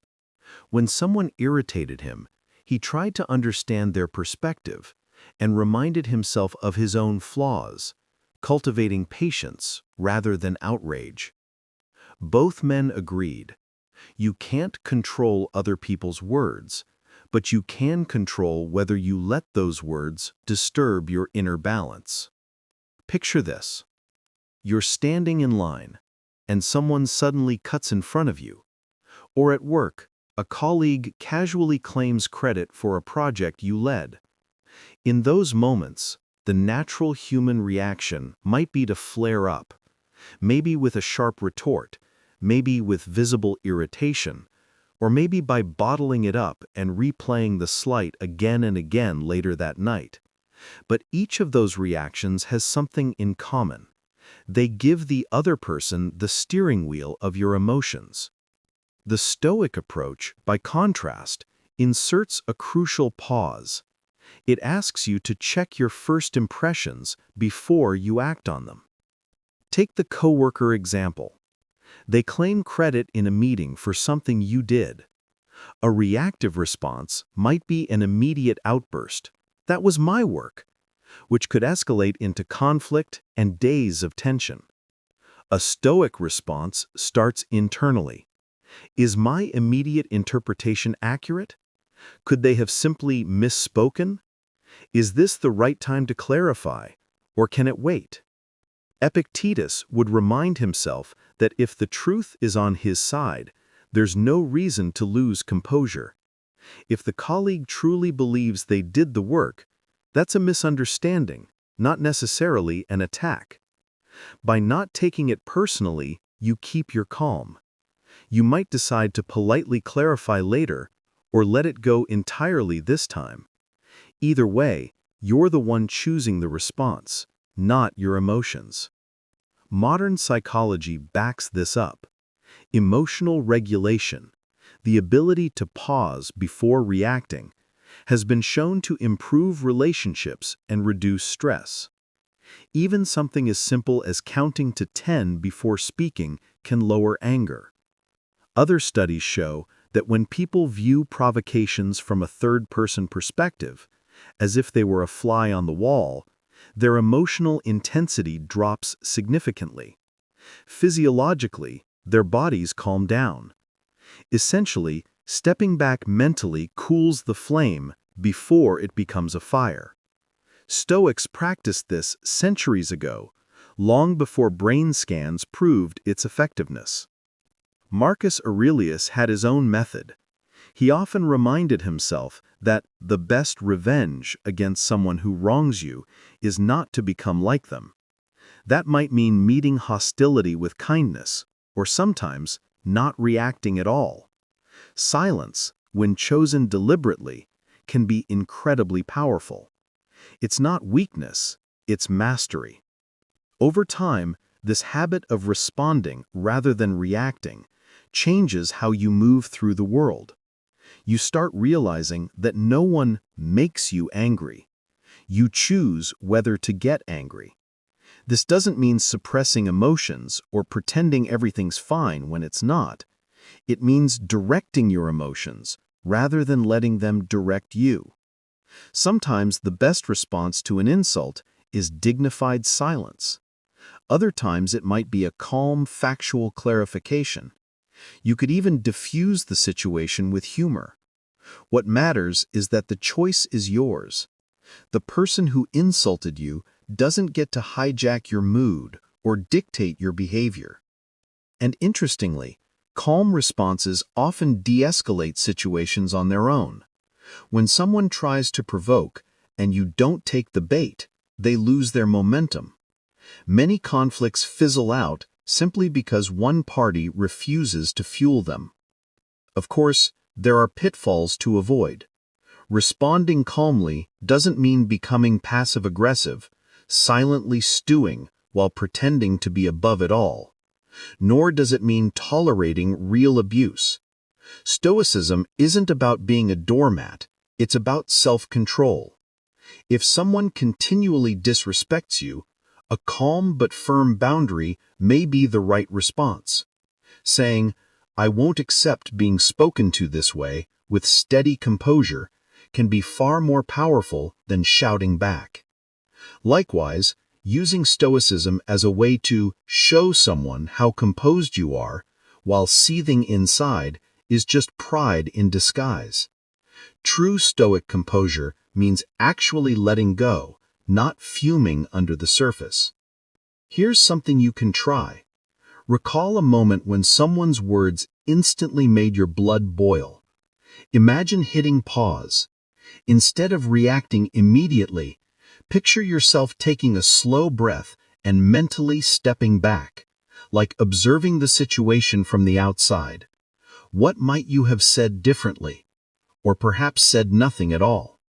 How would the outcome and your mood have changed? Visualizing this replay prepares you for real-life moments, so that next time, that pause comes a little more naturally. Epictetus once said, "Any person capable of angering you becomes your master. They can anger you only when you permit yourself to be disturbed by them." That line captures the essence of this principle. When you react without thinking, you let someone else pull your strings. But when you respond thoughtfully, or choose not to respond at all, you remain the master of your inner world. And in a noisy, provocative world, that's one of the most powerful skills you can develop. Number 24. Learn from failure by reframing setbacks. We all fail. Sometimes it's in big ways, like a project collapsing after months of work, and sometimes it's in small, everyday ways, like breaking a habit you promised to keep. But the real difference between people who grow and people who get stuck often isn't the failure itself. It's how they interpret that failure. Do you treat it as a final verdict on your worth, or as a piece of feedback, an invitation to learn and adjust? The Stoics were very clear on this. Failure isn't the enemy. It's part of the human journey, and, handled wisely, it can become one of our greatest teachers. In the Stoic schools of antiquity, students were expected to stumble. Epictetus would remind them that if they failed to live up to their principles one day, the solution wasn't despair, it was practice. One student is imagined saying, "What progress have I made? I am beginning to be a friend to myself." That phrase is telling. Failure wasn't met with self-hatred, but with self-awareness and renewed commitment. Seneca, writing candidly to his friend Lucilius, often admitted his own moral missteps and then calmly analyzed how to do better next time. He pointed out that even the wisest stumble, but they don't waste time beating themselves up. They recover their footing and keep going. Marcus Aurelius, too, often reflected on his mistakes, not with bitterness, but with a steady resolve to improve. In short, the Stoics believed that when things go wrong, the blame game, whether aimed at others or yourself, is less useful than focusing on what can actually be improved. This mindset is strikingly relevant today. Everyone fails, at work, in relationships, in personal goals, in keeping resolutions. But how you frame those failures matters enormously. If you view a mistake as a permanent label, "I'm terrible at this, I always screw up," then the failure grows bigger in your mind. It starts to define you, and you may give up entirely. But if you see failure as a temporary event and a source of information, that approach didn't work. Now I know what to adjust. You remain motivated. This is what psychologists now call a growth mindset. People with this mindset see abilities as flexible, improvable with effort and learning. Unsurprisingly, they tend to persevere longer and bounce back faster when things don't go their way. Imagine, for example, you decide to build a new morning routine. You'll wake up at 6, exercise, read a bit, maybe meditate. But over the week, you hit snooze more often than not. A fixed mindset might lead you to say, "I have no discipline. I failed. Why bother?" That kind of thinking not only drains your confidence, but also makes you less likely to try again. A Stoic, by contrast, would see this as feedback. "I overslept. What does that tell me? Maybe I'm going to bed too late. Maybe my routine is too ambitious for a first step. How can I adjust for tomorrow? The failure becomes data, not a verdict. That subtle shift is powerful. Instead of labeling yourself, you're simply observing what happened and tweaking your approach. Modern research strongly supports this Stoic intuition. People who believe their abilities can be improved rather than fixed handle setbacks with lower stress and greater perseverance. They don't ruminate endlessly. They adapt. They also avoid the trap of perfectionism. Marcus Aurelius never expected to live flawlessly. He expected to correct course when he made mistakes. If he lost his temper with someone, he wouldn't spend hours in guilt. He'd calmly ask, "What triggered me? How can I remain composed next time?" In this way, every stumble became a stepping stone, a chance to refine his character. This attitude also nurtures something that's often overlooked in discussions of Stoicism: self-compassion. The Stoics is sometimes portrayed as cold and strict, but in reality, they were remarkably understanding of human weakness. Seneca openly admitted, "I keep sinning, but I'm not giving up on myself, because improvement is always possible." That's the heart of it. You don't have to be perfect. You just have to keep learning. When you adopt this perspective, failure loses much of its sting. Even big setbacks, like a business failure or a painful breakup, can be reframed. The question becomes, what wisdom did this give me? How can I use this experience, however unpleasant, to make better decisions or help others in the future? In this way, a loss can become a form of gain. Embracing mistakes as lessons also quiets the ego. You become less afraid of being seen as flawed because you understand that everyone is a work in progress. Criticism becomes less threatening because you can use it constructively rather than defensively. Over time, something beautiful happens. Your life starts to form an upward curve, not because you've avoided failure, but because each failure leaves you wiser, steadier, and better prepared. Instead of spiraling downward or staying flat, you build a momentum of growth. Of course, this doesn't mean shrugging off mistakes without making real changes. The Stoics were practical people. If the same preventable error keeps happening, it's time for honest reflection, not endless excuses. Growth requires both reflection and action. Nor does it mean romanticizing failure. It's okay to feel disappointed or frustrated when things go wrong. The Stoic point is that you don't stay stuck there. You move through it, learn, and continue. Think back to a failure in your own life. Maybe something that once felt devastating. Can you identify at least one valuable thing that came out of it? Perhaps it taught you resilience, redirected you to a better path, or gave you insight into your own habits. Often, what looks like a dead end in the moment later reveals itself as a turning point. Epictetus summed this up well when he said that the truly educated person blames neither others nor themselves harshly, but focuses on understanding and improvement. Failure doesn't have to be a scar. It can be a teacher. And when you start treating it that way, your relationship with mistakes changes. They become less threatening, more instructive. You become less fearful of trying, because even a misstep can move you forward. Number 25. Build good habits through routine and consistency.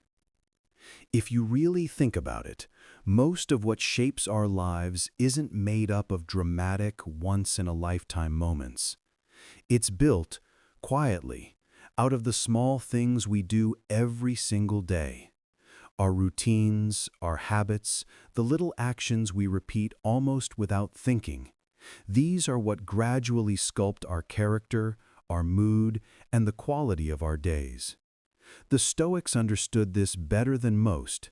They saw daily habits not as dull repetition, but as the building blocks of virtue and inner calm. Epictetus once urged his students, "Practice yourself, for heaven's sake, in little things, and thence proceed to greater." To him, self-mastery didn't begin with heroic deeds, but with small, consistent disciplines. Marcus Aurelius practiced this through his daily morning reflections. Each dawn he wrote to himself about Stoic principles, gently but persistently training his mind. Zeno, the founder of Stoicism, was so consistent in his routines that people said they could set their watches by his habits. Musonius Rufus, another Stoic teacher, recommended practicing moderation and endurance through everyday actions, eating simple meals, rising early, facing discomfort without complaint. For the Stoics, life itself was a gymnasium. Each daily habit was like a set of exercises for the soul, strengthening character one repetition at a time. This way of thinking might sound ancient, but modern science backs it up. We often imagine that lasting change requires massive, one-time efforts, a complete life overhaul, a big resolution, a burst of willpower. But research shows the opposite. Small actions, done consistently, have extraordinary power to shape who we become. Consider two people who both want to live more wisely. The first reads Stoic philosophy occasionally, whenever inspiration strikes, but doesn't apply it regularly. The second sets aside a few minutes every morning to reflect on a Stoic thought, and a few minutes every night to journal one lesson from the day. At the end of a year, one has a scattered handful of insights. The other has hundreds of small reinforcements that have slowly reshaped how they see and respond to life. Habits work because they run on autopilot. Once they're formed, they remove the need to make constant decisions. You don't have to fight yourself every morning about whether to do the right thing. It just becomes what you do. There's a famous line often attributed to Aristotle: "We are what we repeatedly do." Excellence, then, is not an act, but a habit. If you repeatedly practice patience in minor situations, like waiting calmly in traffic or listening carefully when someone speaks, you gradually become a patient person, ready to face bigger tests with composure.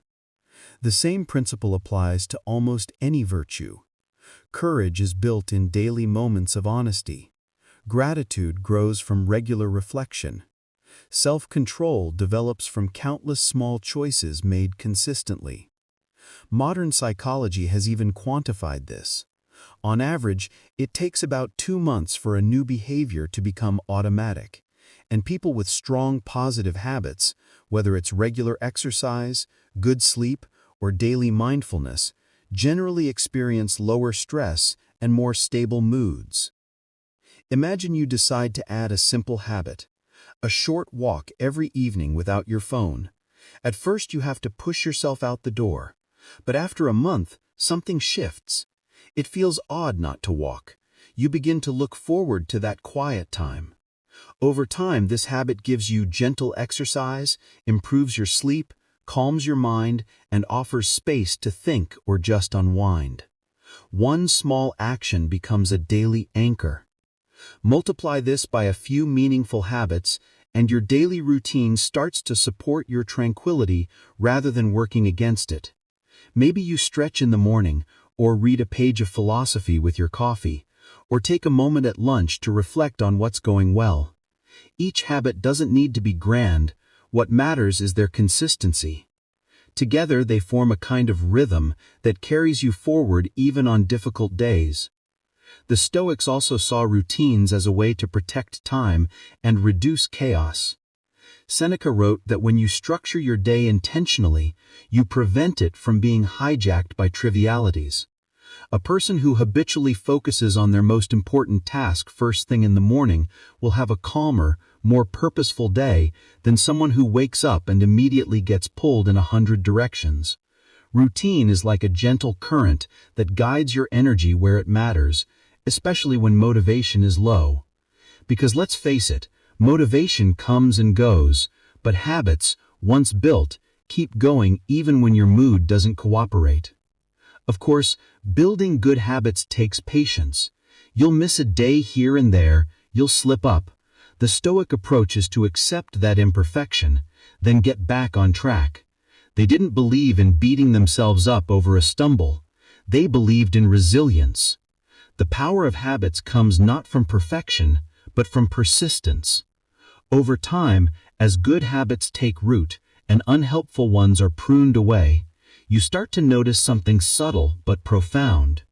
Life gets a little smoother. You waste less energy on indecision, temptation, or regret. Your routines quietly handle what used to drain your willpower. This frees your mind for deeper thought, creativity, or simply being present. In a way, habits are like an autopilot, not the mindless kind that drifts you away from your goals, but the thoughtful kind that steers you steadily toward the life you want. And once that autopilot is in place, tranquility becomes much easier to sustain. Here's a small reflection you might try. What is one small daily habit that, if practiced consistently for the next 6 months, you believe would most improve your well-being or character? Visualize how this single change could ripple through your days, how it might affect your mornings, your interactions, your state of mind. Then ask yourself, what's the tiniest starter version of that habit you could begin tomorrow morning? Sometimes the most powerful transformations begin with something that takes less than a minute a day. Epictetus put it beautifully. First, tell yourself what kind of person you want to be, then do the work every day. The habits you choose are the quiet architecture of the life you're building. Number 26. Embrace simplicity and discover that less is more. We live in a world that often tells us that more is always better. More money, more clothes, more gadgets, more experiences. But if you've ever had a closet packed with things you never wear, or a calendar crammed with commitments you don't really enjoy, you've probably felt the opposite. More isn't always better. In fact, sometimes more leads to more stress, more noise, and more chaos. The Stoics understood this long before minimalism became a modern buzzword. For them, simplicity wasn't about aesthetics or trends. It was about freedom, the kind that comes when you focus on what's truly essential and let go of the rest. Musonius Rufus, a Roman Stoic teacher, often emphasized being content with simple food, clothing, and shelter. He believed that craving unnecessary luxuries leads to restlessness and anxiety. Seneca, though wealthy himself, wrote passionately about the virtue of simplicity. He once said that a contented mind is a continual feast, and he practiced this by occasionally living as if he were poor, wearing humble clothes, eating plain bread, reminding himself that he could be happy with less. This wasn't self-punishment, it was training. By proving to himself that he didn't need luxury to be content, he made himself less vulnerable to fear and loss. Epictetus, who was born into slavery, compared chasing luxuries to remaining enslaved. The more things you believe you need to be happy, the less free you become. The Stoic ideal was autarkia, self-sufficiency, needing only what truly nourishes the soul, virtue, basic sustenance, and human connection. Think of your peace of mind as a still lake. Every unnecessary desire or possession is like a stone tossed in, creating ripples that disturb the calm. Modern life encourages us to keep throwing stones, more subscriptions, more possessions, more goals, more distractions. but each of those adds a small weight to our minds. By simplifying, you remove many of those stones, and the lake becomes still again. Take a simple everyday example, your home. If your closet is overflowing with clothes you rarely wear, each morning brings a tiny moment of friction, too many choices, a subtle sense of disorder. If your living space is cluttered with objects you don't love or use, it quietly drains your energy. When you declutter and keep only what's meaningful or useful, something shifts. Suddenly, getting dressed becomes easier because you love every option. Your space feels lighter, calmer. It's not just about tidiness, it's about mental clarity. There's a reason why so many people report feeling peaceful after cleaning their rooms. Outer order contributes to inner calm. The Stoics didn't have overflowing wardrobes or cluttered desks, but they understood the psychology perfectly. A life with fewer unnecessary desires is simply easier to manage. The same principle applies to lifestyle habits. If you train yourself to be content with simple meals, like Marcus Aurelius did, you won't be distressed when lavish banquets aren't available. In modern terms, if you can be satisfied with a basic functional phone, you won't be trapped in the endless cycle of upgrading just to feel up to date. That's not just frugality, that's freedom. When you need less, the world has less power over you. Interestingly, modern research mirrors these ancient insights. Studies show that beyond a certain point, increasing wealth doesn't significantly increase happiness.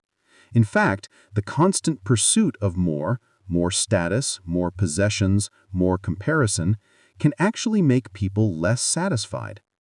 Think about two people. Person A has a high salary, a luxury car, a big house, and a lifestyle to match. They also have a hefty mortgage, car payments, and a constant pressure to maintain their image. They live paycheck to paycheck despite their income, always a little worried. Person B earns less, but lives in a modest home, has few bills, and enjoys simple pleasures. They save a little each month and rarely feel anxious about money. By Stoic logic, person B is wealthier in the ways that actually matter, in contentment and tranquility. Simplicity goes beyond physical possessions. It applies to information and commitments too. In a world overflowing with news feeds, social media updates, and endless must-dos, spreading yourself too thin can fragment your attention and exhaust your mind. A Stoic approach would be to focus on a few meaningful sources, activities, or relationships and let go of the rest. Doing fewer things with more presence often leads to richer experiences than constantly chasing everything at once. For example, immersing yourself deeply in one or two hobbies you genuinely love is far more fulfilling than juggling 10 activities you barely touch and feel guilty for neglecting. Financial simplicity is another powerful Stoic theme. Living below your means, spending less than you earn, builds a buffer that gives you peace of mind. Seneca advised reducing desires rather than endlessly increasing income. When you need less, you feel richer because you're not constantly running to keep up. It's important to understand that embracing simplicity doesn't mean deprivation. It's not about stripping away joy or beauty. It's about pruning away the excess that doesn't actually add value, so what does matter can shine. Simplicity creates breathing space, room to rest, to think, to notice the small joys that get drowned out by noise. It also cultivates gratitude. When you're satisfied with little, everything extra feels like a gift. When you're only satisfied with luxury, life constantly feels lacking. The Stoics believed that by aligning our lives with nature, which operates with economy and purpose, never excess, we live more freely. Nature doesn't hoard, it functions efficiently. By embracing simplicity, we mirror that natural flow. So here's a small reflection you might try. Look around your living space, or think about your daily routine. What's one thing that consistently feels like too much? It might be clutter in your home, an overstuffed schedule, or endless digital noise. How do you feel when you imagine letting it go, even a little? Often that mental picture brings a sense of relief. Follow that feeling. Identify one simple step you could take in the next 24 hours, something you could donate, cancel, or tidy to give yourself a bit more breathing room. Seneca once wrote, "We have riches, not when we have gathered much, but when we have lowered our wants."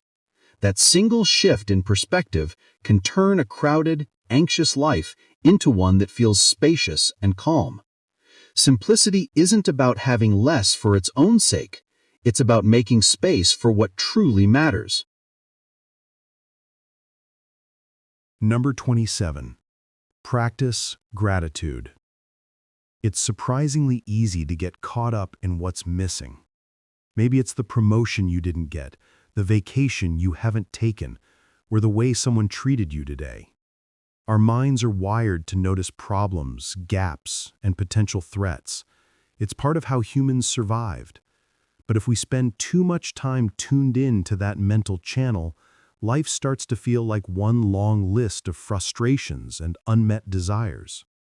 The Stoics believed that there's another channel we can consciously choose, one that focuses on what's already here, what's already good, what's quietly sustaining us every day. In modern terms, that practice is gratitude. Gratitude wasn't a side note in Stoic philosophy, it was central. Marcus Aurelius begins his meditations not with complaints or self-criticism, but with thanks. He goes through his family members, teachers, and friends one by one, acknowledging what he's learned from each of them.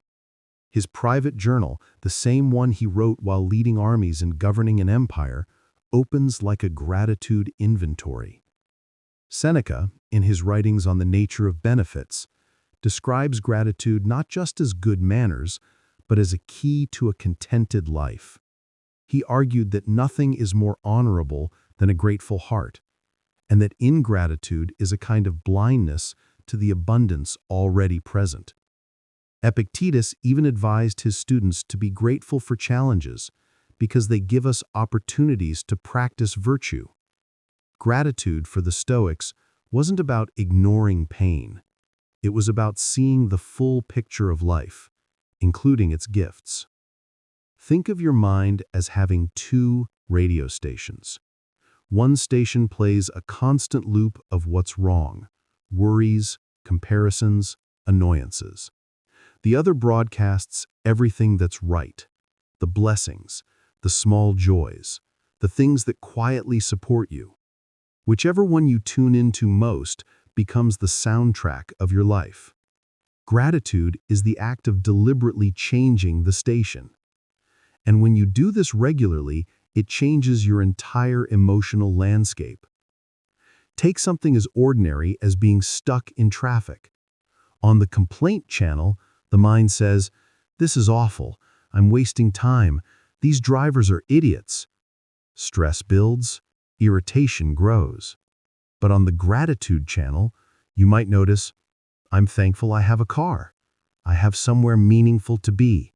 I have music to listen to, and the air conditioning works on this hot day."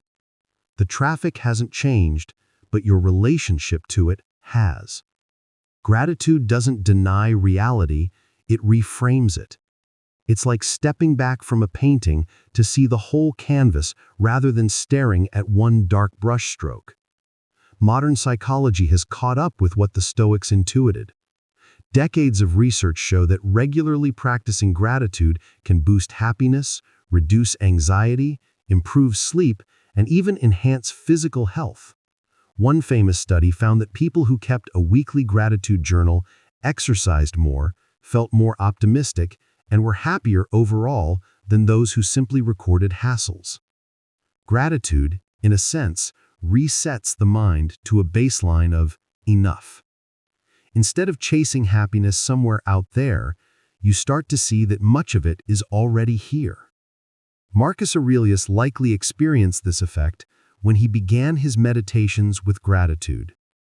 By reminding himself of the people and principles that shaped his life, he set a tone of fullness before facing the day's difficulties. When you already feel rich in what matters, setbacks sting less.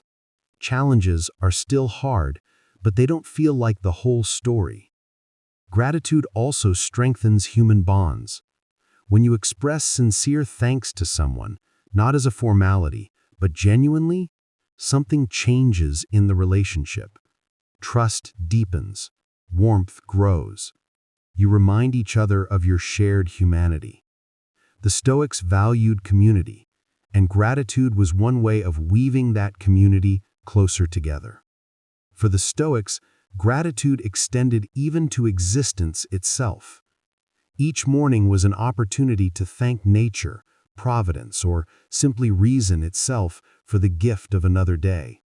I woke up, and I have the faculties of thought and action to live today well.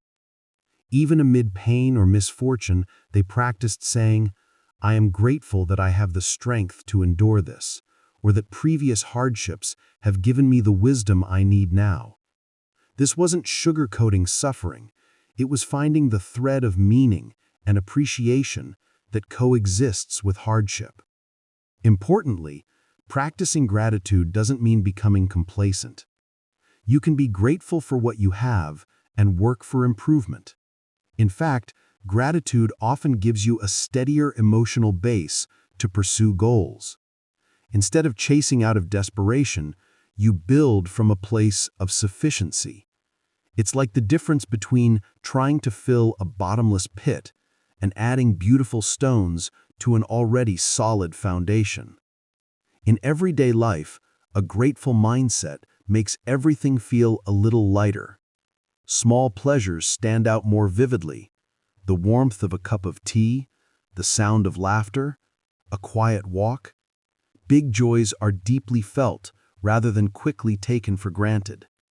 And pains, though still real, are placed in context. They don't swallow your perspective whole. The Stoics might say that gratitude brings you into harmony with reality. The sun rises, your heart beats, people you love exist, all of it unearned. Seeing that clearly fosters both humility and peace. Here's a small reflection you might try. Think about something you often complain about, even silently. Your job, your commute, a family responsibility. Now challenge yourself. Can you identify at least one genuine thing about that same situation that you're grateful for? Maybe your job provides for your family. Maybe your commute gives you time to listen to podcasts. Maybe that family responsibility is also a chance to show love. This isn't about pretending everything is perfect. It's about seeing the fuller picture. Gratitude often hides in the shadow of annoyance. When you find it, your entire emotional stance can shift. Marcus Aurelius once advised, think of what you have rather than of what you lack. Of the things you have, select the best, and then reflect how eagerly they would have been sought if you did not have them. Gratitude is a way of remembering the value of what's already in your hands before life reminds you through its absence. Number 28. Serve the common good through community and altruism. If you've ever carried groceries for a neighbor, stayed late to help a teammate finish a task, or simply listened, really listened, to a friend who was having a rough day, you've probably felt it. That quiet lift in the chest, the sense that life just became a little more meaningful. It can feel paradoxical that doing something for someone else would immediately make you feel better. Yet both ancient wisdom and modern psychology point to the same truth. Serving others steadies us. It gives shape to our days, softens our anxieties, and reminds us who we are when life gets loud. The Stoics saw this clearly. Marcus Aurelius wrote that what isn't good for the hive isn't good for the bee. his way of saying that our well-being rises and falls with the well-being of those around us. We aren't isolated planets, we're part of a constellation. Seneca argued that generosity isn't just polite, it's our natural duty and a reliable source of joy. Musonius Rufus went further, insisting that whatever moral strength we build should be put to work immediately for family and community, not hoarded in private. Even Epictetus, famous for teaching personal responsibility, reminded his students that a good life includes playing your roles, friend, parent, colleague, citizen, with honor. Behind all of this sits the Stoic picture of the cosmopolis, the universal city. We're citizens of the same world, kin in a very real sense, and acting for the common good isn't a burden, it's a return to our nature. And here's the beautiful part. When you show up for others, your own mind often calms down. Think about a day when worries looped endlessly in your head. Deadlines, bills, disappointments. Then a neighbor needed a hand lifting a box, or your sister called and asked for advice, and for 30 minutes, you forgot yourself. The problem didn't magically vanish, but your perspective shifted. This is sometimes called the helper's high. Our brains reward altruism with a warm, centering glow. Hormones linked to trust and connection rise. But beyond chemistry, something more fundamental happens. Service pulls our attention outward towards something larger and steadier than our private fears. It narrows the distance between who we want to be and how we're actually living. The Stoics would say this alignment brings tranquility because it's rational. Imagine a city where everyone takes and no one gives. It's tense, fragile, fearful. By contrast, a city where people help each other grows safer and calmer, and you, living in that city, are safer and calmer too. So every act for the common good is also an investment in your own peace. You're reinforcing the very conditions that make a serene life possible. This isn't only about formal volunteering, though that's powerful. It can be as ordinary as the way you do your job. Consider a teacher who sees their work not as punching the clock, but as shaping young minds for a better future. The workload doesn't change, but the meaning does, and meaning is fuel. Or picture the barista who treats each customer as a neighbor rather than a transaction. The day becomes a sequence of small human exchanges, not a grind. A parent serving a family dinner, a nurse on the night shift, a coder writing cleaner documentation so the next person can work faster. These are all quiet acts of service. When you frame your role as a gift you offer, resentment softens and motivation steadies. I have to becomes I'm choosing to help.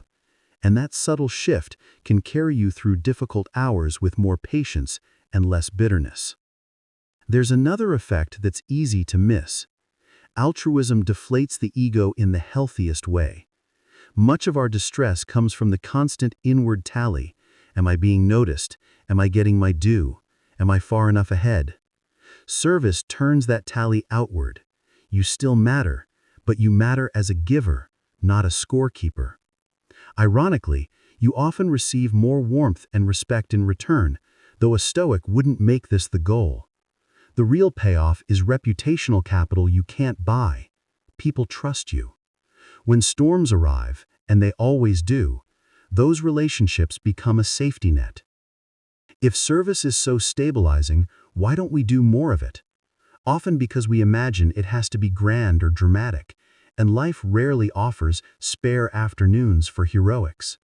The Stoics would counsel starting where you are with what you have. Firstly, regularity beats intensity. A single extravagant gesture feels good, but a light, consistent commitment works better. 15 minutes each week tutoring a neighbor's child, a monthly morning at the food pantry, a standing check-in with an elderly relative. Put it on your calendar the way you'd schedule a meeting. Steady rhythms turn good intentions into identity.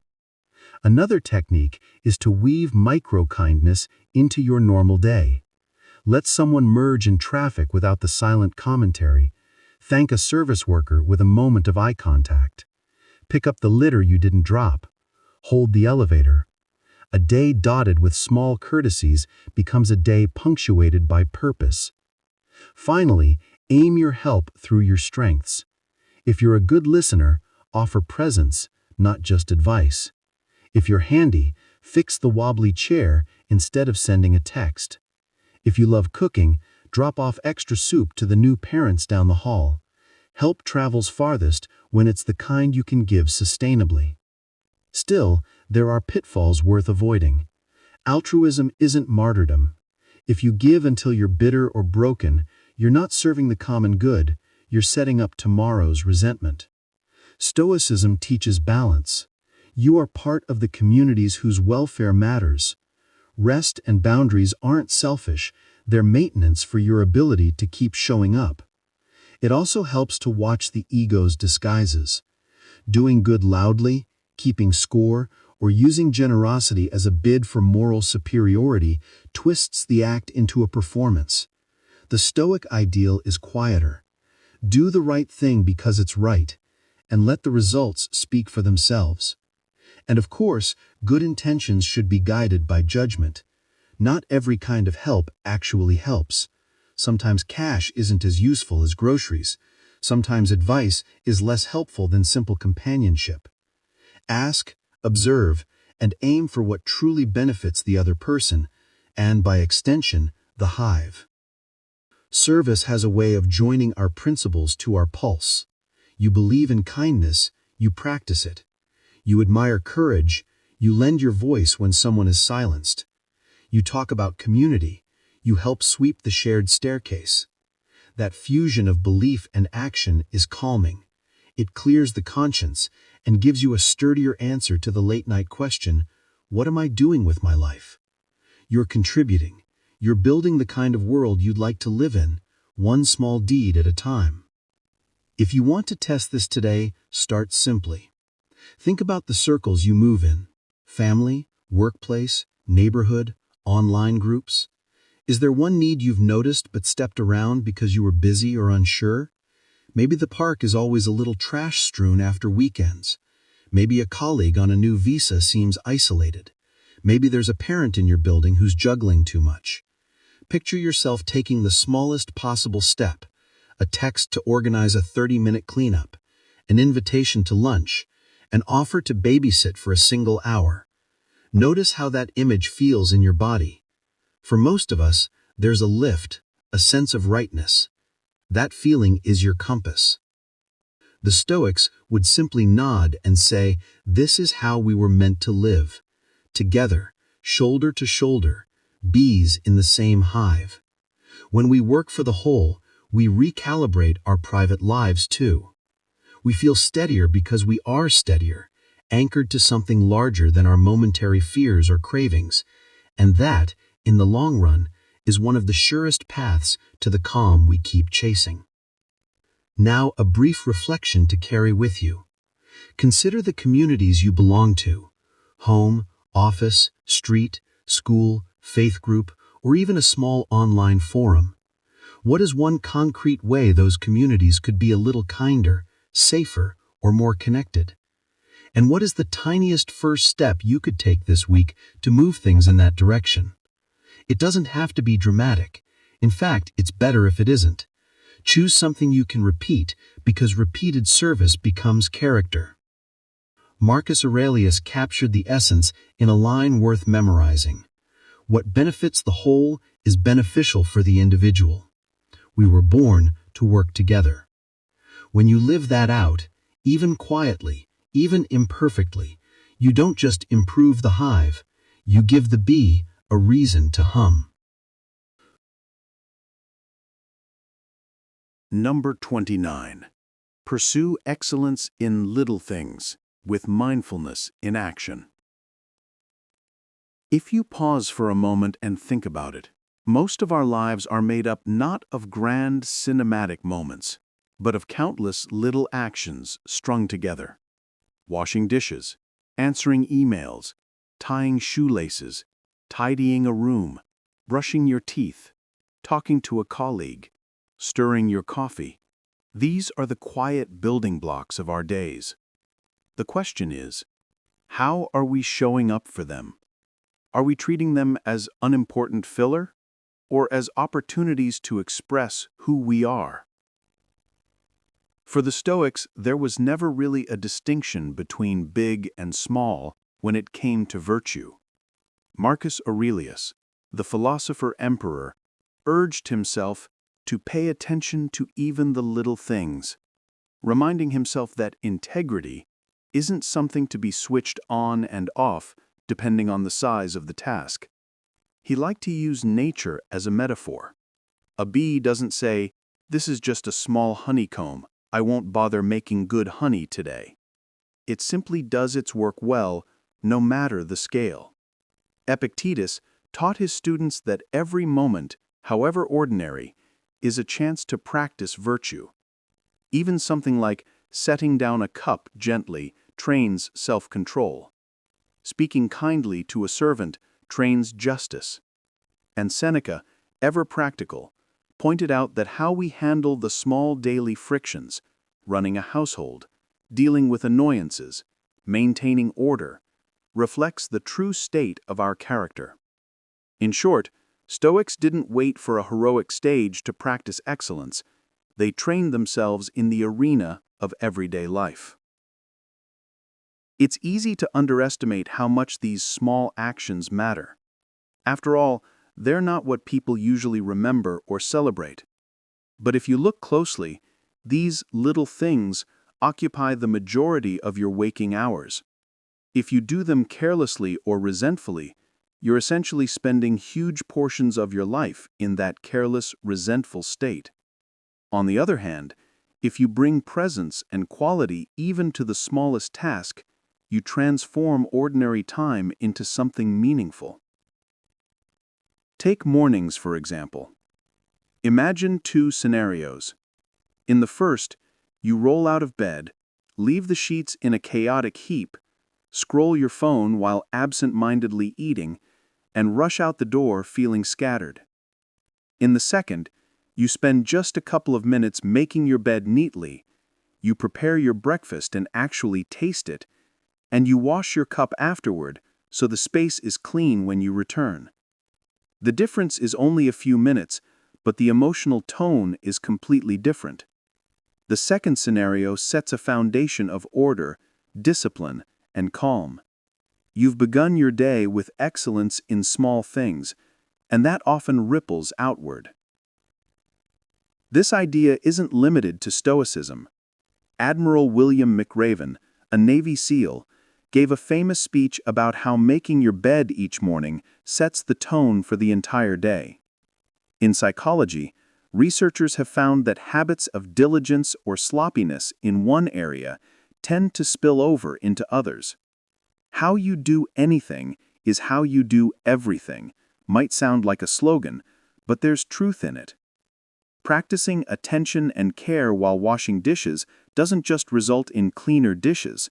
It trains your ability to focus, to finish what you start, and to take quiet pride in your actions. Those same abilities come into play when you're listening to a friend, tackling a tough work problem, or making a difficult ethical choice. There's also something quietly beautiful about doing small things well. A janitor who takes pride in making the floors shine isn't just cleaning. They're creating a space for others to flourish. A coder who carefully organizes their work isn't just typing lines. They're laying a foundation for their team's future success. In some Zen monasteries, cooking and cleaning are treated as spiritual practices, done with the same attention as meditation. It's the same principle. Infusing quality into ordinary acts turns them into something greater. Excellence in small things has practical advantages too. Minor neglect often snowballs into major problems. Seneca warned that seemingly trivial indulgences or lapses can over time lead to real trouble, like small leaks that eventually sink a ship. If you put tools back in their place after every use, You never face a chaotic mess when time is short. If you send thoughtful replies to messages promptly, you avoid backlogs that cause stress later. Being mindful now is often a gift to your future self. And perhaps the most powerful benefit is internal. Doing things well, even when nobody is watching, builds self-respect. If you only perform well when there's an audience, a reward, or a fear of being judged, part of you knows that your integrity is conditional. But if you sweep an empty room as carefully as if someone important were watching, you know deep down that your standards are real. The Stoics often spoke of an inner judge or conscience that sees all. When your actions align with that inner standard, you sleep more peacefully. You trust yourself. Of course, this is not a call to obsessive perfectionism. Stoic excellence is rational and balanced. Folding your laundry neatly doesn't mean ironing your socks for hours. It means caring enough to do a decent job, finishing tasks properly, and bringing presence to the moment. It's about making small improvements, maybe just 10% more care than usual, not about creating stress over tiny imperfections. It's not about feeling superior to others for your neatness or efficiency. True excellence is quiet. It's for your own character, not your ego. And yes, there will be days when you're tired, distracted, or rushed, and you don't give your best to every task. That's part of being human. The point isn't to feel guilty for slipping, but to gently return to mindful effort the next time. Over weeks and months, these small moments add up. You'll notice your environment becoming more orderly, your mind more focused, and your sense of self-respect growing steadily. To make this practical, choose one small activity in your daily routine that you usually rush through or treat carelessly. Maybe it's making your lunch, brushing your teeth, or writing emails. What would happen if you approached that activity with calm attention and tried to do it 10% better? Not obsessively, just mindfully. Visualize yourself doing it well, finishing it properly, and noticing the small sense of accomplishment afterward. That feeling is a clue. It's the quiet pride that comes from living intentionally. The founder of Stoicism, Zeno of Citium, once said, "Well-being is realized by small steps, but is truly no small thing." Excellence in small things may seem modest at first glance, but it's precisely through those small steps that we build a well-ordered life. And in a well-ordered life, tranquility has room to grow.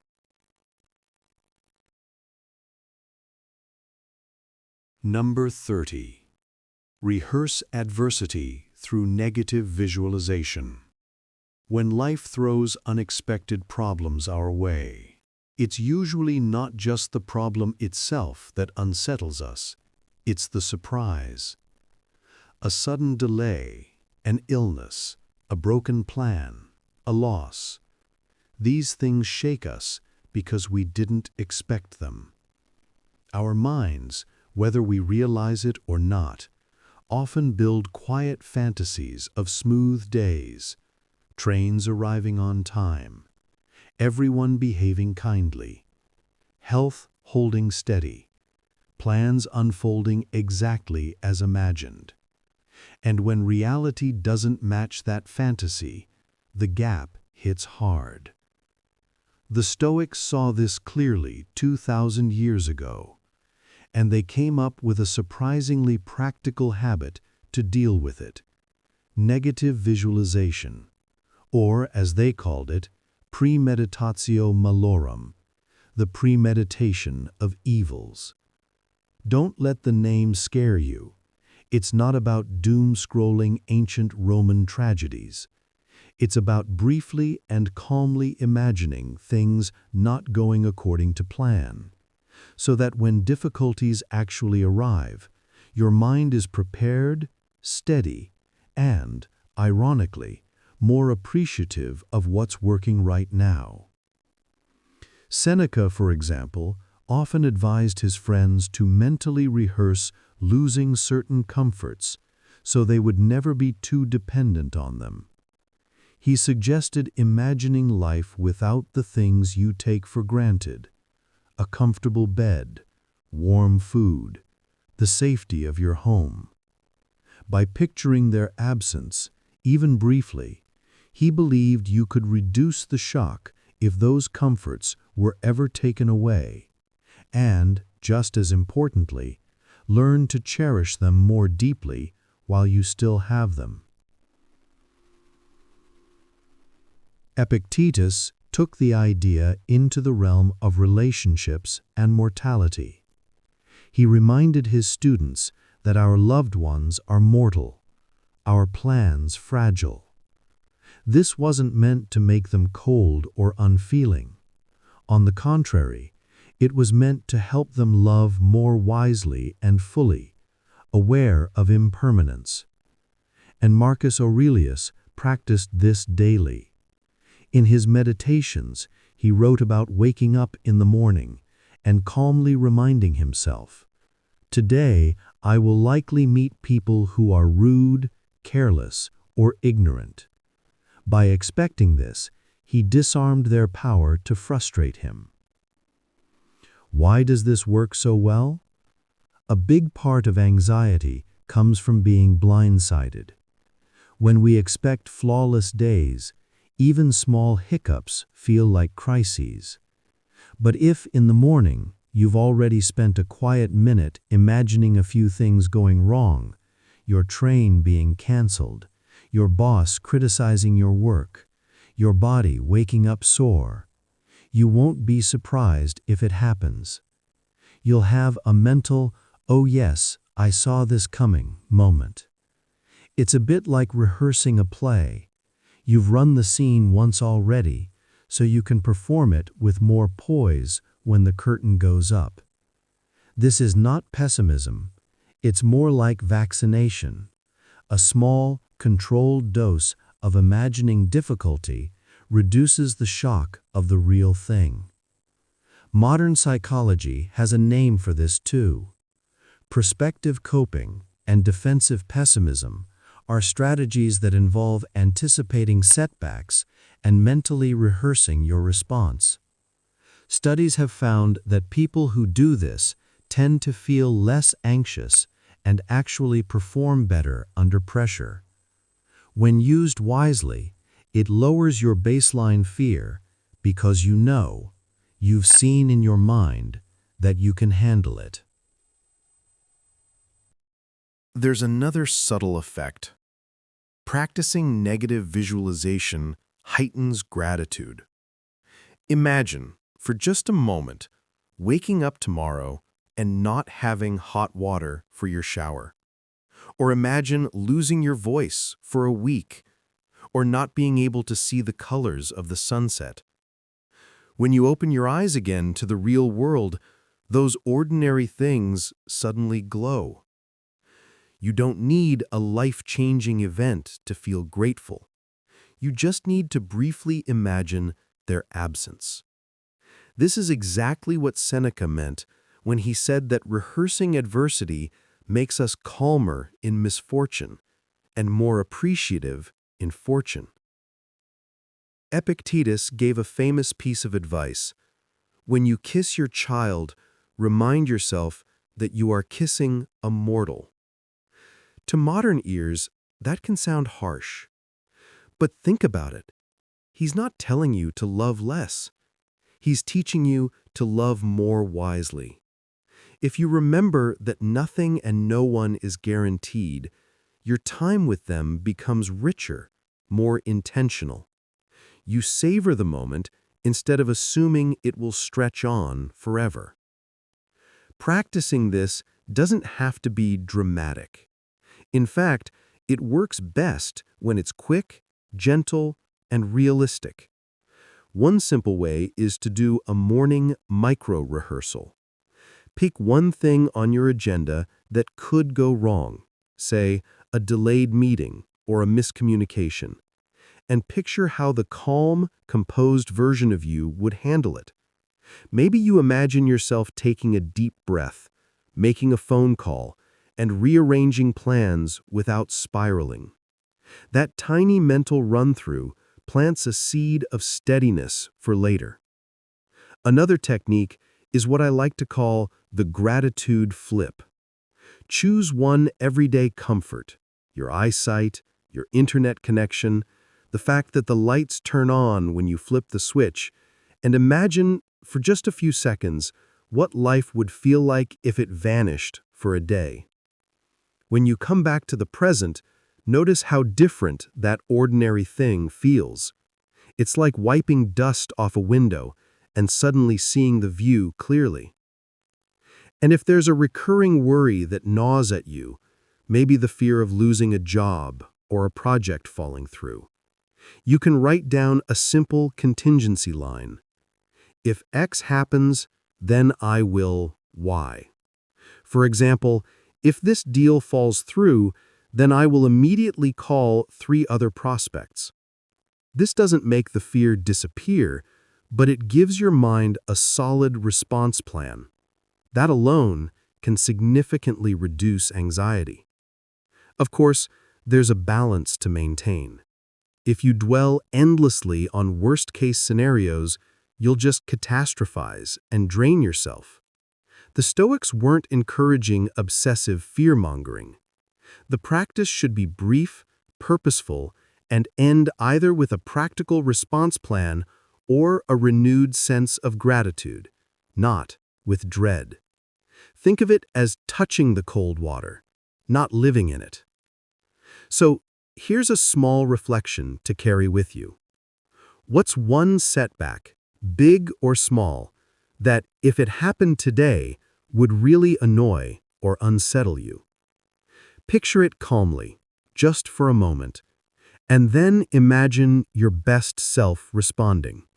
Measured, thoughtful, maybe even with a touch of humor. What would that look like? By rehearsing it now, you're already changing how you'll meet it later. Seneca put it beautifully. He robs present ills of their power who has perceived their coming.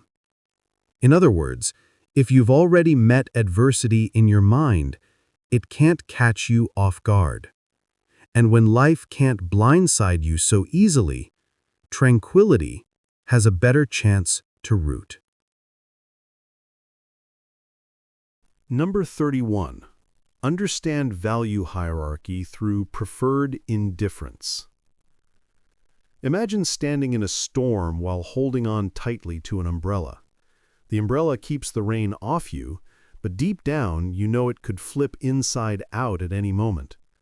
That's a bit like how the Stoics thought about external things: health, wealth, reputation, comfort. They're useful, they can make life smoother, but they're not the foundation of your peace of mind. The Stoics had a clear way of organizing values that set them apart from many other ancient schools of thought. They divided everything into 2 main categories: things that are up to us and things that are not. Our judgments, character, and actions fall into the first category. Our bodies, possessions, social status, and the opinions others hold of us belong to the second. And here's the key: only the first category determines our moral worth, and ultimately, our happiness. That doesn't mean the Stoics dismissed everything external as irrelevant. Far from it. They used the term indifference not because these things didn't matter at all, but because they didn't affect virtue. Among these indifferents, some were preferred. Health is better than illness. Wealth is more useful than poverty. A good reputation opens doors that slander can close. These are all rational preferences, and the Stoics had no problem choosing them, so long as choosing them didn't require betraying virtue. Epictetus, for example, constantly reminded his students that our peace should rest only on what we can control. You might prefer good health, but if illness comes, your courage and clarity are what truly define you. You might prefer wealth, but if it vanishes overnight, your honesty and perseverance remain untouched. And Marcus Aurelius, centuries later, would echo this again and again in his private reflections. Externals may help or hinder, but they never define who you are. This value hierarchy isn't just a philosophical curiosity, it's a practical way to reduce unnecessary suffering. Think about it.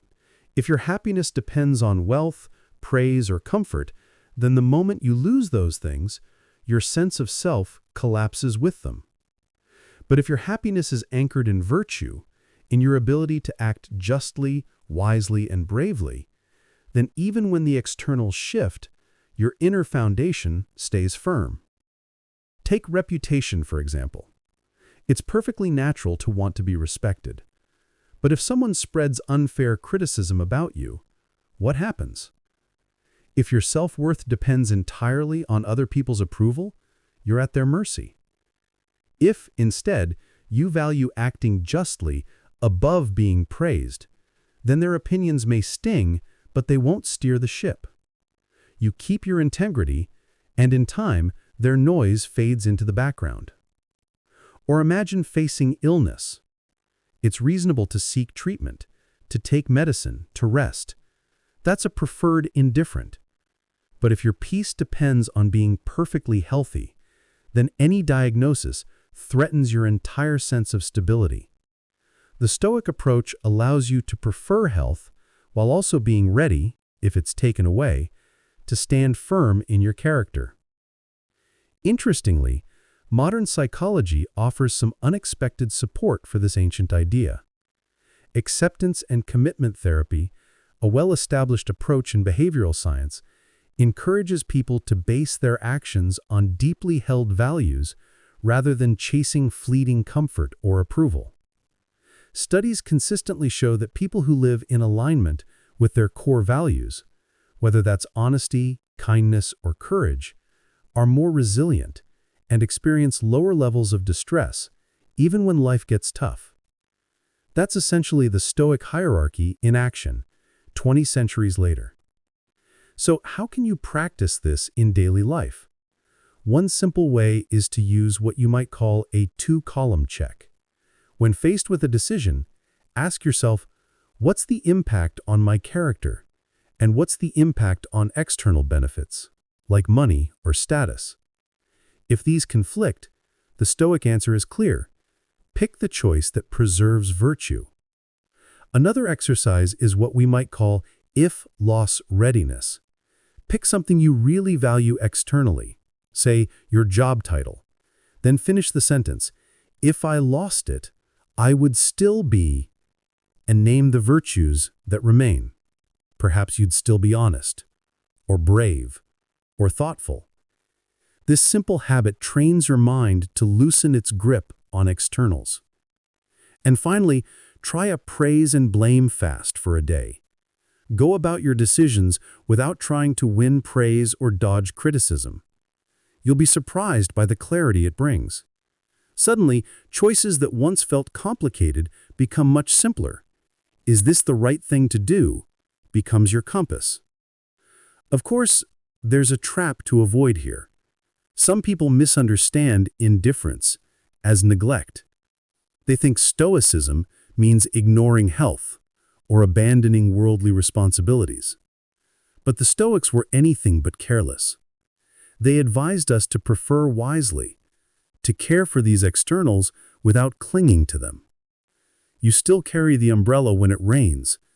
You just don't panic if the wind flips it. At its core, the Stoic value hierarchy is about freedom.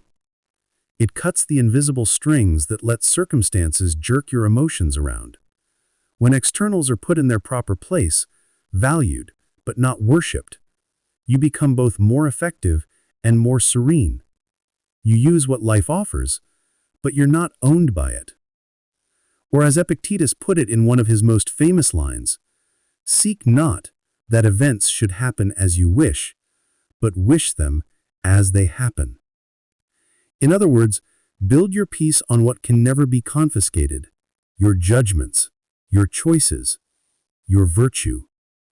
Everything else is extra. Number 32. Guard the gate by giving assent to impressions. Picture your mind as a house with a front door. Thoughts, like visitors, arrive constantly, some polite, some rude, some outright manipulative. The Stoics believed that while you can't control who knocks, you absolutely control who gets to come inside and make themselves at home. This ability to guard the mental gate is one of the most practical, powerful skills they ever taught. Epictetus explained this idea clearly. He said that impressions, the immediate thoughts, feelings, or perceptions that hit us, arrive on their own. We don't choose them. A smell, a look from someone, a sudden notification on your phone, they all spark instant reactions in the mind. But here's the crucial part. Whether or not we agree with those impressions is entirely up to us. That moment of assent, of saying, yes, this is true, is where our power lies. Marcus Aurelius trained himself to recognize this in real time. When a thought popped up, he would mentally label it, "You are an appearance." In other words, he reminded himself that this is just a first impression, not the final word. This little pause gave him space to decide how to respond. It was like checking someone's ID at the door before letting them in. Why does this matter so much? Because a huge amount of emotional turmoil comes not from the events themselves, but from the stories we instantly tell about them. Imagine you wave at a friend across the street, and they don't wave back. Without reflection, your mind might rush to judgment. She's ignoring me. Did I do something wrong? That story takes root in seconds. But maybe she didn't even see you. Maybe she was deep in thought or rushing to catch a bus. By inserting a brief pause between the impression, "she didn't wave," and your judgment, "she must be upset with me," you give yourself the chance to shift from panic to curiosity. The Stoics were, in many ways, early psychologists. Modern cognitive science backs this up. One of the most effective emotion regulation strategies today is called cognitive reappraisal. It involves examining and reframing your interpretation of a situation, which has been shown to reduce negative emotions and improve problem solving. The Stoics practiced this centuries ago. If a wave of anxiety hits you before a presentation, for example, you can label it. This is an impression, anxiety saying I'll fail. Then you examine the evidence. Is that really certain, or is it just a story your mind is spinning? Once you see the thought for what it is, you can choose a more accurate and useful judgment. I've prepared, I've done this before, and feeling nervous is normal. This is the heart of assent. You may feel an urge, but you don't have to become that urge. You may hear an inner insult, but you don't have to repeat it. You are not the sum of your first thoughts. You are the curator who decides which ones stay. Over time, your mind shifts from being like a crowded, noisy market, where every thought is shouting for your attention, to a well-curated library, where only useful, truthful ideas are allowed to remain. In daily life, this can take many forms. Let's say you receive an email that hasn't been answered in 2 days. Your mind may leap to, "They don't respect me," or "I'm being ignored." But if you strip away the emotional coloring, the neutral fact is simply, Email unanswered for 2 days. That's it. From there, you can generate alternative, plausible explanations. Maybe they're overwhelmed with work. Maybe your message landed during a busy period. You don't have to automatically endorse the most painful story. You choose the version that's both truer and more helpful, and then act accordingly.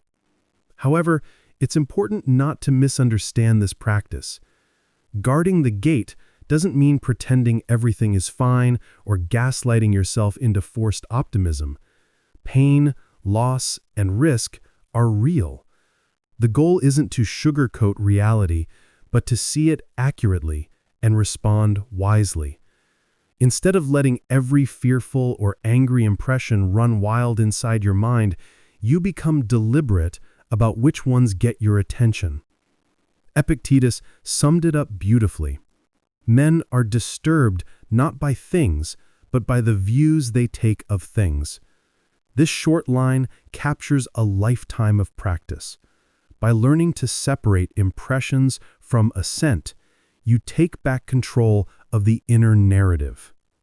Together with the previous principles, negative visualization, understanding the hierarchy of values, and now guarding the gate of the mind, you're building a frontline toolkit for everyday Stoic resilience.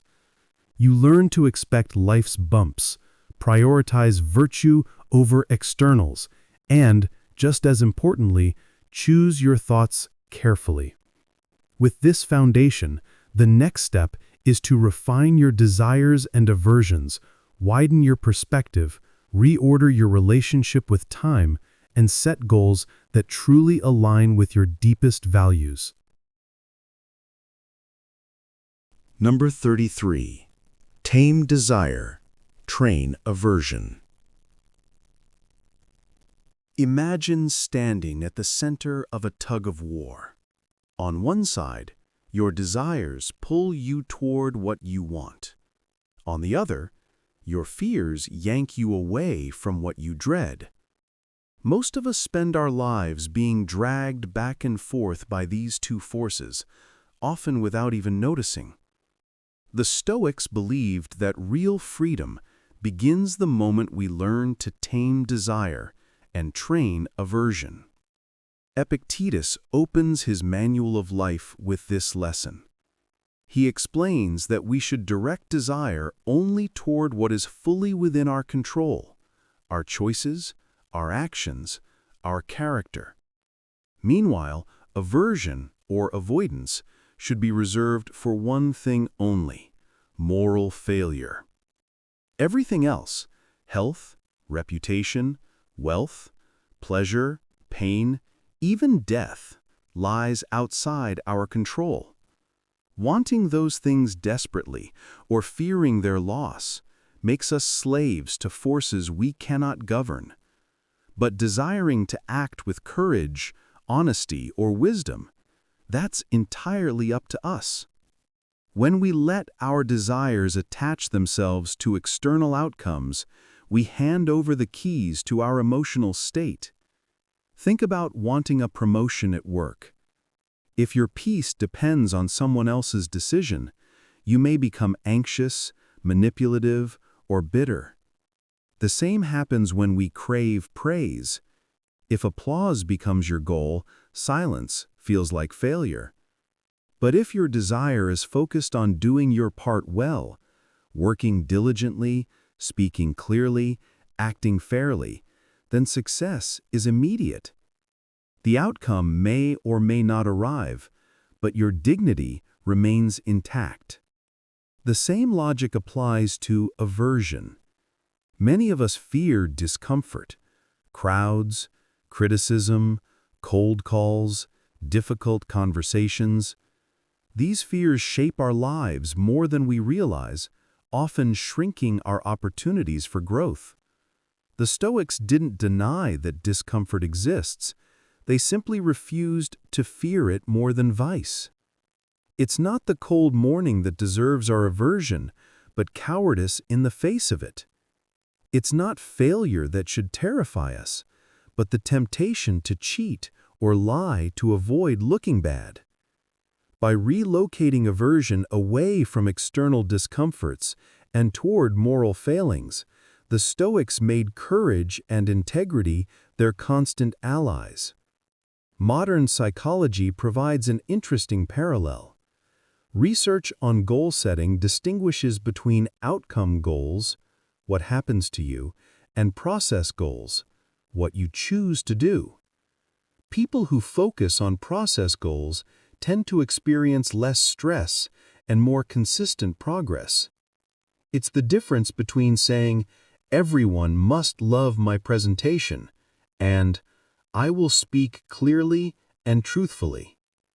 The first creates anxiety because you can't control how people feel. The second grounds you in what you can control: your effort, your presence, your honesty. Let's take a practical example. Suppose you have an important presentation at work. If your desire is that everyone applauds, you may obsess over every glance, every frown, every pause in the room. But if your desire is simply to deliver your message clearly and with integrity, you've already succeeded the moment you finish speaking. On the aversion side, if you fear making any mistake, the pressure can paralyze you. But if what you truly wish to avoid is misleading your audience or blaming others for errors, then even a stumble can be handled with grace and honesty. Over time, this shift is liberating.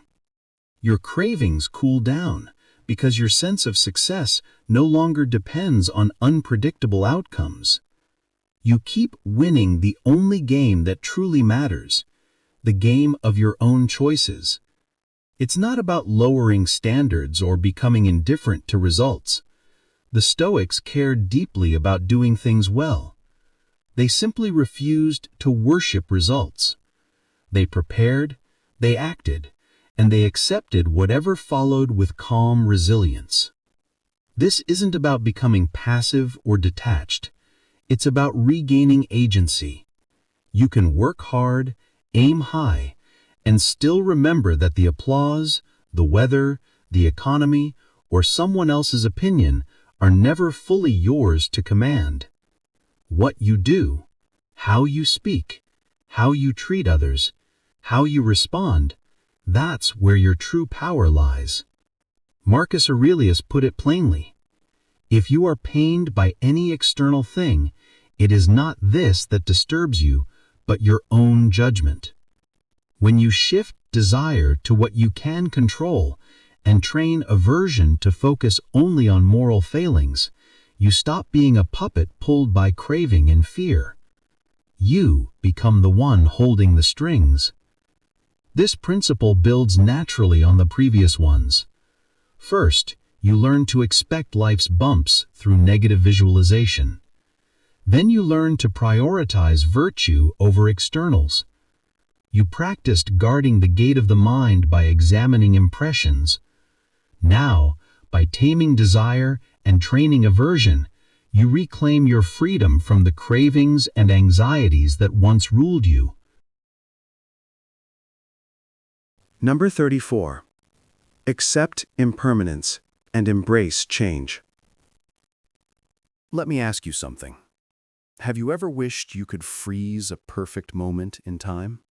Maybe it was a quiet morning with someone you love, the last day of a vacation, or even just a period in life where everything felt right. We all do this. We cling to people, places, routines, not because we're foolish, but because we're human. And yet, deep down, we know that everything changes. The Stoics knew it true. In fact, they made peace with it. They understood that life is a constant flow, not a still frame.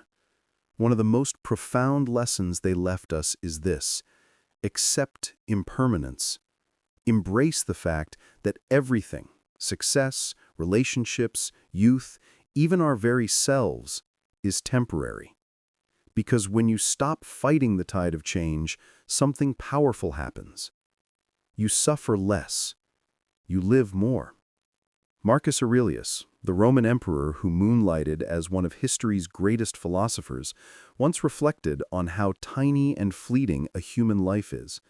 He wrote that each of us is given just a sliver of time, a little scene, he called it, in the vast theater of existence. But he didn't say this to depress us. Quite the opposite. He wanted us to see that by acknowledging our brief moment on stage, we might act with greater wisdom, humility, and peace. Why waste that moment on worry or on clinging to things that won't last? And this idea wasn't just about accepting death. It was about seeing all of life's ups and downs, our achievements, our possessions, our relationships, as transient. Marcus wrote, "Loss is nothing else but change, and change is nature's delight." That's not resignation, that's alignment with the way the world actually works. Another Stoic philosopher, Epictetus, took this even further. He suggested that when you say goodnight to your child or hug a loved one, you should remember quietly that nothing is guaranteed. Not to be morbid, but to cherish that moment more fully. Because when you understand something might not last, you tend to value it more. Just think of how we treat a limited edition or a rare experience. Why not treat our everyday moments with that same reverence? Here's where it gets practical. A lot of our anxiety, our sadness, our resistance comes from wanting things to stay the same. We want the good times to go on forever. We want our bodies not to age. We want certainty in a world that never stops shifting.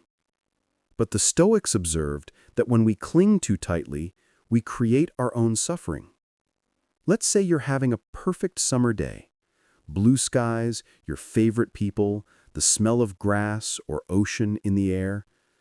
A mind that's stuck in attachment might think, "I wish this day would never end." That thought, while understandable, already carries a shadow, because you know it will end. And that sadness creeps in before the moment's even over. But what if you shifted that thought? What if you appreciated the day precisely because it's fleeting? What if you told yourself, "This is beautiful, and it won't last," and that makes it even more precious? That's the Stoic mindset in action. It transforms longing into gratitude. Now, let's flip the coin. What about hard times? Illness, heartbreak, failure? None of these are permanent either. Remember the phrase, "This too shall pass"? It might sound cliché, but it's rooted in this exact philosophy. Pain doesn't last. Emotions evolve.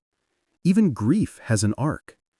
When you accept impermanence, you give yourself permission to move through tough seasons without the added burden of believing they're forever.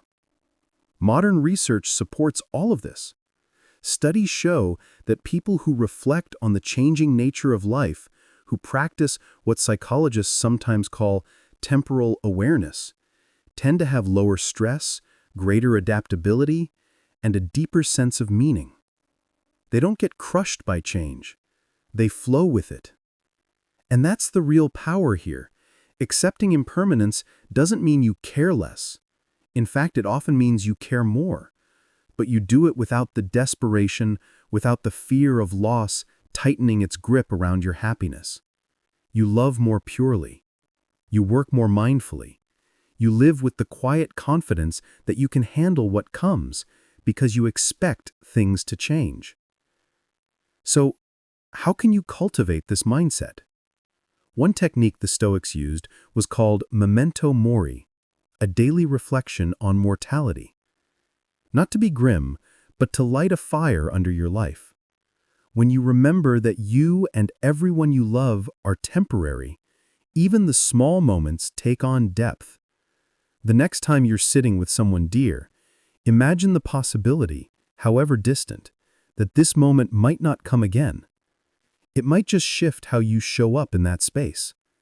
Another practice is what Marcus Aurelius called the view from above. Mentally zoom out from your current troubles. Picture your life from a bird's eye view, or even further, like you're watching it from space. See how small your problems look from that vantage point. Not important, but not world-shattering either. This perspective helps us realize that life is made up of countless chapters.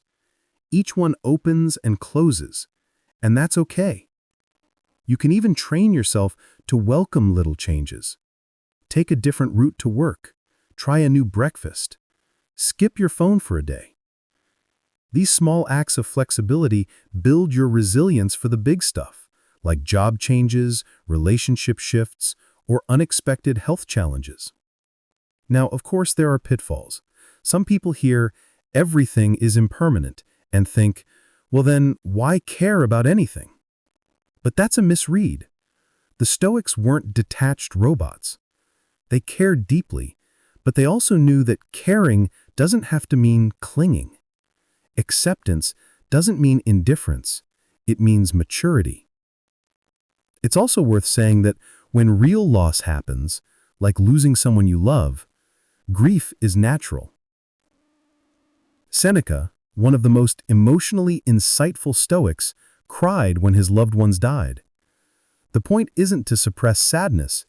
It's to let that sadness flow without telling yourself a false story that life has betrayed you. Loss is painful, yes, but it's not unjust. It's simply part of the human experience. So maybe today, just ask yourself, what are you holding on to too tightly? What do you fear losing so much that it robs you of enjoying it now? And what would it feel like to loosen that grip? Not to let go, but to hold things more gently. Because when you live with the awareness that everything changes, you start to see the beauty in every moment. Not because it's perfect, but because it's fleeting. And that, perhaps, is nature's greatest gift. Number 35. Remember that time is borrowed and prioritize the essential. Have you ever had one of those moments when you suddenly realize how fast time is moving? Maybe it's while scrolling through old photos, or when a friend's child suddenly looks years older than the last time you saw them. In those moments, something clicks. You remember, even if just for a second, that time isn't infinite. Every day is borrowed, and what we do with it matters deeply. The Stoic philosophers understood this better than most. Seneca once observed that life isn't actually short, it only feels that way because we waste so much of it. Marcus Aurelius reminded himself not to delay doing what's right because procrastination is a kind of self-deception. And Epictetus advised keeping the thought of death close, not to be gloomy, but to live with greater purpose.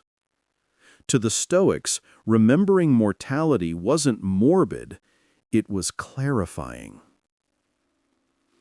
When we bring this idea into our modern lives, something powerful happens. Thinking about time's limits focuses our attention, like adjusting the lens of a camera. Suddenly, the little irritations, traffic jams, pointless arguments, social media doom scrolling, start to shrink in significance. You begin to ask, is this really how I want to spend my finite days? This kind of reflection doesn't make life heavier. Paradoxically, it makes it lighter. Because when you know your time is precious, you stop giving it away carelessly. Psychological research backs this up. Studies on what's called temporal scarcity show that when people perceive their time as limited, they find more meaning in everyday experiences. They savor conversations, enjoy small pleasures more deeply, and focus on what truly matters. The Stoics added another dimension to this insight. Limited time doesn't just deepen enjoyment, it sharpens our moral sense. Right now, this moment is the only time you have to be brave, kind, honest, or loving. Tomorrow is uncertain, but this minute is real. So how can we actually apply this idea in our daily routines? One simple way is to do a quick evening reflection. Imagine that today was one of the last 100 days of your life. Would you feel content with how you spent it? If the answer is no, that's not a reason to despair. It's a gentle nudge to adjust tomorrow. Another practical approach is to choose a single top one task each morning. The one action that truly reflects your values. Maybe it's calling a parent you've been too busy to talk to. Maybe it's finally forgiving someone, or sitting down to work on that personal project you've postponed for years. By tackling that meaningful task early, you set the tone for the rest of your day. It can also help to remind yourself, almost like a mantra, I don't have time for everything, but I do have time for what's essential. This short sentence creates a quiet but firm boundary against the endless flood of distractions. Of course, there's a trap to avoid. Reflecting on the shortness of life isn't about sprinting through your days in a panic, trying to cram in as much as possible. That would miss the point entirely. The goal is to cultivate a calm sense of priority, not a frantic race against the clock. It's about moving through life deliberately, not anxiously. So, here's a small reflection for you. What's one meaningful action you've been putting off? Something your wiser self would want you to do this week if you truly remembered that time is borrowed. It doesn't have to be grand. It might be as simple as writing a message, saying, I love you, or finally starting a habit you know matters. Seneca once posed a provocative question. You are afraid of dying, but is this life of yours anything but death? It's a reminder that merely existing isn't enough. Living fully requires awareness, especially of time's preciousness. And when you hold that awareness close, not as a fear, but as a guide, your priorities become clearer, your days more meaningful, and your heart a little calmer. Number 36. Aim by values and set goals with a moral compass. Have you ever set a goal, worked hard for it, and then, when you finally achieved it, felt surprisingly empty? Maybe it was a promotion, a number on the scale, or a milestone in your business. You celebrated for a moment, but the satisfaction didn't last. That hollow feeling often happens when our goals aren't anchored to something deeper, when they're chasing the what, but not guided by the why. The Stoic philosophers believed that goals should flow from our values, not the other way around. They used the word telos, which simply means the ultimate end or purpose. For them, the highest purpose was to live in harmony with nature, not in a vague environmental sense, but in alignment with reason, virtue, and our shared human nature. Practically, this meant shaping every decision around 4 central virtues: wisdom, justice, courage, and temperance. Marcus Aurelius, for instance, constantly measured his plans by whether they served the common good and kept his integrity intact. Epictetus challenged his students with a simple but powerful question: decide who you wish to be, and then act accordingly. In other words, let your values define the kind of person you aim to become, and let that vision guide your goals. This approach is more than just philosophy. It's psychologically stabilizing. When goals are detached from values, they tend to wobble with our moods or with external comparisons. One day we're motivated. The next day we're discouraged because someone else seems to be ahead. But when your goals are tethered to your core values, you gain a kind of quiet steadiness. Even if the results take longer than expected, the purpose behind your actions doesn't change. Think of the difference between aiming to grow revenue at all costs versus building a fair and genuinely useful service. The first might push you toward anxiety, competition, and shortcuts. The second frames revenue as a means toward something more meaningful, a service that contributes positively to others. The action might look similar on the surface, but the emotional and ethical foundation underneath is completely different. Modern psychology echoes this Stoic insight.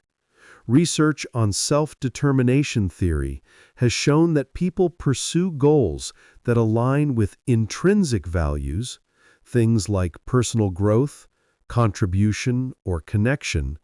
They experience greater well-being and more sustainable motivation than when they chase extrinsic aims, like status, image, or external approval.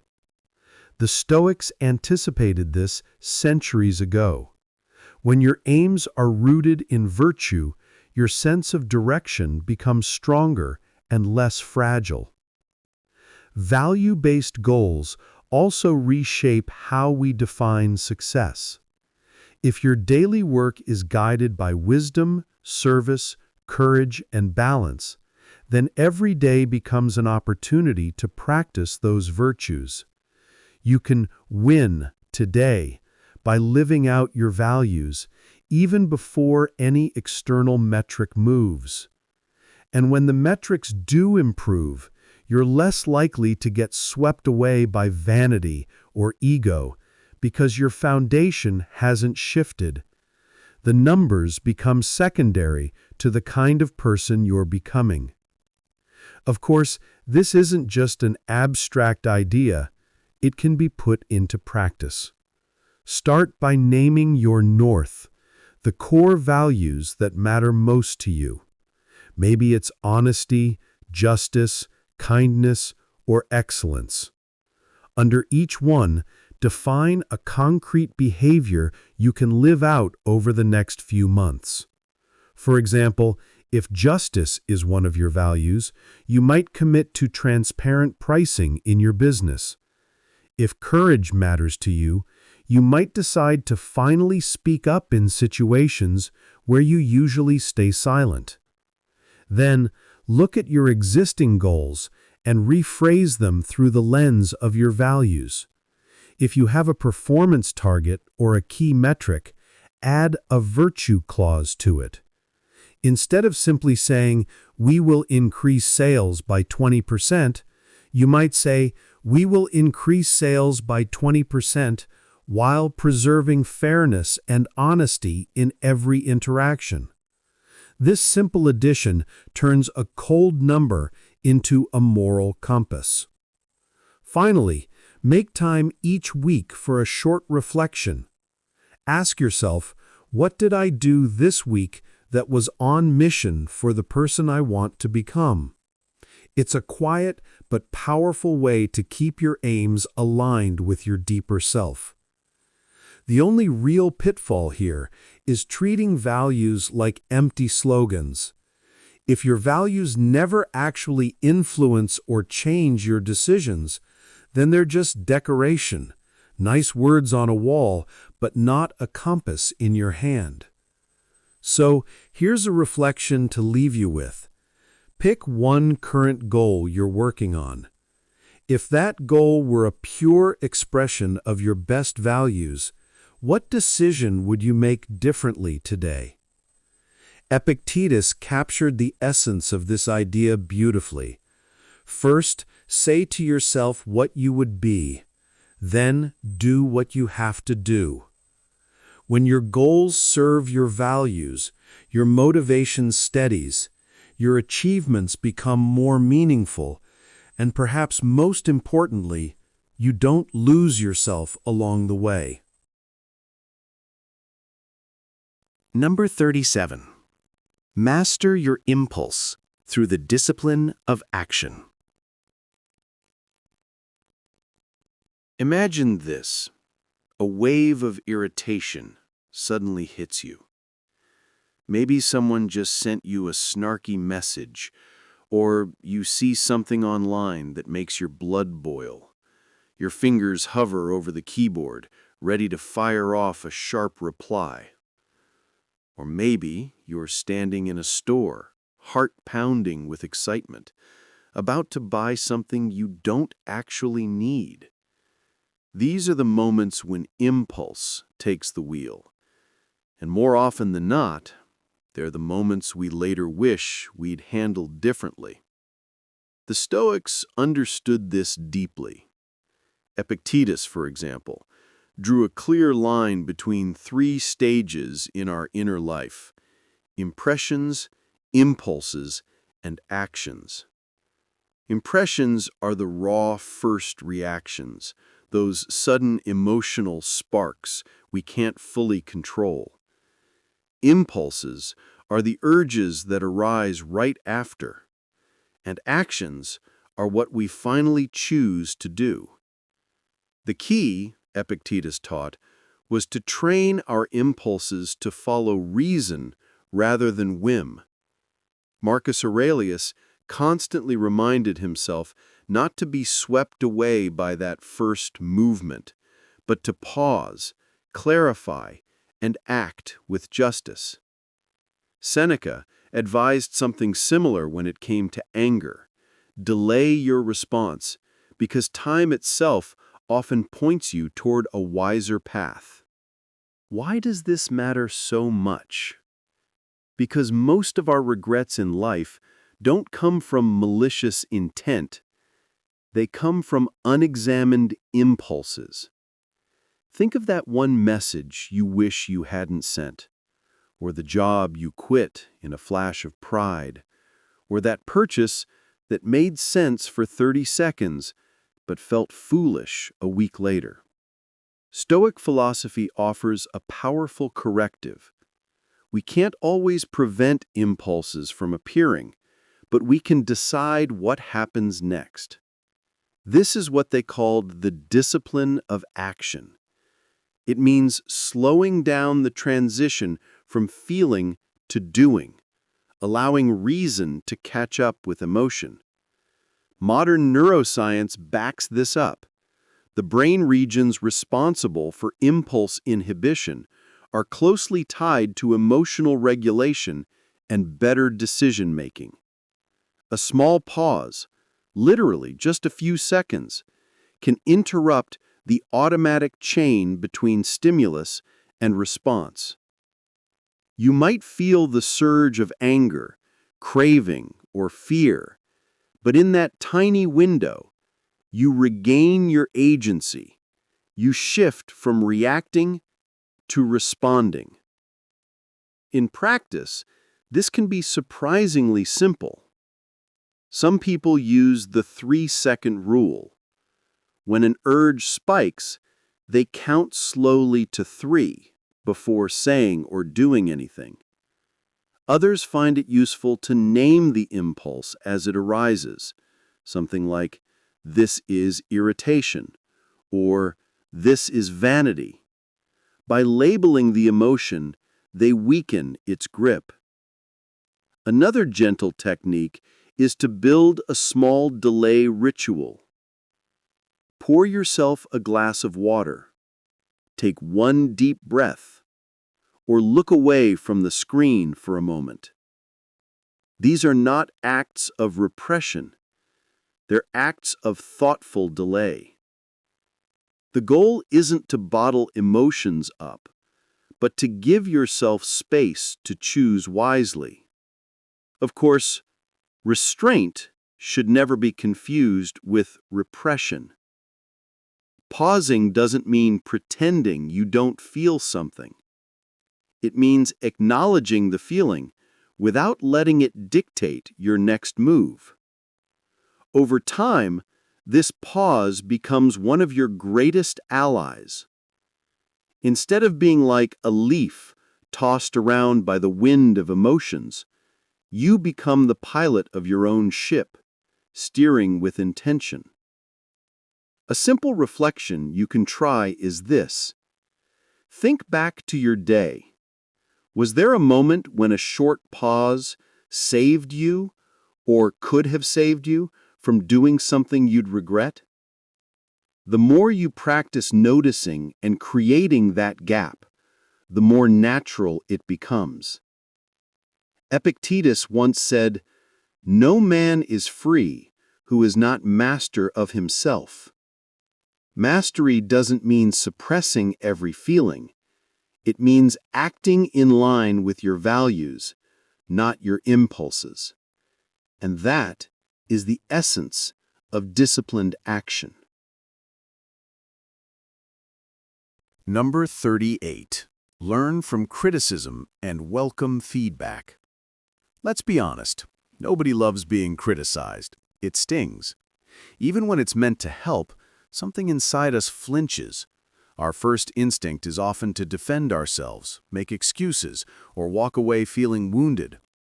But what if we could change our relationship with criticism entirely? What if, instead of seeing it as a threat to our ego, we saw it as a shortcut to growth? That's exactly how the Stoics viewed it. These ancient philosophers had a radically different take on feedback, and their approach might just upgrade we need in today's world of fragile egos and online outrage. Take Seneca, for instance, a Roman statesman and philosopher who wasn't shy about speaking uncomfortable truths. He once said that a good person welcomes correction, while a worse one resents it. Think about that. He compared constructive criticism to medicine. It may taste bitter at first, but it helps you heal. The idea was simple. Wisdom isn't about being flawless, it's about being willing to see your flaws and fix them. Even Marcus Aurelius, an emperor with absolute power, went out of his way to thank people who pointed out his mistakes. Imagine that, someone ruling over millions still made time to listen to feedback. That takes humility. That takes strength. And Epictetus, another Stoic thinker, gave this advice to his students. Accept criticism if it's true.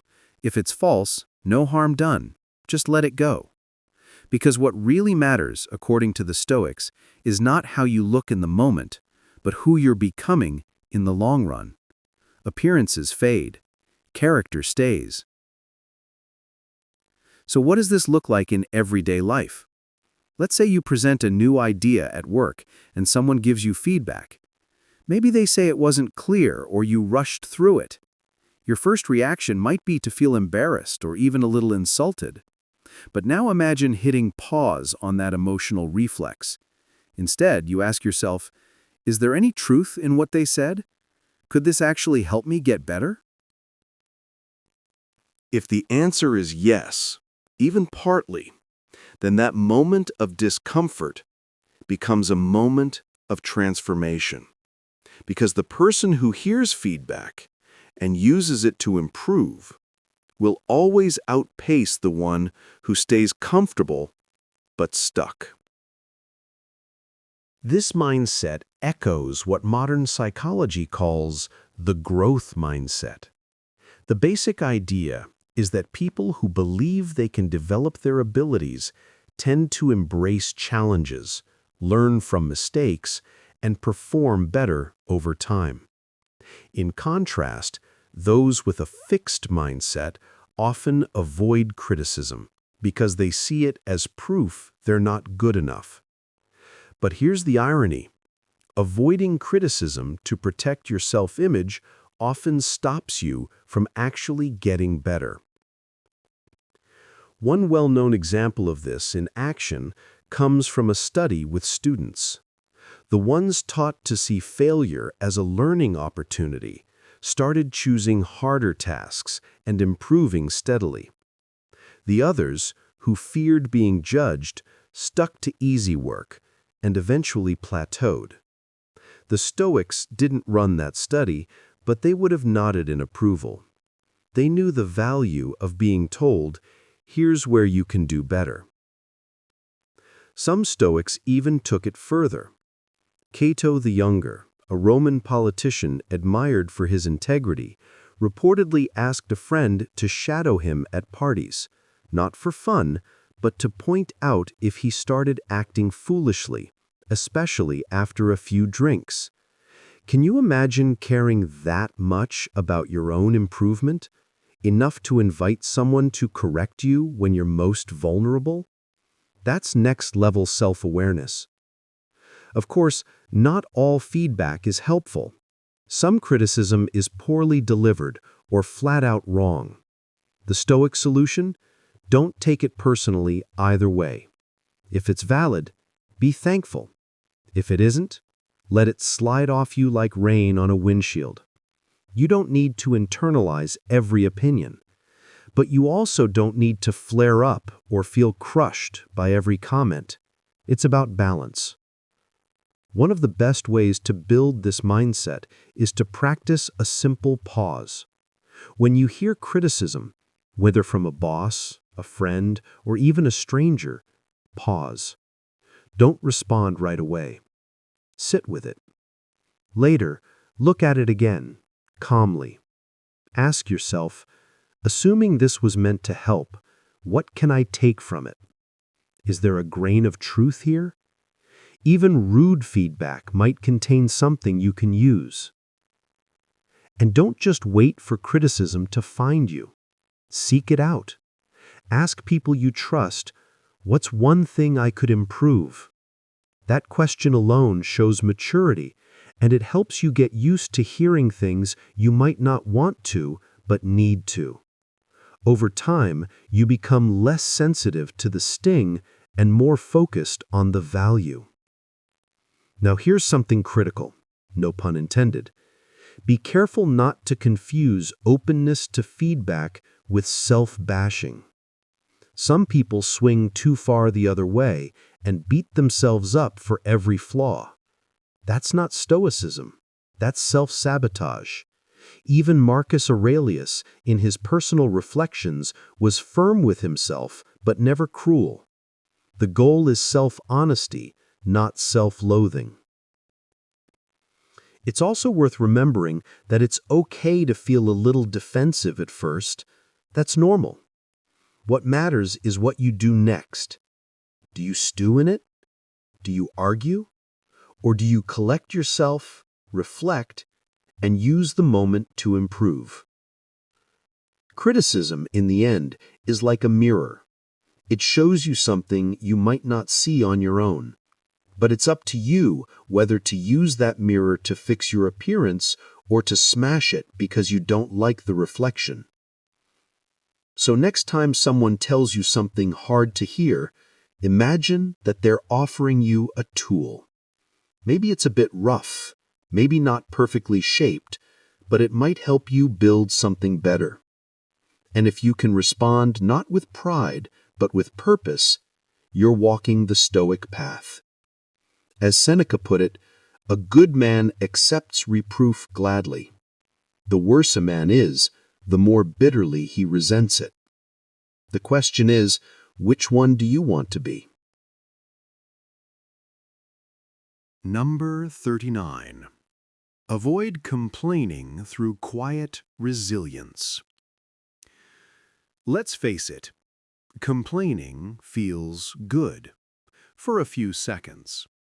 Whether it's the weather, a long line at the grocery store, or a coworker who never answers emails, letting out a little groan or rant can feel like a quick release valve. But have you ever noticed how that relief never lasts?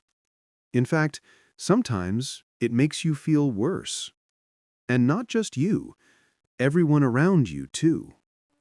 Now, the Stoics, those ancient philosophers who turned everyday life into a laboratory for wisdom, were deeply skeptical of the value of complaining. To them, it was more than just bad manners. It was a sign that you were losing control of your own mind. Take Marcus Aurelius, the Roman emperor and Stoic thinker.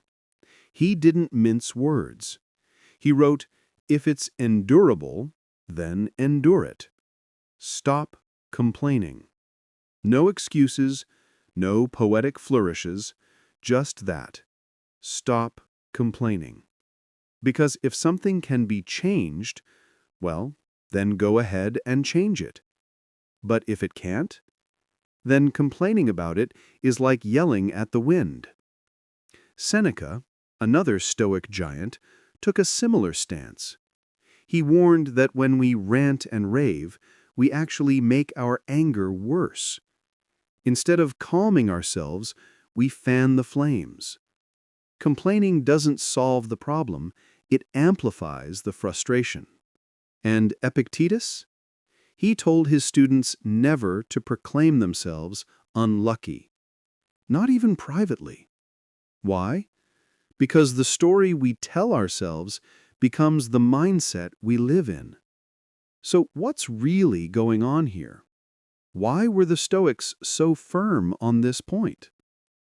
At its core, complaining is a resistance to reality.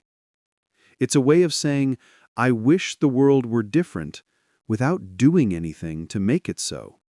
It might start small, an eye roll at the slow Wi-Fi, a mutter about your neighbor's noisy dog. But over time, this habit trains your mind to focus on what's wrong, rather than what's workable. Modern science backs this up. When you complain, especially habitually, your brain releases cortisol, the stress hormone. You tense up. You feel more irritable. You start scanning for the next thing to be annoyed about. It's like wearing complaint-colored glasses. Everything starts to look worse than it is. And socially? Chronic complaining is contagious. One person grumbling in the break room can turn a decent day sour. But someone who remains composed, who shrugs and adapts, can have the opposite effect. Think about the people you enjoy being around. Are they the ones who moan about everything, or the ones who seem grounded, even when things go sideways? That's the Stoic model, quiet resilience. Not silence in the face of injustice. There's a time to speak up, and we'll get to that. But silence in the face of everyday inconveniences. You're stuck in traffic? Okay, that's life. Use the time to listen to an audiobook. Your food arrives late at a restaurant. Take a breath. Enjoy the conversation. Complaining won't speed up the kitchen. Now, the Stoics weren't asking us to suppress our emotions or pretend everything's fine when it's not. They were asking us to notice where our energy goes. Every complaint is a little leak in your mental battery, and over time, all that leaking drains you. So, what can you do instead? One approach is a kind of mental detox. Try going a full day, or even just an afternoon, without voicing a single complaint. It's harder than it sounds. You might even wear a bracelet or rubber band and switch wrists every time you catch yourself grumbling. The point isn't punishment, it's awareness. Once you notice how often you slip into complaint mode, you're halfway to changing the habit. Another technique is reframing. Stoics loved this. If you catch yourself about to say, it's so cold today," pause and try something different. It's crisp, kind of refreshing. You don't have to pretend to love it. Just describe it neutrally or find a small upside. Maybe the cold gives you a reason to bundle up and enjoy a hot drink. It's not about lying to yourself. It's about choosing a mindset that serves you. And then there's the action route. Turn complaints into cues. Feeling annoyed that your room is messy? Instead of complaining, tidy up for 5 minutes. Hate how tired you feel? Maybe it's time to stretch, drink water, or plan for an earlier bedtime. Each complaint contains a clue about something you care about. Use that clue to take action, or, if no action is possible, to practice graceful acceptance. Now, here's a key point. Not all complaints are trivial. Sometimes what's bothering you is serious. A toxic workplace, a relationship that's draining you, an injustice that needs to be called out. In those cases, Stoicism doesn't mean you stay silent. It means you respond with purpose, not just venting for the sake of it, but speaking up with clarity and intention. Complaining that's aimed at change is different from complaining that just wallows. It's also important not to become smug about your own silence. Sometimes people who've decided to stop complaining start mentally judging everyone who hasn't. These people complain so much. Guess what? That's just another complaint, dressed up as virtue. The Stoic way isn't about superiority. It's about humility and discipline. And don't forget the internal complaints. Even if your lips are sealed, your mind might still be looping on all the things you wish were different. Pay attention to those loops. If you catch yourself mentally muttering, "Why me?" or "This isn't fair," that's your cue to pause, breathe, and pivot to a more useful thought. Something like, "This is tough, but I can handle it." Or even just, "It is what it is. What now?" Marcus Aurelius believed that real strength lies in enduring what must be endured, and doing so with dignity. That doesn't mean being passive. It means choosing what to do with your thoughts and energy. Will you let small annoyances throw you off balance? Or will you meet them with a calm mind and a steady hand? So, today, try this. Notice one thing you often complain about. Maybe it's, "I'm always tired," or "Nobody listens to me." Ask yourself, what's behind that complaint? Is there something you can change? If yes, take one small step toward it. If not, practice letting it go. And watch what happens, not just in your mood, but in the way people respond to you. Quiet strength is magnetic. Remember, the Stoics weren't emotionless robots. They were people like us, facing hardship, uncertainty, and frustration. But they chose a different path, a path of self-control, clarity, and, above all, action over reaction. As Marcus put it, if it's endurable, then endure it. Stop complaining. And maybe, just maybe, that simple shift can free up a lot of peace we didn't even know we were missing. Number 40. Practice compassionate strength. When people hear the word Stoicism, they often picture a stern, unshakable figure who shows no emotion, a kind of cold, detached warrior. But that image is only half the story. True Stoicism isn't about shutting down your feelings. It's about cultivating both inner strength and genuine compassion. In fact, for the Stoics, resilience and kindness weren't opposites. They were two sides of the same coin. One of the lesser-known Stoics, Hierocles, described a beautiful image of expanding circles of concern. At the center is yourself. Around that are your family, your friends, your community, your nation, and finally, all of humanity.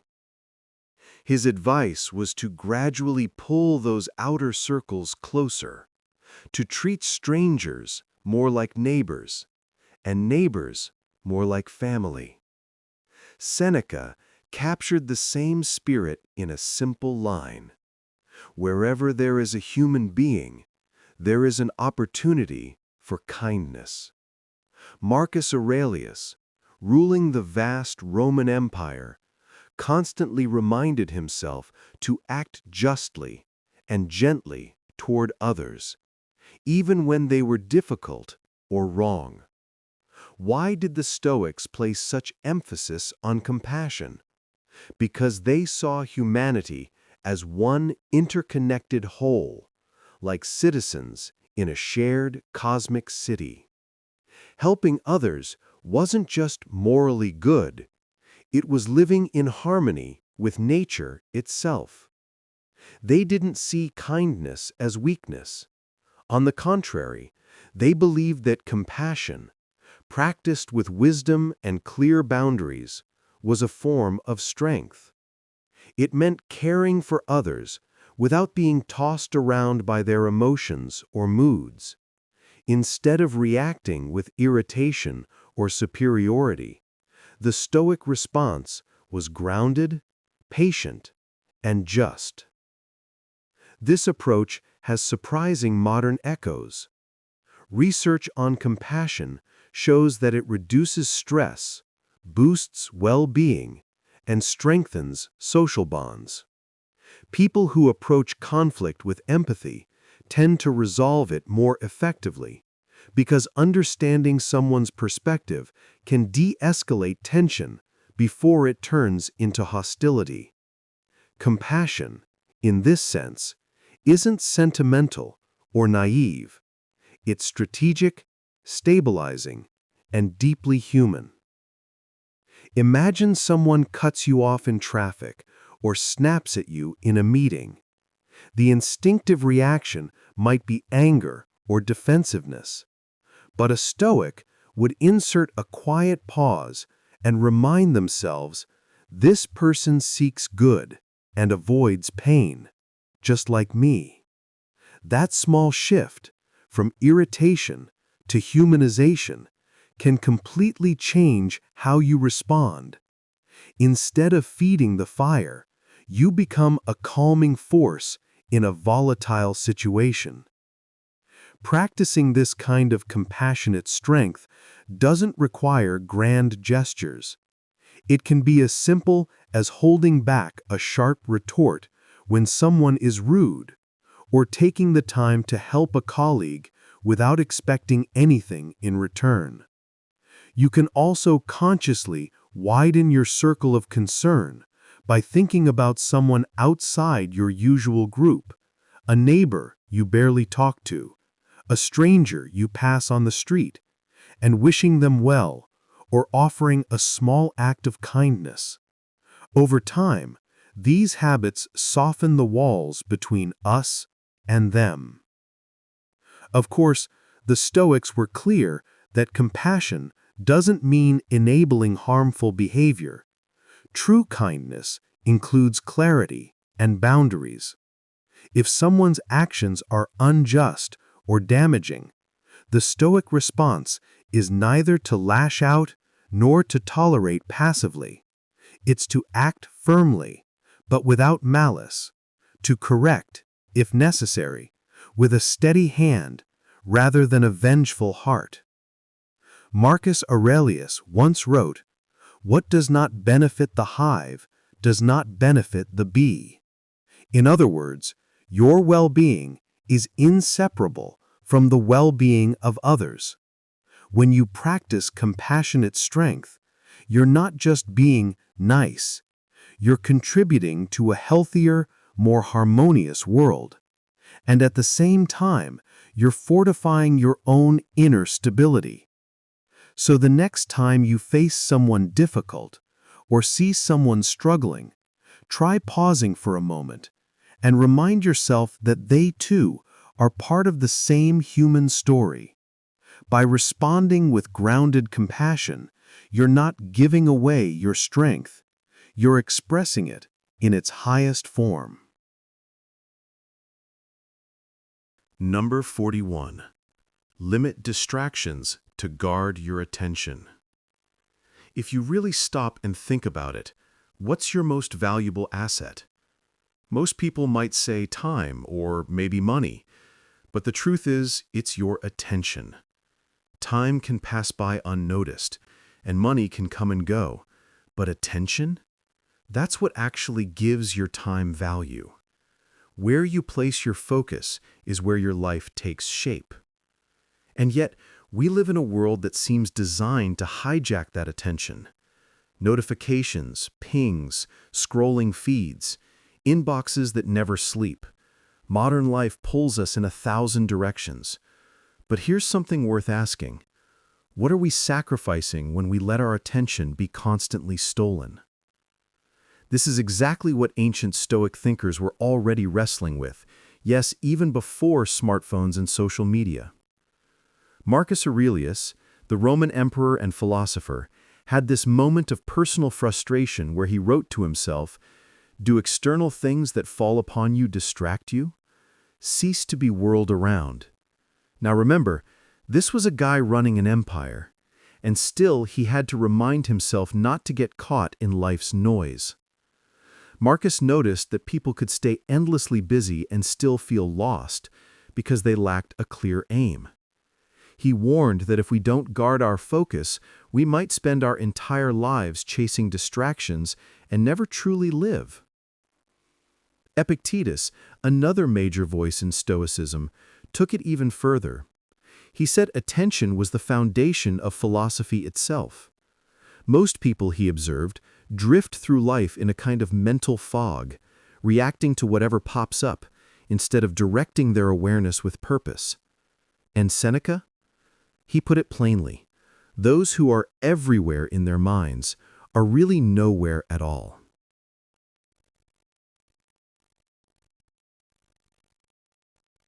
So what does that mean for us today? In the 21st century, distraction isn't just a nuisance, it's an epidemic. You can be in the middle of a deep conversation, and suddenly your phone buzzes. You glance down, lose your train of thought, and something subtle is lost. Multiply that moment across your day, and you start to see the cost. Studies show that constant distraction diminishes our ability to focus, recall information, and complete tasks efficiently. And here's the kicker. Even when you think you're multitasking, you're not. You're task switching. And every switch comes with a mental price.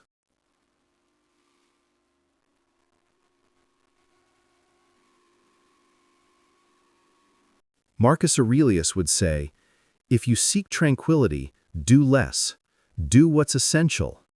Do less, better. In other words, simplify and focus. When we hone in on what truly matters and block out what doesn't, we not only become more productive, we also reclaim our sense of calm. Because when your mind isn't being yanked in 10 directions, it can finally settle into presence. Think of your attention like a flashlight. If you wave it around constantly, you won't see much. But if you shine it steadily in one spot, everything becomes clearer. Imagine setting aside an uninterrupted hour to work on something meaningful, phones silenced, tabs closed. That 1 hour might be more fruitful and more peaceful than an entire afternoon of distracted efforts. And it's not just about work. Being fully present allows you to savor everyday moments. Sharing a meal without scrolling your feed. Going for a walk without headphones. Listening, really listening to someone you care about. These moments, when lived with presence, become richer, more memorable, more fulfilling.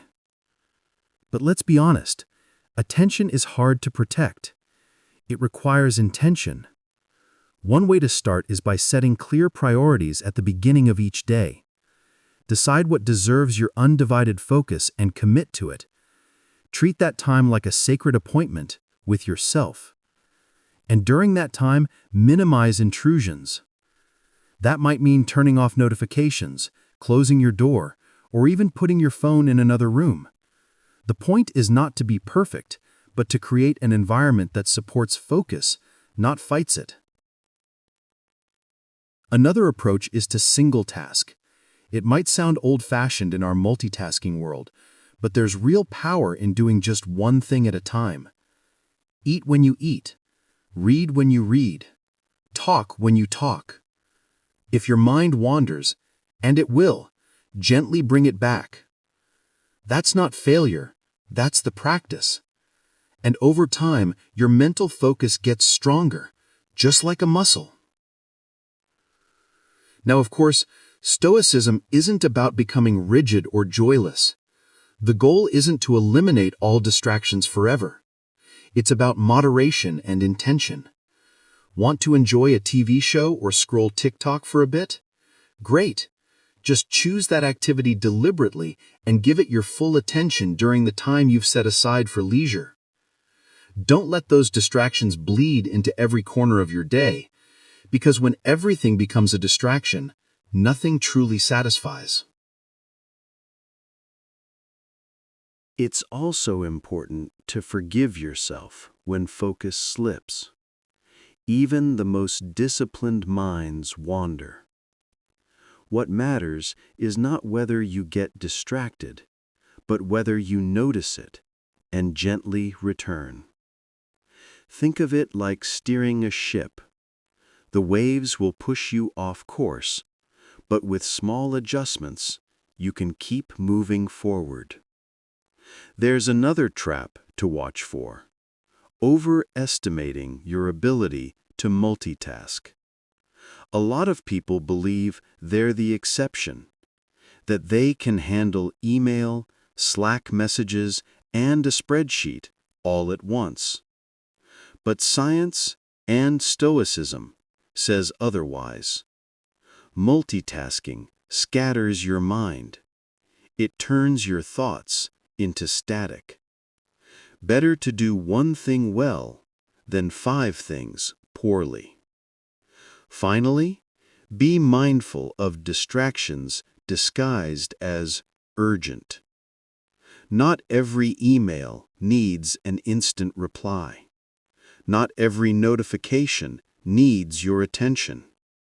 Some interruptions may seem pressing, but if they don't align with your priorities, they can wait. That said, Stoicism isn't an excuse to ignore what truly matters. If someone you care about needs you, or if duty calls, wisdom means knowing when to pause your focus and respond. Balance is key. So, here's something to reflect on. Look back at your day. How often were you fully present in what you were doing? And how often were you half there, scrolling, skimming, shifting between tasks? What moments felt meaningful and which felt fragmented? Now, imagine just one small change. Maybe tomorrow you silence your phone after dinner. Or you read for 20 minutes without checking notifications. Maybe you even eat breakfast without a screen. Small steps, repeated often, rebuild your attention, and with it, your peace of mind. In the end, the Stoics remind us that life is not lived in vague intentions or scattered impressions. It's lived moment by moment in the clarity of your attention. Guard it, and you guard your life. Number 42. Live simply. Want little. Picture your life as a room. Over time, you keep adding more. More furniture, more decorations, more stuff. At first, it feels exciting. But eventually, the space becomes cramped. You can't move freely anymore, and instead of enjoying what's there, you find yourself constantly cleaning, organizing, or worrying about it. This is exactly how many of us live, not just with our physical possessions, but with our commitments, desires, and thoughts. The Stoics believed that a tranquil mind grows best in a life that's uncluttered, both materially and mentally. Seneca, one of Rome's most eloquent philosophers, often practiced what he called voluntary simplicity. He deliberately lived with less from time to time to remind himself how little was truly necessary for contentment. Musonius Rufus praised plain living, not as a punishment, but as a kind of training, like exercise for the soul. And Marcus Aurelius, ruling an empire no less, frequently reminded himself to limit oneself to the essential. These weren't abstract ideals for them. They were practical tools for maintaining clarity and peace in a noisy, demanding world. The reasoning is simple. The more you chase, the more you must guard. Every extra possession, commitment, or ambition brings new layers of responsibility and potential anxiety. A bigger house needs more maintenance. A more complex schedule needs more energy to manage. More desires create more opportunities for frustration when they're not fulfilled. By contrast, a simpler life opens up space for reflection, for gratitude, and for genuine connection with what matters most. It's important to understand that Stoic simplicity isn't about aesthetic minimalism for its own sake. It's not about counting how many objects you own or competing to live the purest life. It's about freedom. When you stop depending on excess luxuries, you turn them into preferences rather than necessities. A warm meal becomes something to appreciate, not something you can't live without. A comfortable bed becomes a pleasure, not a dependency. This shift creates resilience because your happiness is no longer at the mercy of external things. Modern research echoes these ancient insights. Studies on voluntary simplicity show that people who intentionally live with less often report lower materialism, higher well-being, and less stress. It's not about withdrawing from society, it's about reclaiming mental bandwidth. When you reduce unnecessary possessions, social obligations, or digital clutter, you're essentially clearing your mental desk. What remains becomes clearer and more meaningful. Practicing simplicity doesn't require extreme measures. You can start small. For instance, you might give up one luxury for a day, like your daily coffee, social media, or a favorite indulgence, and simply observe your mind's reaction. Or you might spend an hour clearing out a single category of unused possessions and notice how the space and your head feel lighter afterward. Even taking a close look at your schedule can reveal hidden clutter. Are there commitments that no longer align with your core values? Letting go of just one can bring surprising relief. Of course, the Stoics also warned against turning simplicity into a performance. It's not about showing off how pure or disciplined you are. That's just another form of ego. The goal is inner freedom, not moral superiority. A simple life, in the Stoic sense, is one where your desires are in harmony with reality, not endlessly chasing after more. Seneca put it beautifully. It is not the man who has too little, but the man who craves more that is poor. True richness isn't about what you own, it's about being content with what you already have. So, take a moment to look at your own life. Where is the clutter? It might be in your home, your calendar, or even in your mind. And what's one small step you could take this week to clear some of that space? Simplicity isn't about deprivation. It's about creating room.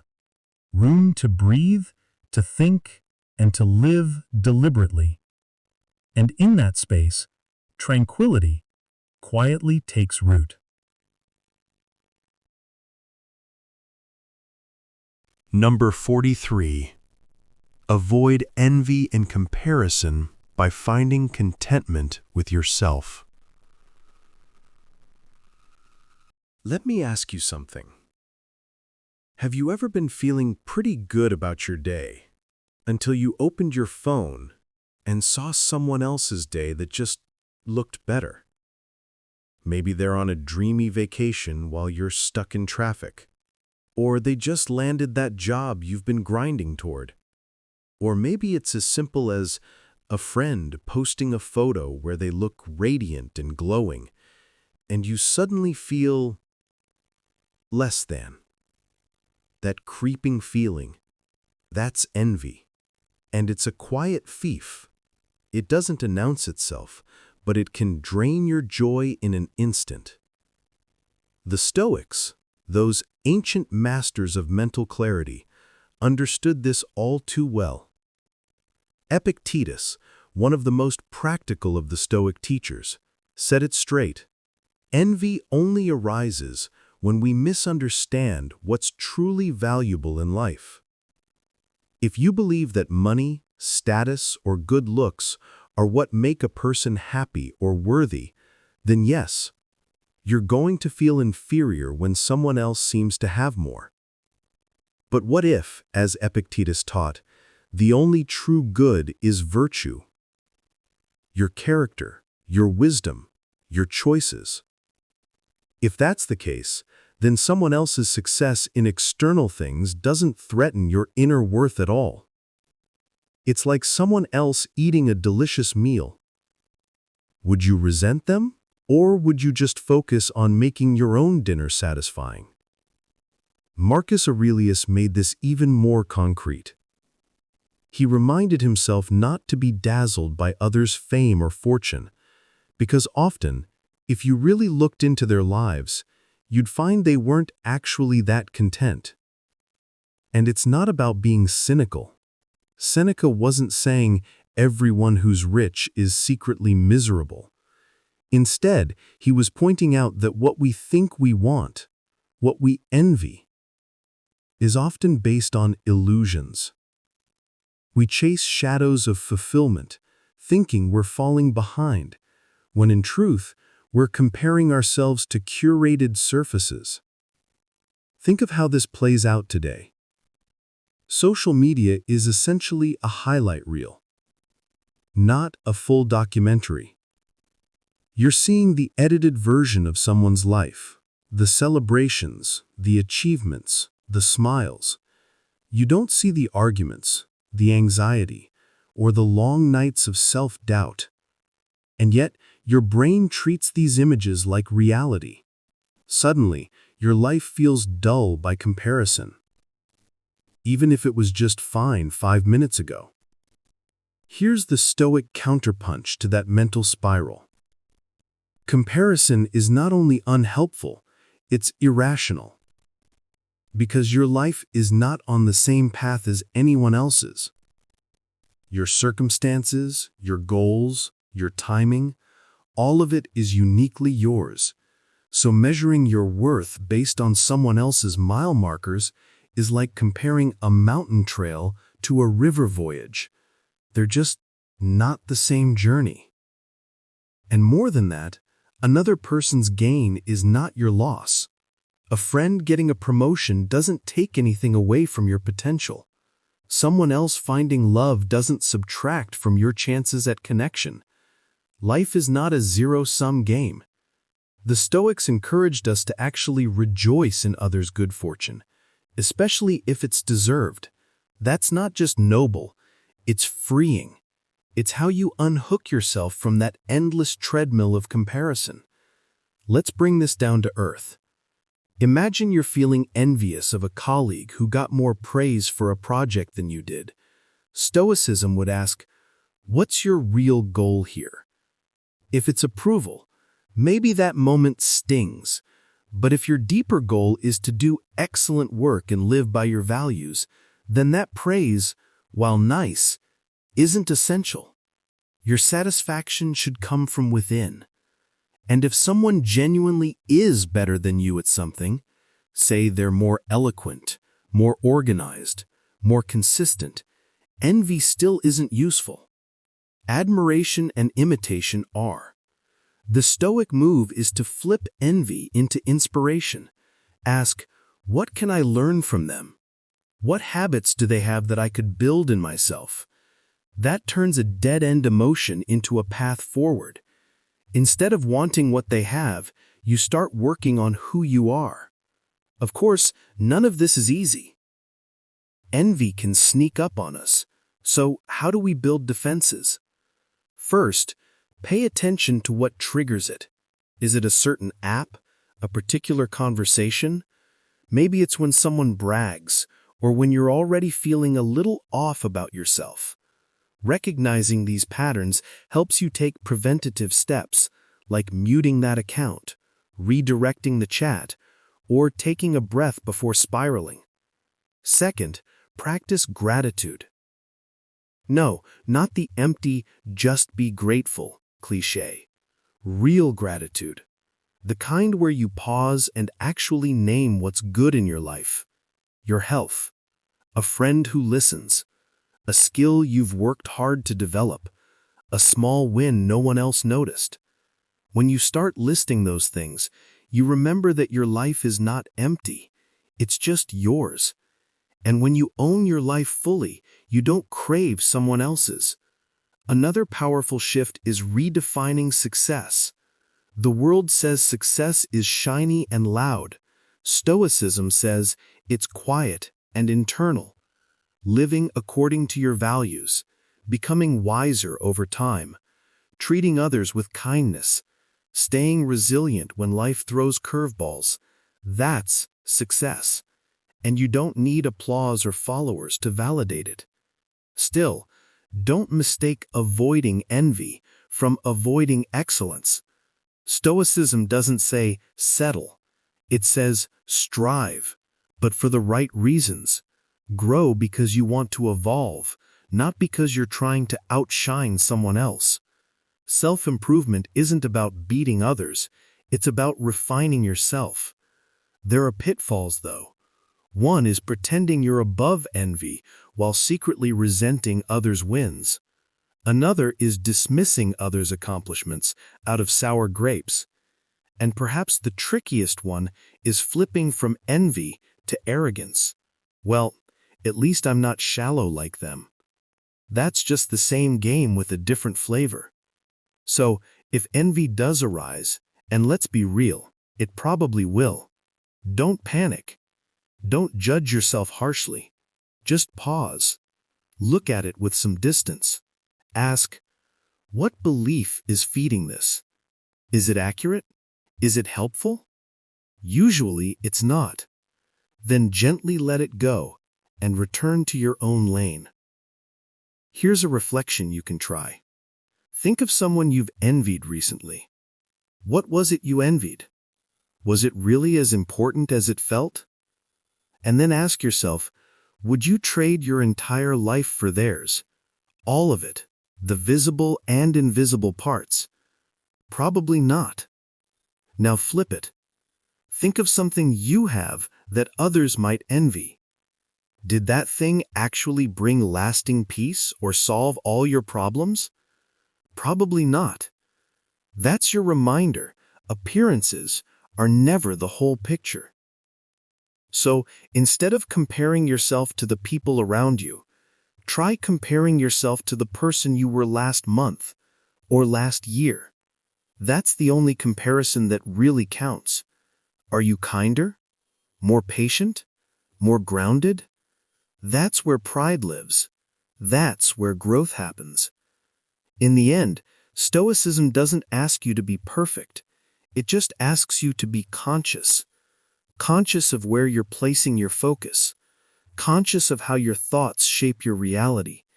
And conscious of the fact that your worth was never up for comparison. Because the truth is, your path is yours. And it's enough. Number 44. Nurture inner dialogue through self-compassionate self-talk.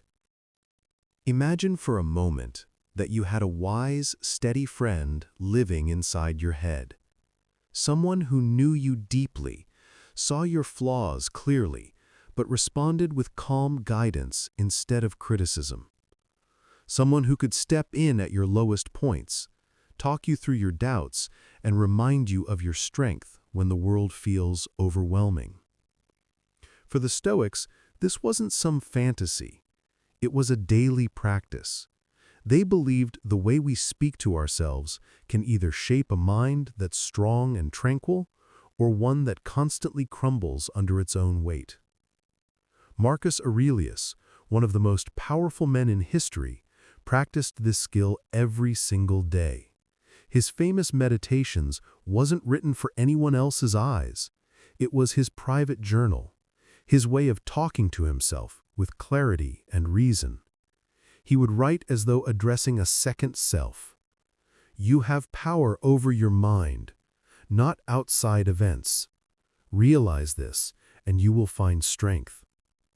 It's such a simple line, but if you look closely, it's Marcus coaching himself through anxiety, almost like a mentor calming a student.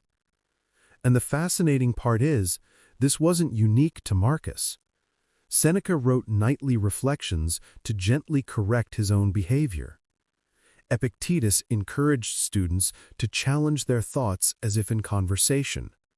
So, you say this is terrible? Let's examine that. This inner dialogue was central to Stoic mental training. They saw reason, the guiding spirit within each of us, as a trusted advisor we can consult any time. When life threw insults, setbacks, or praise their way, they didn't rush to external approval or wallow in self-blame. Instead, their well-trained inner voice stepped forward to say, I know who I am. I know what I've done. Let's deal with this calmly. It's like carrying a pocket-sized philosopher in your mind, available 24/7. Now, think about your own inner voice for a second. Is it more like a supportive coach or a relentless critic? Many of us live with a harsh, unforgiving narrator in our heads. It says things we would never say to a friend. I'm such an idiot. I always mess things up. I'll never get this right. Over time, these words carve deep grooves in our psyche.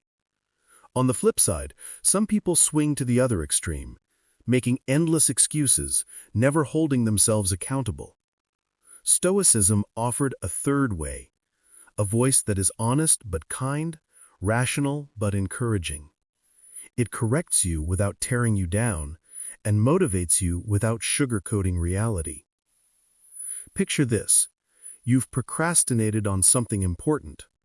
A typical inner voice might lash out.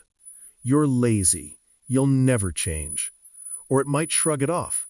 You didn't feel like it anyway. Neither response helps. A Stoic-trained inner dialogue would sound different. It would say, all right, I delayed the task today.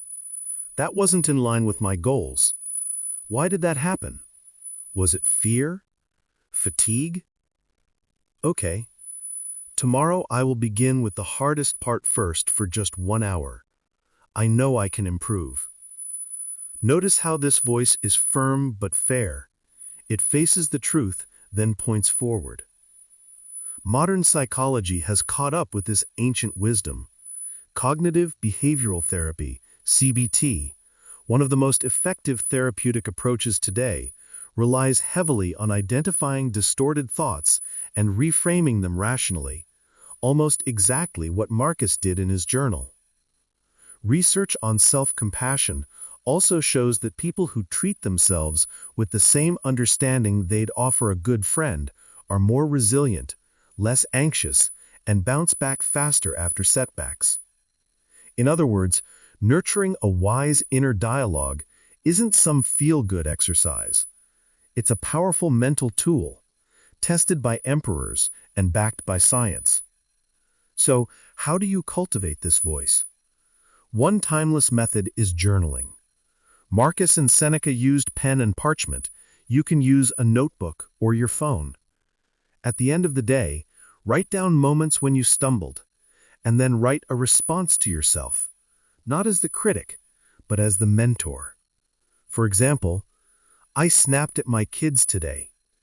Then respond, I see you were tired and lost your temper. That's human. Tomorrow, pause and breathe before speaking. You love them. Focus on patience. By doing this repeatedly, you're training your inner voice to become wise, compassionate, and constructive. Over time, it starts speaking this way automatically, even when you're not writing. Another Stoic strategy is questioning your thoughts the way Socrates did, with curiosity, not hostility. If you catch yourself thinking, I'm a failure, pause. Ask, is that really true? Or did I just experience one setback? Then answer yourself as you would a dear friend. I missed this goal? Yes, but I've succeeded many times before. This one moment doesn't define me. It may sound strange at first, but talking to yourself like this is one of the fastest ways to dismantle destructive thought spirals.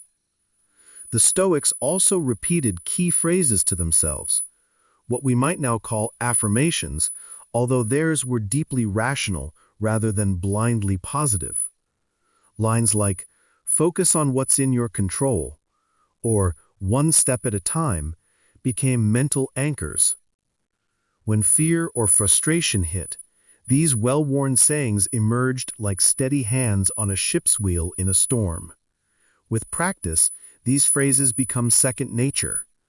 Instead of, I can't handle this, you'll find yourself calmly thinking, all right, focus on what you can control. You've handled worse before. Of course, this practice has its pitfalls. Self-talk should not become self-justification. The Stoics were never about excusing bad behavior. Nor should it turn into endless rumination, looping over the same issue without moving toward resolution. If you catch yourself spinning, gently say, we've examined this. Now it's time to act or let it go. And don't fall for the myth that compassion makes you weak. Marcus Aurelius led armies and ruled an empire, yet his private writings reveal a man constantly encouraging himself with patience and reason, not verbal abuse. Strength and gentleness are not opposites. In Stoicism, they're partners. If your inner voice has been harsh for years, changing it takes time. Old habits will slip through. You might catch yourself muttering, I'm so stupid, out of reflex. But here's the beauty of the practice. Even that moment is an opportunity. You can gently respond to yourself, ah, there it is again. No problem. I'm learning to speak differently now. Bit by bit, the old script fades, replaced by a voice that actually helps you grow. Here's a simple reflection exercise to try. Today, Pick one challenging moment, a mistake at work, a conflict, or even that quiet instant when you catch your reflection in the mirror. Listen carefully to what your inner voice says. Would you say the same thing to a close friend? If not, rewrite it. Turn "I can't do anything right" into "You've handled many things well. This is just one setback. What can you learn from it?" Say it out loud if you can. Notice how it feels different. Over the coming days, start your mornings with a short pep talk to yourself. Something as simple as, "All right, your name, let's make the best of today. Whatever comes, we'll face it together." It may feel awkward at first, but remember, Marcus Aurelius literally wrote to himself for years, building an inner sanctuary of wisdom and calm. You're doing the same. And with practice, you'll discover what the Stoics knew all along, that your inner voice can become your greatest ally. As Marcus once wrote, "The soul becomes dyed with the color of its thoughts." Train your thoughts well, and you'll carry a mentor with you wherever you go. 45. Return to yourself and fortify your inner citadel. Picture yourself in the middle of a hectic day. The phone keeps buzzing, unexpected problems keep piling up, and everyone seems to want your attention at once. Your mind starts to scatter, pulled in every direction by external noise. In moments like these, many people imagine escaping to a quiet countryside or a peaceful retreat far away. But the Stoics had a different idea.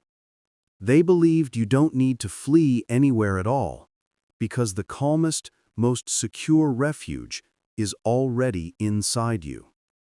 Marcus Aurelius wrote about this beautifully. He reminded himself that the best retreat isn't a mountain or a villa by the sea, but what he called the inner citadel. It's a quiet, fortified space within your own mind that no chaos can breach. Epictetus echoed this idea, saying that true freedom isn't found in controlling external events. It's found in mastering your inner judgments. And Seneca described philosophy itself as a kind of fortress for the mind, a place where reason protects you from being swept away by external storms. Why is this inner retreat so important? Because life's storms are inevitable.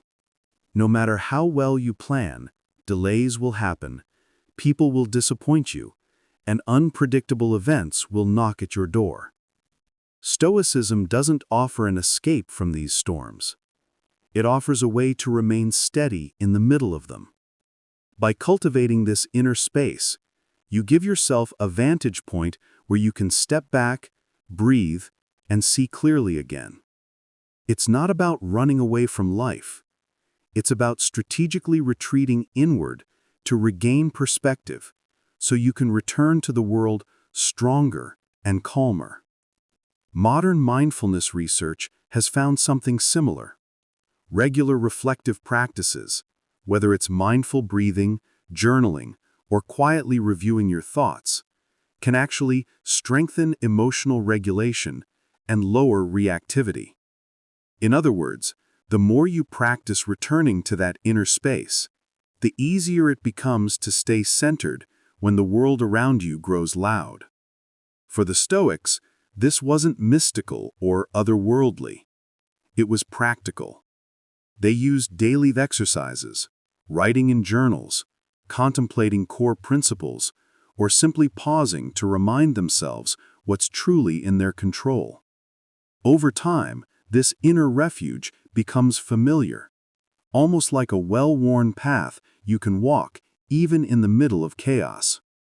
You don't need to book a flight to a remote monastery to find it. The citadel travels with you. Whether you're stuck in traffic, sitting in a crowded meeting, or facing a personal setback, that quiet courtyard within your mind is always available. A simple way to start is by taking a mini retreat during moments of stress. Just close your eyes for 60 seconds, breathe deeply, and recall one core principle, like the Stoic idea that while you can't control everything, you can control your response. Even this short pause can shift your mental state. Another powerful practice is evening reflection. At the end of the day, gently review your actions and judgments, not to judge yourself harshly, but to see clearly and learn. And during moments of stress, having one grounding phrase, something as simple as, "I control my judgments," can act like a key that opens the door back into your inner citadel. But it's important to remember, this turning inward isn't about avoidance. The Stoics never retreated to hide from life. They went inward to renew their strength so that they could re-engage with life wisely and courageously. The inner citadel is a place to regroup, not to withdraw permanently. Marcus Aurelius captured the essence of this idea when he said, "Nowhere can man find a quieter or more untroubled retreat than in his own soul." That space is already yours. You just have to learn how to return to it. Stoicism, at its core, isn't a set of clever sayings or lofty theories. It's a living discipline meant to be practiced quietly in the flow of daily life. You don't need to master all 45 principles at once. Just choose one or two that speak to you right now, and return to them every day with patience and honesty. Over time, these principles stop being abstract ideas and start becoming part of who you are.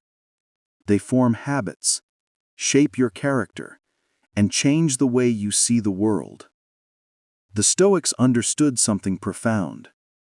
Tranquility isn't about living a life without storms. It's about becoming a steady helmsman in the middle of them.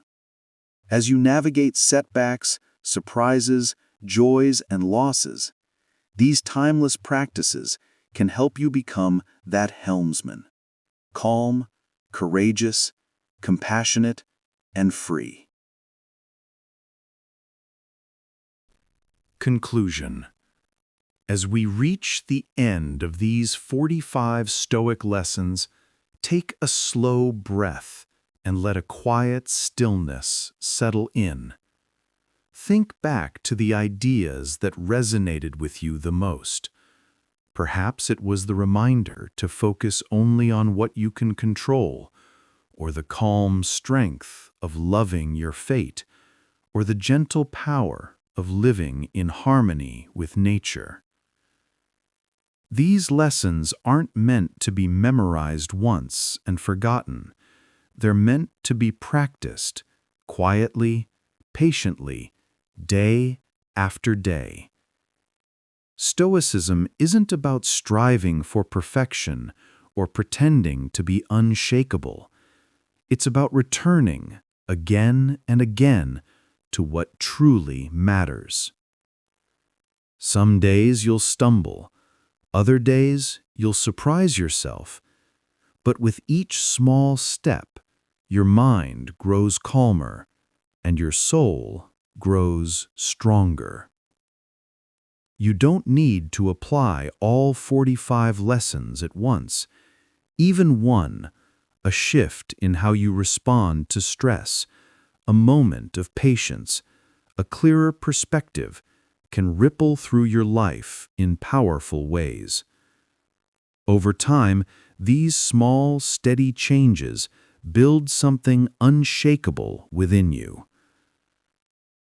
Marcus Aurelius once reminded himself, "You have power over your mind, not outside events. Realize this, and you will find strength." That strength has been there all along. The Stoic path simply helps you uncover it. Thank you for joining this journey. May these 45 Stoic lessons travel with you into your conversations, your quiet moments, and your challenges, calming your mind and strengthening your soul day by day.